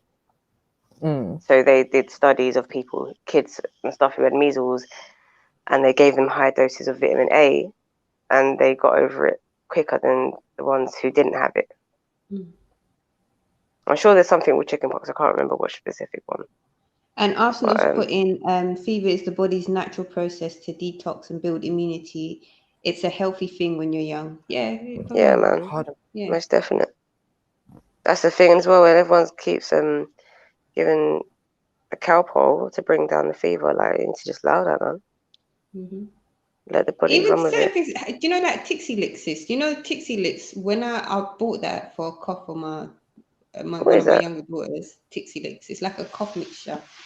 Yeah. So I bought it now, and when I've read the thing at the back, the warning, it can put the child into a coma. What? The one of the side effects. Some of the it's like, oh my gosh. When I actually read the side effects, I dashed the bottle straight into the bin. But I was just like, how is this legal to purchase over the counter? But most medicines, shit, man. Most things are like that though. When you read the side effects and the possibilities of it, because they'll have the low to medium side effects, then they have the high risk side effects. So, you know, I mean, they break it all down. And when you actually read the inserts and the things that can potentially happen, even though it might be like 1 in 5,000 or 1 in 1,000, whatever, it's like, what if you're that one person and that happens? Trust me. Am I going to be that statistic? It's mad. Yeah, because the numbers come from somewhere, and yeah, for real. So James is asking, what do we suppose the cure for cancer is then? Don't know, James. Why don't you jump on the panel and find out, mate? Well, so far, research points at marijuana. Yeah, that's what I was just going to say. That's what research points to. And, you know, like we said, they've got so much so much land that's not being utilized. There's so much agriculture that's suffering in this country. Seeing how we're already the largest exporter in Europe, it would make more sense to open up a separate farm for local supply. Yeah. So that way, you know, you're creating jobs, you're people are gaining trade skills by partaking in agriculture. On top of that, that's an increased workforce, which means people are able to pay taxes, people are able to pay their bills and XYZ. And on top of that, those in need with a card who are suffering can also get it. You know, it's a win-win. But I would also say, because he's saying, what do you suppose the cure for cancer is? I don't know if there is a cure for cancer, because it's something that is within our bodies and it develops. Why it develops, there can be like many reasons for that. And I think this is what all the research is going into at the moment, is why people developing it. Can we find a way to ease, you know, their symptoms and stuff like that? But no one's actually close to having a cure yet. All they can do is kill off the cells in the body with the chemotherapy and And the chemotherapy kills healthy cells as well, isn't it? Right. And, you know, I always go back to the boy in 7 Billion, who he had 2 rare forms of cancer. He then had to have, what's that called? Bone marrow transplant. Yeah. He had like 3 or 4. I can't remember exactly how many he had. But on the last attempt, they were like, because they had to find a donor for him. They found a donor. He rejected the donor marrow. Then they put his own bone marrow cells or whatever it is back into him. And then when that didn't help, they were like, okay, we'll put some more donor cells back in. Those transplants are supposed to graft within 53 days. And on day 50, the hospital was like, no, he's going to die. Like, basically, we're sending him to a hospice. We can't do anything else for him anymore. And on the day he went to the hospice, with 3 days left to live, his mum started giving him cannabis oil. And he's still alive to this day. I think I heard about that story. Oh, wow. He's still alive. And it's all because his mum gave him the cannabis oil and hid it from everyone. And then all the doctors were like, oh, why is he still alive? How come he's still, why is he so healthy? How come he's out of bed now? How come he's walking around? How come the wounds on his hands have now healed up? Because if he didn't have any of the blood cells that he was supposed to have, his body wouldn't have been healing. So they were all like, oh my gosh, it's a miracle. It's a miracle. Like, how has this happened? And all the while, the mum was like, I don't know. I didn't do anything. Because she was scared. Because he was like 12 or something at the time. Oh, swear down. She had a younger child as well. So she just kept thinking, I'm going to go to prison if anyone finds out. I'm going to have my kids taken away. And I think the husband, I know, the husband at the time was like, don't worry, if anything comes out, like, I'll take the blame for everything. But I think once Darren got to about 15, then she went public with it. And she's been on like lots of TV talk shows and wrote a book about it. And it's an actual beautiful story, like, to see what she's gone through. And like, I'm still in touch with mum like all the time and that, because she makes her own range of CBD oil now. So I've been involved in like little experiments and stuff that she's been doing. What kind of oil did she give him? The THC or the CBD? CBD. She was giving him CBD? Oh, sorry, to the son. No. She was giving him THC. Oh, I think I think it was a 1:1 ratio that he was getting. So I think it was a mix of CBD and THC. However, because like, it's such a sad story, because imagine like this was like a 12-year-old boy or whatever, being told that he's going to die. So he planned his own funeral, like Oh. literally planned everything, like what people were going to wear, the music that they were going to play, and everything. So after, like when he survived, he really struggled with the fact that he was alive after like he'd been told for years that, oh, you're going to die, you're going to die. And he'd finally accepted the fact. He was like, Mum, don't worry, we've all got to die one day, da, da, da. So he'd accepted it, his mum had accepted it, and then all of a sudden, like he was alive, and he's like, shit, I've got this life to live. So he got depressed, and he started trying to like take his own life, and he was refusing to eat. They wanted to section him because he was losing so much weight as well. Yeah. So his mum took him to Spain, and there's a guy over there who's been helping cancer patients with weed for like, I don't know, 20 odd years or something. So she took him over there, and that guy introduced her to like different ways of consuming weed and the different types. And I think like there's a bit of the story where she says we went there. I think the boy was like so anorexic that the hospital had said if he doesn't like put on weight, we have to section him in the next 2 weeks. So she took him to Spain, went to this guy. He gave him like some CBD in what they call a volcano. So it's like a lot cleaner way of taking in the smoke, basically. And I think after about half an hour, he was like, Mum, I'm hungry. I want to eat. And all of a sudden, like his appetite just opened up, and he put on so much weight throughout the rest of the holiday that when he went back home, like back to England, the doctors and nurses were like, what? Wait, how did this happen? Like, it's another miracle. Not known all this time that it's actually weed that's helping him. Yeah, I think that's amazing.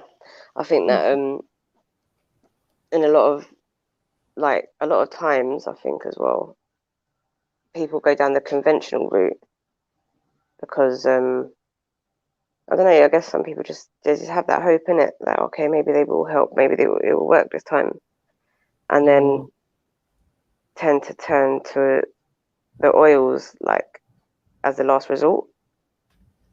The thing is, but one thing I will say, like his mum is always very clear about the fact that she'll never tell anyone to stop or to not have like chemotherapy or radiotherapy. She takes it on a case-by-case basis. And sometimes the weed is just to alleviate the symptoms that they're having of the chemotherapy and to boost their immune system while they're having it. So it's not a thing of like, oh, take weed instead of having your treatments. It's like, look at every option that's available to you.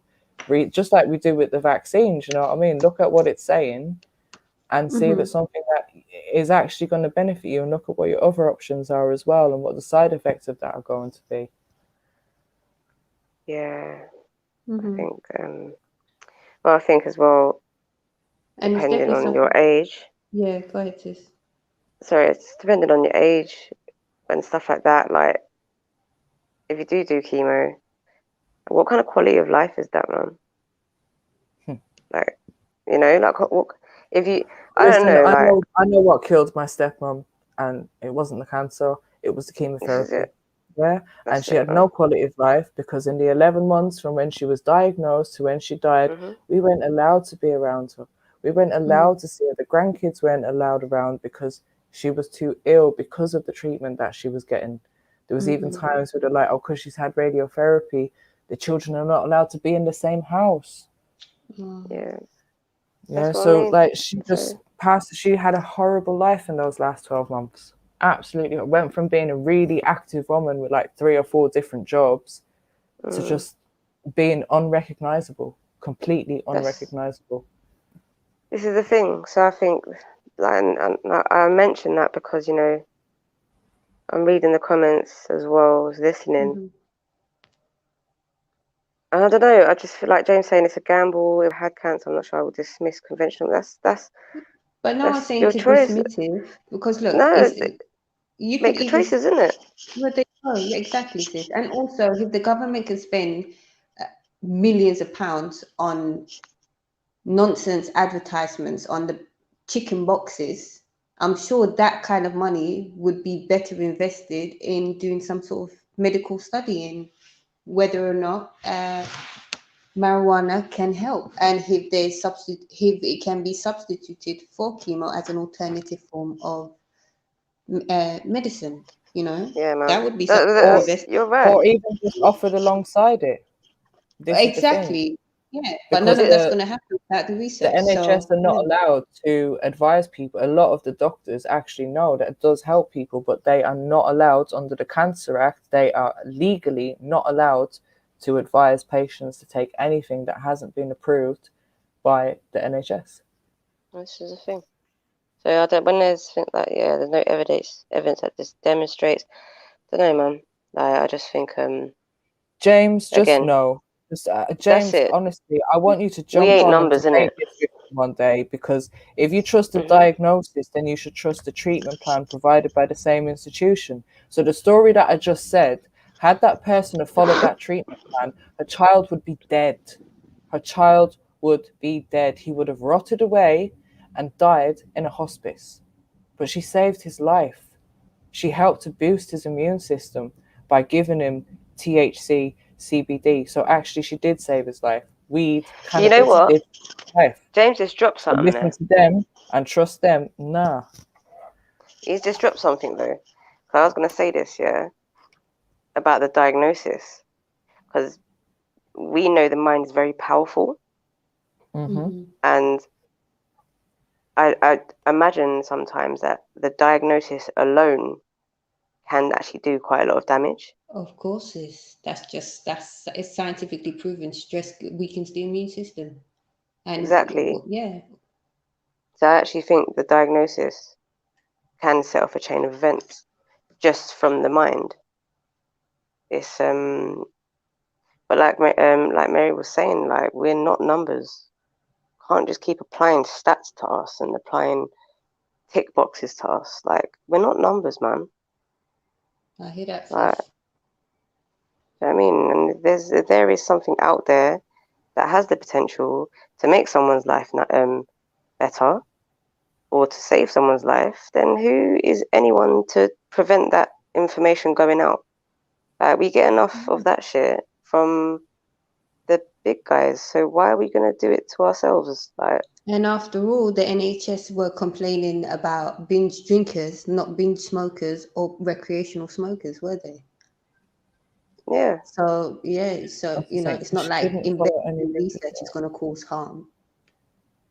It's just mad. Oh, you know what, James? All I say is if you read the story for yourself, you'll get a better understanding of it. And maybe it can't be proven, but you can just look at the state that the child was in when he was told that he had 3 days to live, and then the fact that a week later, after his mum giving him what she gave him, he was alive and kicking. So I think the proof is there for people to see. And there's lots of other cases, like that's one that I know personally that I can speak on, but I know that there's lots more cases out there. Yeah, There's a but lot of didn't they say research about that is it helps going with into epilepsy, cancer. sis? Yeah. So at the moment, there's a thing called Project 21. I was just getting some updates on it. Oh, I've got it right in front of me.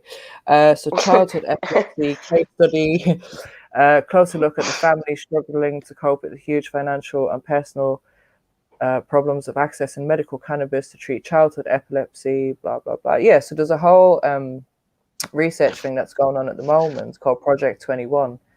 And they're recruiting 100,000 people in the UK with different medical problems and whatnot to do some research on cannabis.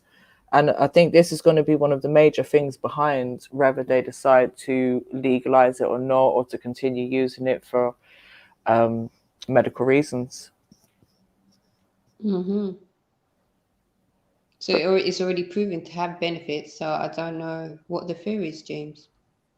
There's lots of studies out there that says that it has benefits, but I think the UK wants to have their own study, which is why they've commissioned this massive like 100,000 people. That's a lot. LL Cool Trill just put up, out of 10 cancer patients, stats show 3 die of cancer and 7 die of chemo. Yep. What are you going to say about that, James? That's your kind of language there. I can back that, because on my stepmom's death certificate, one thing it does not say is cancer. There was a whole list of things there, but it didn't say cancer. They actually put the main cause of death down as a heart attack.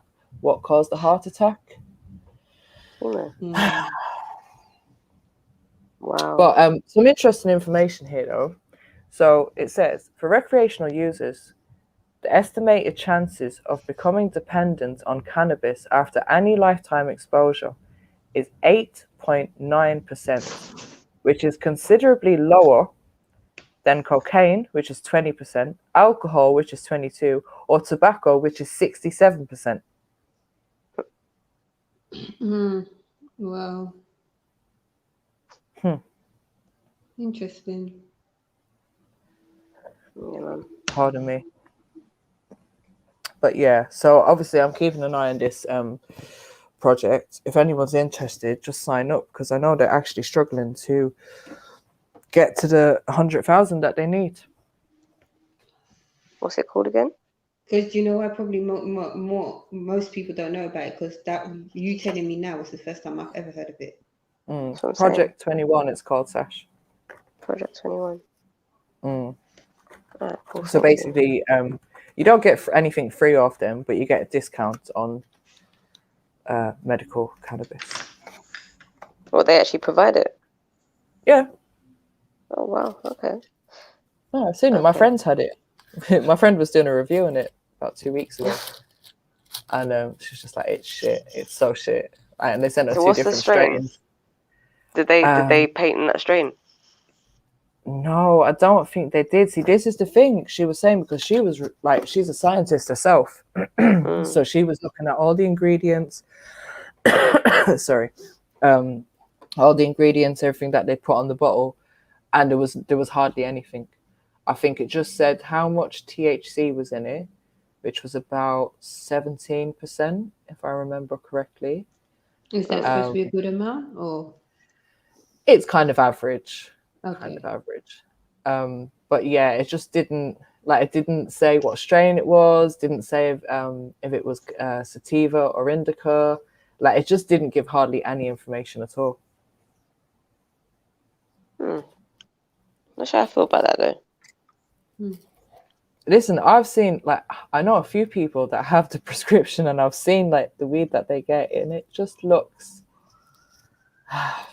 like something I could have grown myself. Mate. Oh. That's interesting. How they'd have to do a real control, like, because I remember one of the arguments against herbal medicine was that they can't quantify the what do you call it? Fucking hell, man. The main ingredient, like the ingredient that does the work. I can't even remember the actual terminology. But they can't quantify it, and they can't like guarantee that it will be the same amount each time. So I just find that interesting with that, how they've managed to control it in such a way that each time it would be 17%. I mean, yeah, I don't know. They could possibly have had a lot of crops go wrong, but by now, the scale that they're doing it on, they must have a certain system set up to just. And this is the thing, I think, because I remember one guy was saying like it came a bit moldy. So, sorry guys, I do apologize. So I was just looking in the chats. I've just noticed M-Stacks. Assalamu alaikum, Akhi. You know, I just wanted to speak to you in regards to the situation that occurred between you and Sham. Because obviously I did speak previously when Sham was on, and everyone sort of had a discussion. I don't know if you want to rewind it, you'll be able to hear fully what was said. And it was just a bit of nasiha, yahi, you know. Take it if you want, leave it if you want. The choice is yours. It's just to say that, you know, inshallah, when you're coming onto the panel, you're free to do as you please. But sometimes it's a case of maybe it's because of your age and you're very passionate. The way you approach conversations and certain discussion comes across in a very, like, you always want to stir trouble. I'm not saying that's your intention to Aki, but I'm just saying this is what seems to be what certain people are saying in regards to that. So I just wanted to give some nasiha that, you know, inshallah, alhamdulillah, S has already said it's cool now, you know, it was just on a matter of principle. But inshallah, if you wouldn't mind, you know, inshallah, maybe coming with a different look to your approach when you come on, because mashallah, especially when it comes to deen wise, I see that you have proper sincerity. So alhamdulillah. So I hope you don't take offense to the nasiha, and inshallah, maybe try to calm and find some kind of equilibrium in your speech patterns. Yeah. And inshallah, hopefully that would avoid certain fitness coming your way and to other people. You know, I'm not well versed, but I do know that a fitna akbar min al qatl. So inshallah, hopefully this will help avoid certain fitness. Ya akhi. Wayak. MD, whenever you speak, it's so like calming and just like, how can you not listen to that voice? I appreciate that, sis. I think honestly. I'm just drawn to sort of calm level because most of my life has been quite, you know, the things that have surrounded me throughout my life has been very hectic. So it's the only way that I can control a certain peace and level within myself. Yeah. I hear you. I've been trying that. But sometimes I can't help but revert to, you know, the old me. Press the wrong buttons and just Jen comes back. Yeah. And guys, big up to you both. I'm doing the whole chicken thing. Last man standing. Oh, yes. that Big up to you both. Big up the chat. Don't forget to like, comment, and subscribe. All right, have a good night, darlings. Big good night, man. Take it easy. Big up. Yeah, we say Mary.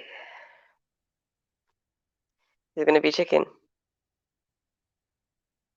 No, I wouldn't do that to you. The thing is, I have no shame. I'll be like, oh shit, all right, I'll just leave. All right, bye. No, Jedi. We're gonna have film club. Yay! No. Yeah, right. I think Jedi should just I don't know. I'm ready for bed anyway. So Jedi, yeah. Jeds, where you at, man? Come get your stream. Dude. But no, it's been an interesting day. I swear we never actually got round to any of the things that Jed's planned. But you know, we'll get there. I missed out on the plans. I believe. Oh, the movie plans. A movie, and we were supposed to do Readers Are Leaders, Chapter 1. Oh, right. I think that we was watching last week or listening to last week, which I was quite looking forward to that because I decided that I'm not going to be on the panel. I'm just going to sit back and listen for once. Yeah, I heard that.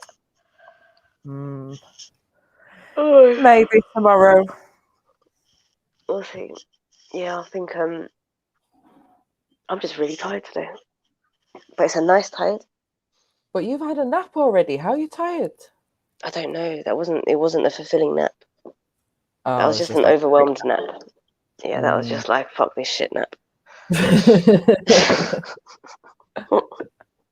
Fuck this shit nap.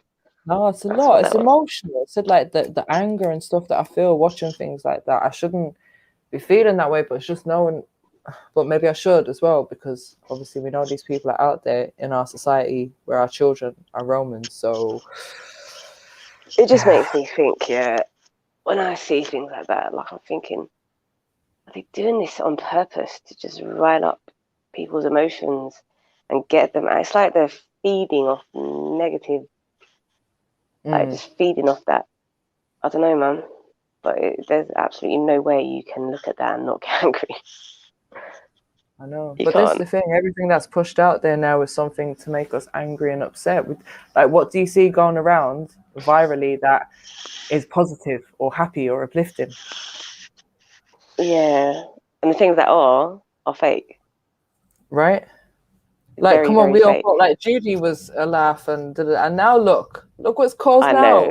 I don't know if I could ever watch Judy the same way again. Proper left a bad taste, boy.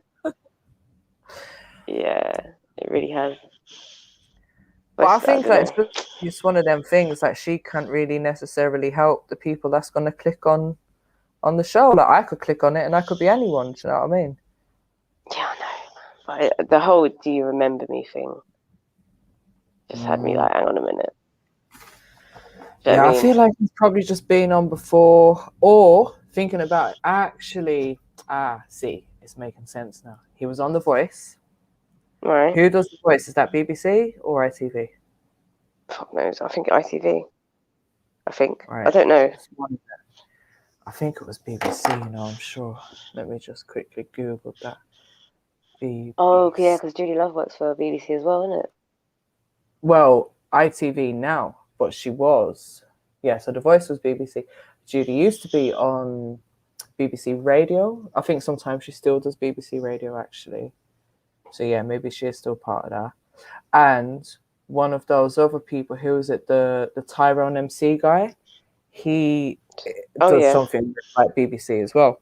So this is what I was saying earlier on. I kept tying it back to the BBC. The whole.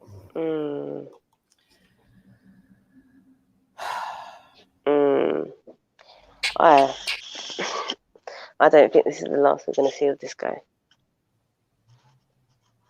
I don't think it's the last we're going to see of this guy. I think he's part of a massive agenda.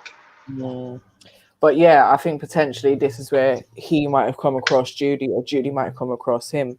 And to be fair to Judy, I've seen a lot of people jump on her lives, be like, "Oh, do you remember you met me? Do you remember at that comedy show like 5 years ago, and I met you and we took a picture together?" And like, you actually hear a lot of that. So it wouldn't surprise me that she's maybe. But I think you can hear the naivety there, though. There's a bit of a naivety when people say that. You can hear it in their voice, but you know when it's like, "You remember me, innit?" Like, do you know what I mean? Yeah, like that it's like, the they just want to get it arrogance. in. Yeah, it's like, "Oh, I'm special because I met you before." Yeah, but you can tell the naive ones that are just gassing, and you can see the ones that, I don't know, man. It's a weird situation. It's just a very weird situation. It's making my head hurt again thinking about it. Where's my THC balm? Oh. I need my balm, Merge. Tell it, go to the farm. Where's my balm? Go to the farm. To the farm.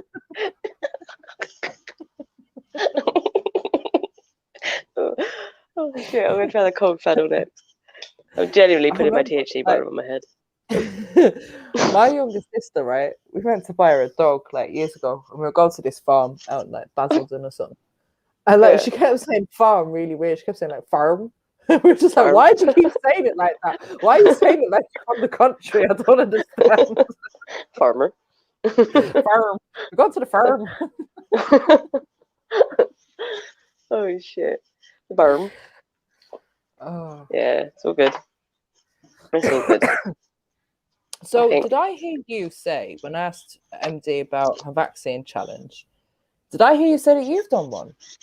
You didn't hear me say shit, because I really can't rap. I mean, I have actually wrote some bars, yeah, and I tried it, and I made fun of myself because it was so bad. So I might have to jump on your one, innit? Can I do the ad-libs? No. Listen, Yeah. I think the best way to do it is just do spoken poetry, innit? What, over a beat? Why not? I'll see what I can pull out. But anyway, let's just remember that you said about an all-girl thing. I know. Should we practice A now? ladies. What you got? Give us your bars. Let me see if I can answer. We'll get some help. Try. No, do no, duet. man. Oh, stop it. Stop it. I'm sure you can pull some out of the bag. I'm actually very, very excited for your one. Still, Mary Jo. Really excited for it. Don't get too excited, because it may not happen. It may not happen. It will. It will. It will. Hopefully. As I said, once I get rid of the it. writer's block, then I'll be fine. But honestly, I've had that debate on my head for the last like 3 weeks, innit? So I think, you know, when you try to do something, it's like, but I've got to do something else. In the back of your mind, you just know you have other things to do, so you can't concentrate on that one little thing. Mm-hmm. I heard that. I can't believe you were preparing 3 days beforehand. No, I mean, I did prepare before then in terms of like doing my research and stuff, because obviously I had What to you put a bit of time into that. What, even more than 3 days before? That's what I'm saying. Like, I will do what Shani did and do it like the night before. So. Nah, even did it at 3 days that, before.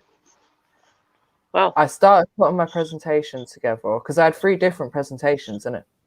So Oh yeah, for real, yeah. I had 2 of them done, but I wanted to like do them a little bit better. But I was happy enough, kind of. And the last one, that's the one I left till last. And I wanted to add more bits in there, and I didn't get to finish it off as well as I wanted to. So even though I had all that time, it still wasn't enough for me to be satisfied. Because the thing is, I need personal satisfaction from it as well. And I was, even yesterday, I was getting pissed off with myself before the debate. Because I was saying to myself, if I'd done this presentation for a job, guaranteed I would have pulled an all-nighter. I wouldn't have given a shit about sleeping or anything else. I would have made sure that that shit was on point. Because when I'm getting paid, it's a different thing, isn't it? But because this was a little bit like, oh, but it's fine, I got this, and I've only got to do this, and I've only got to do that. But I personally wasn't 100% happy with what I put out there. So I know that I could have done better, and that probably affected my performance on the day as well. But no, man, I think you smashed it. Said next time, just watch. I'm gonna smash it next time. I think you smashed it the time you did it. As I said, like, Shani raped my emotions, man.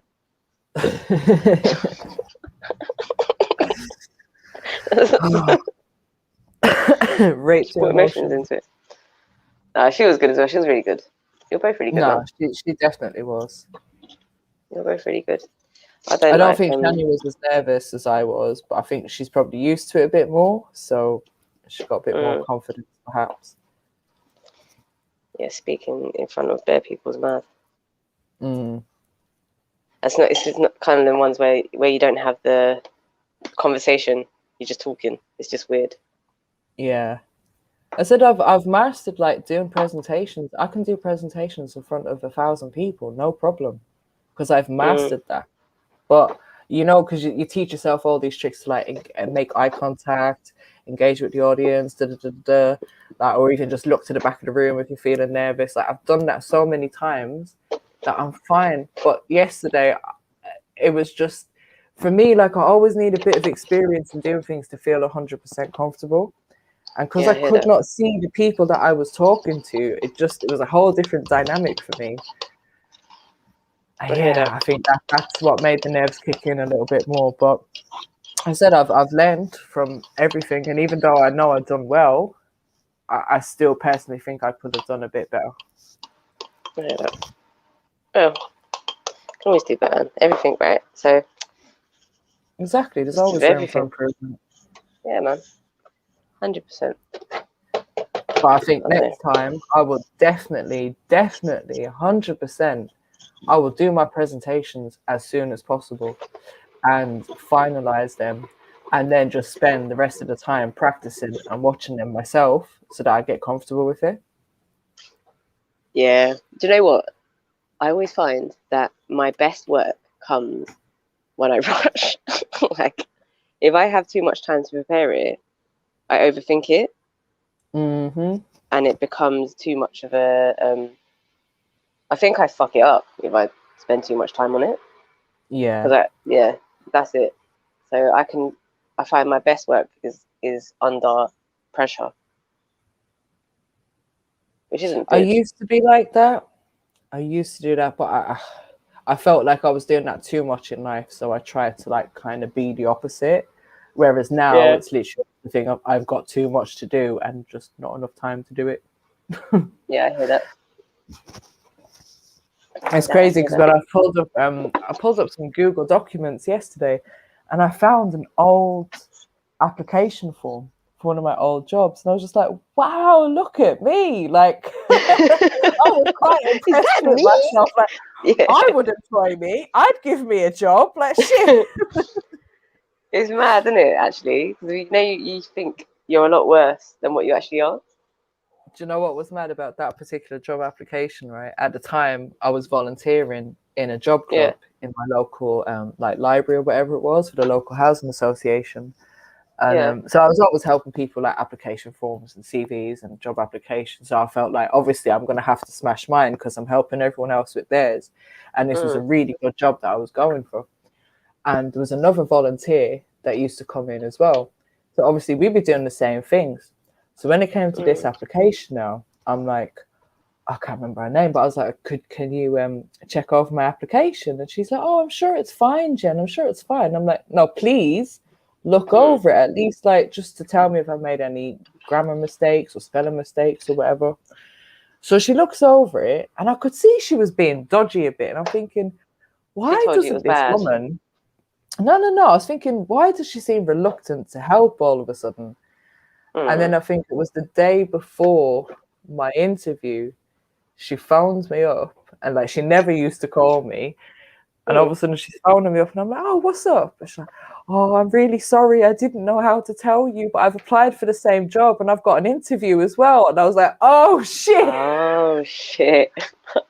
So this was why she didn't want to look at my application form, because she hadn't told me, and then she felt bad because now she's seen what I've put on my application. And obviously she could have copied, didn't it? So I was like, oh, okay. So I started getting a bit nervous then. So I'm like, now I know at least one of my competitions in terms of this job.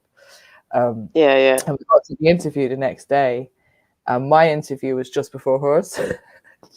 So as I walked out, I was like, hi, best of luck. Do you know what? I've heard so many stories like that where like your colleagues will apply for the same position.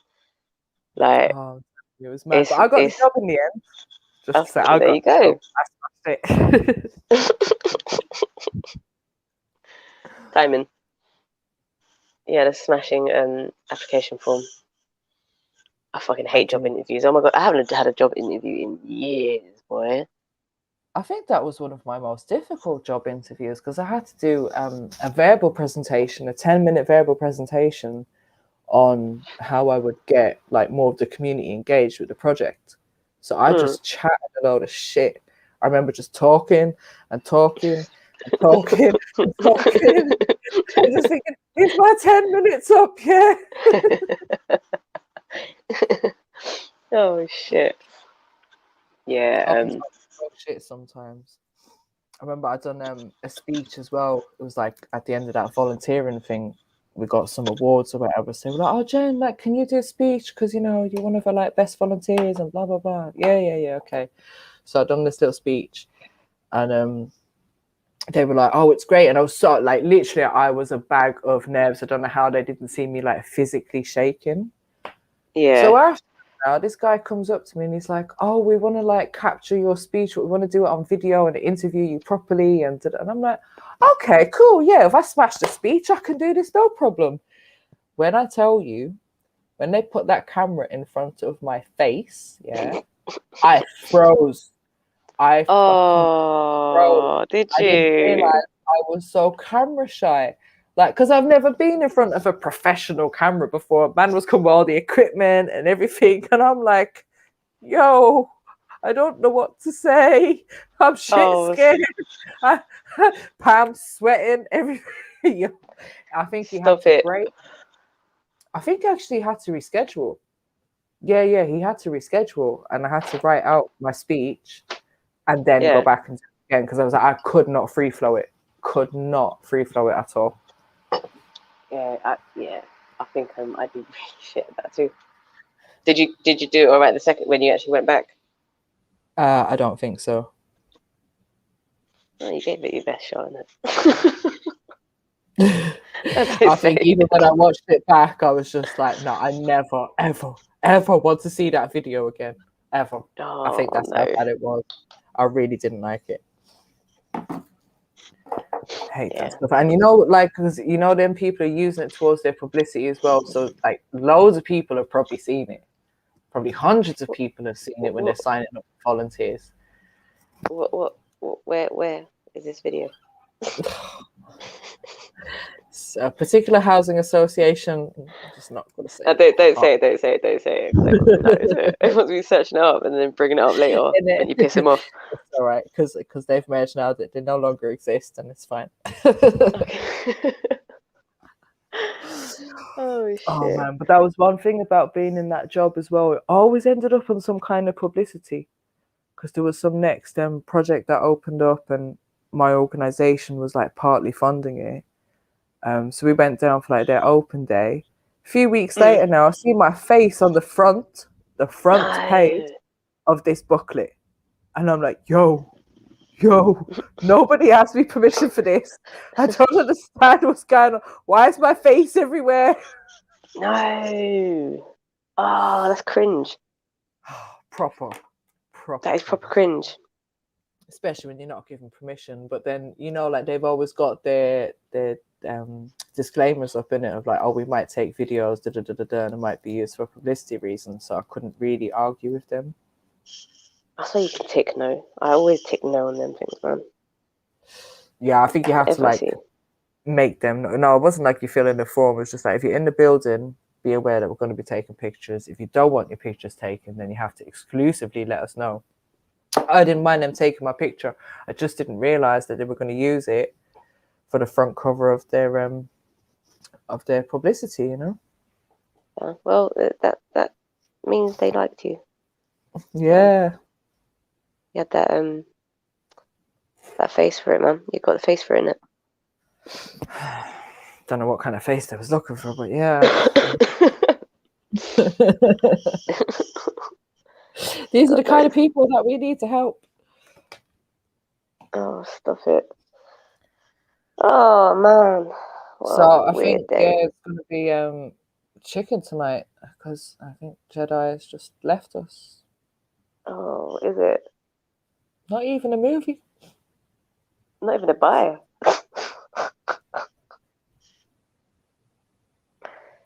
Just bounce. F Matters, I think you should just jump on the panel if you want to speak to me. What is wrong with this person? Who is that person? I don't know. It's one of my fans, obviously. Oh. He likes to come in late night, drop a few comments. Talk about Mary J's idiot now, Adam Trill, lol. Yeah, anyway. If you're around often enough, you might understand why.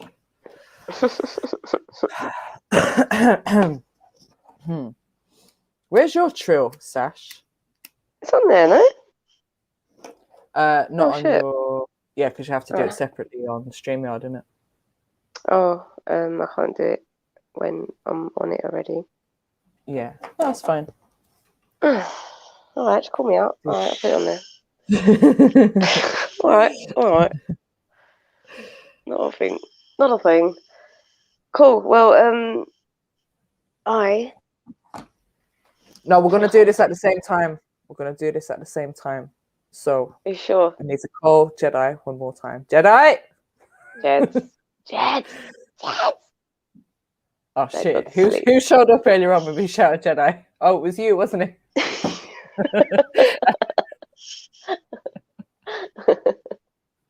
Which was I. Oh yeah, I think it's just us, mate. Innit? Us and the trolls. Wait. Yeah, it's a bit strange. Mary Trill, you white begging idiot. Night, Arsenal. You know what I find funny about these guys though? It's like you come in and make comments, yeah, but like you're just in the chat watching two women on YouTube, like chatting about like, like, are you a man? Ain't you got a woman? Or like, I don't know. But we are talking the kind of conversations that you have just on a random phone, and that's jokes. Real guys like, I'm buzzing.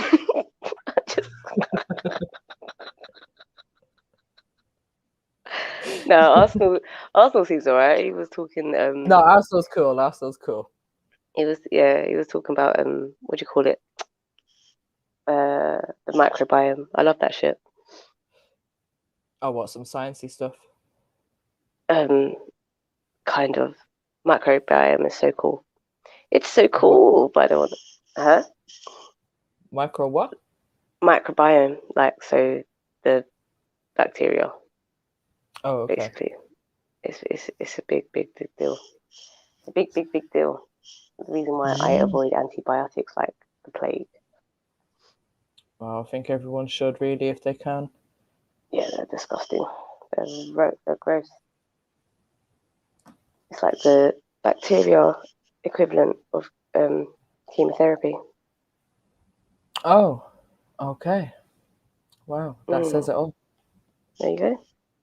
So where does that? How does that form, or like where does that actually? Like where? How would we see that? I don't understand your question. Sorry. What the microbiome? Yeah. It forms at birth. So like it just forms at birth when the baby's born, and sorry guys, the vaginal juices go into the baby, and it just forms from birth, and it changes as you grow depending on what you're eating, what you're exposing yourself to. But there was a massive thing on it, man. There was a big thing on it. I was doing my final project on it, but obviously COVID happened, and I kind of just put it all to the side because we couldn't get into the labs and shit. So it was a bit shit. Fucked up a lot of stuff. But oh, I've just googled it. Yeah, I'll have a little read on that in a bit. Yeah, man, it's pretty cool stuff, and I think oh, they're talking about it as a cancer therapy. Oh, is it? I didn't even see that one. I have not seen Gut that one. microbiomes as a cancer therapy. A person's microbiome affects not only their overall health but also the effectiveness of certain therapies. The goal of lowering the side effects that come with oncological patient care. Okay. Swear down. Check out Gut Thrive. Are you saying Gut Thrive, Arsenal? Yeah, I'll check that out. Yeah, breastfeeding's a big deal. Chest feeding is a big deal. No, call it what it is. I'm joking. Yeah, breastfeeding is a big deal. There's bare, man. Like, I think, someone came in and gave a quick lecture on the microbiome. I think he was saying that when we eat like grains, not like wheat, but like things like lentils and pulses and stuff. Right. The bacteria, when they digest them, they let off I can't remember the exact name for it, but that has been kind of shown to kill cancer cells or something along them lines. It was a really fucking sick lecture, actually. But this is what they say, like there's so many benefits to breastfeeding that people are not actually aware of. I know. Seriously, do you know, I don't get it. Like when I had my kids, I breastfeed just because I'm lazy as fuck and no one ain't waking up at 3 a.m. to make no bottle. Are you mad? I don't know how people done it. Like that whole thing of like just being able to pick them up in the middle of the night, put them next to you, and you're half sleeping. On time, yes. Listen, with my first, I bought like a little cot for her, a little Moses basket. She didn't use none of them. She was in with me. She was just in with me the whole time because I ain't fucking waking up. Go get a bottle. What is this? Who does that? You know where the boob is. Find it. Oh, I love it when they find it. They're like going mad with their head, like trying to find it. I love it. No, but it's such a beautiful thing, and I did see a big difference between babies that I seen that were being bottle fed, like as I was growing up, and that seen a lot of bottle fed babies and always being sick and not able to digest the milk and whatnot. My kids never had, like, you might get the odd little, reflux or whatever, but other than that, they were good and they've always been healthy. So I would say 100% breastfeeding is best. Yeah, it is. And there's literally no argument. Like, I don't understand when people get their feelings hurt by it. I really don't. Like, I mean, some people physically can't breastfeed, and that's all right. It's cool. Like, no one ain't judging you, innit? But I just feel like people need to stop pushing their insecurities on women that can do it.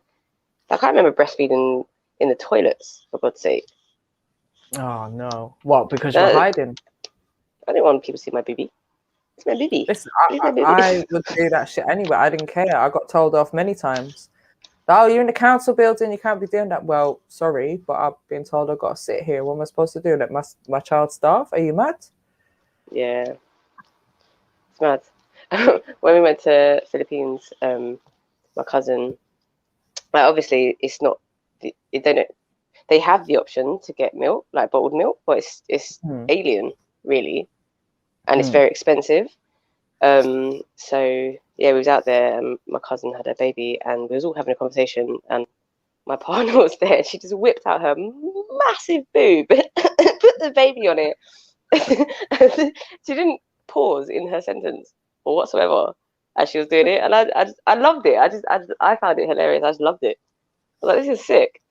And I could feel my partner getting uncomfortable. I was like, babe, man, it's cool. Like, it's natural, isn't it? Like, it's natural. It just made me laugh. It is.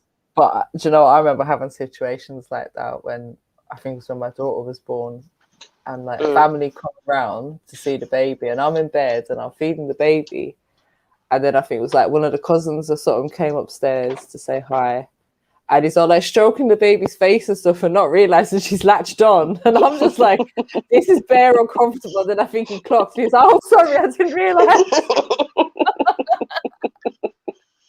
I was just like, yeah, awkward. Awkward.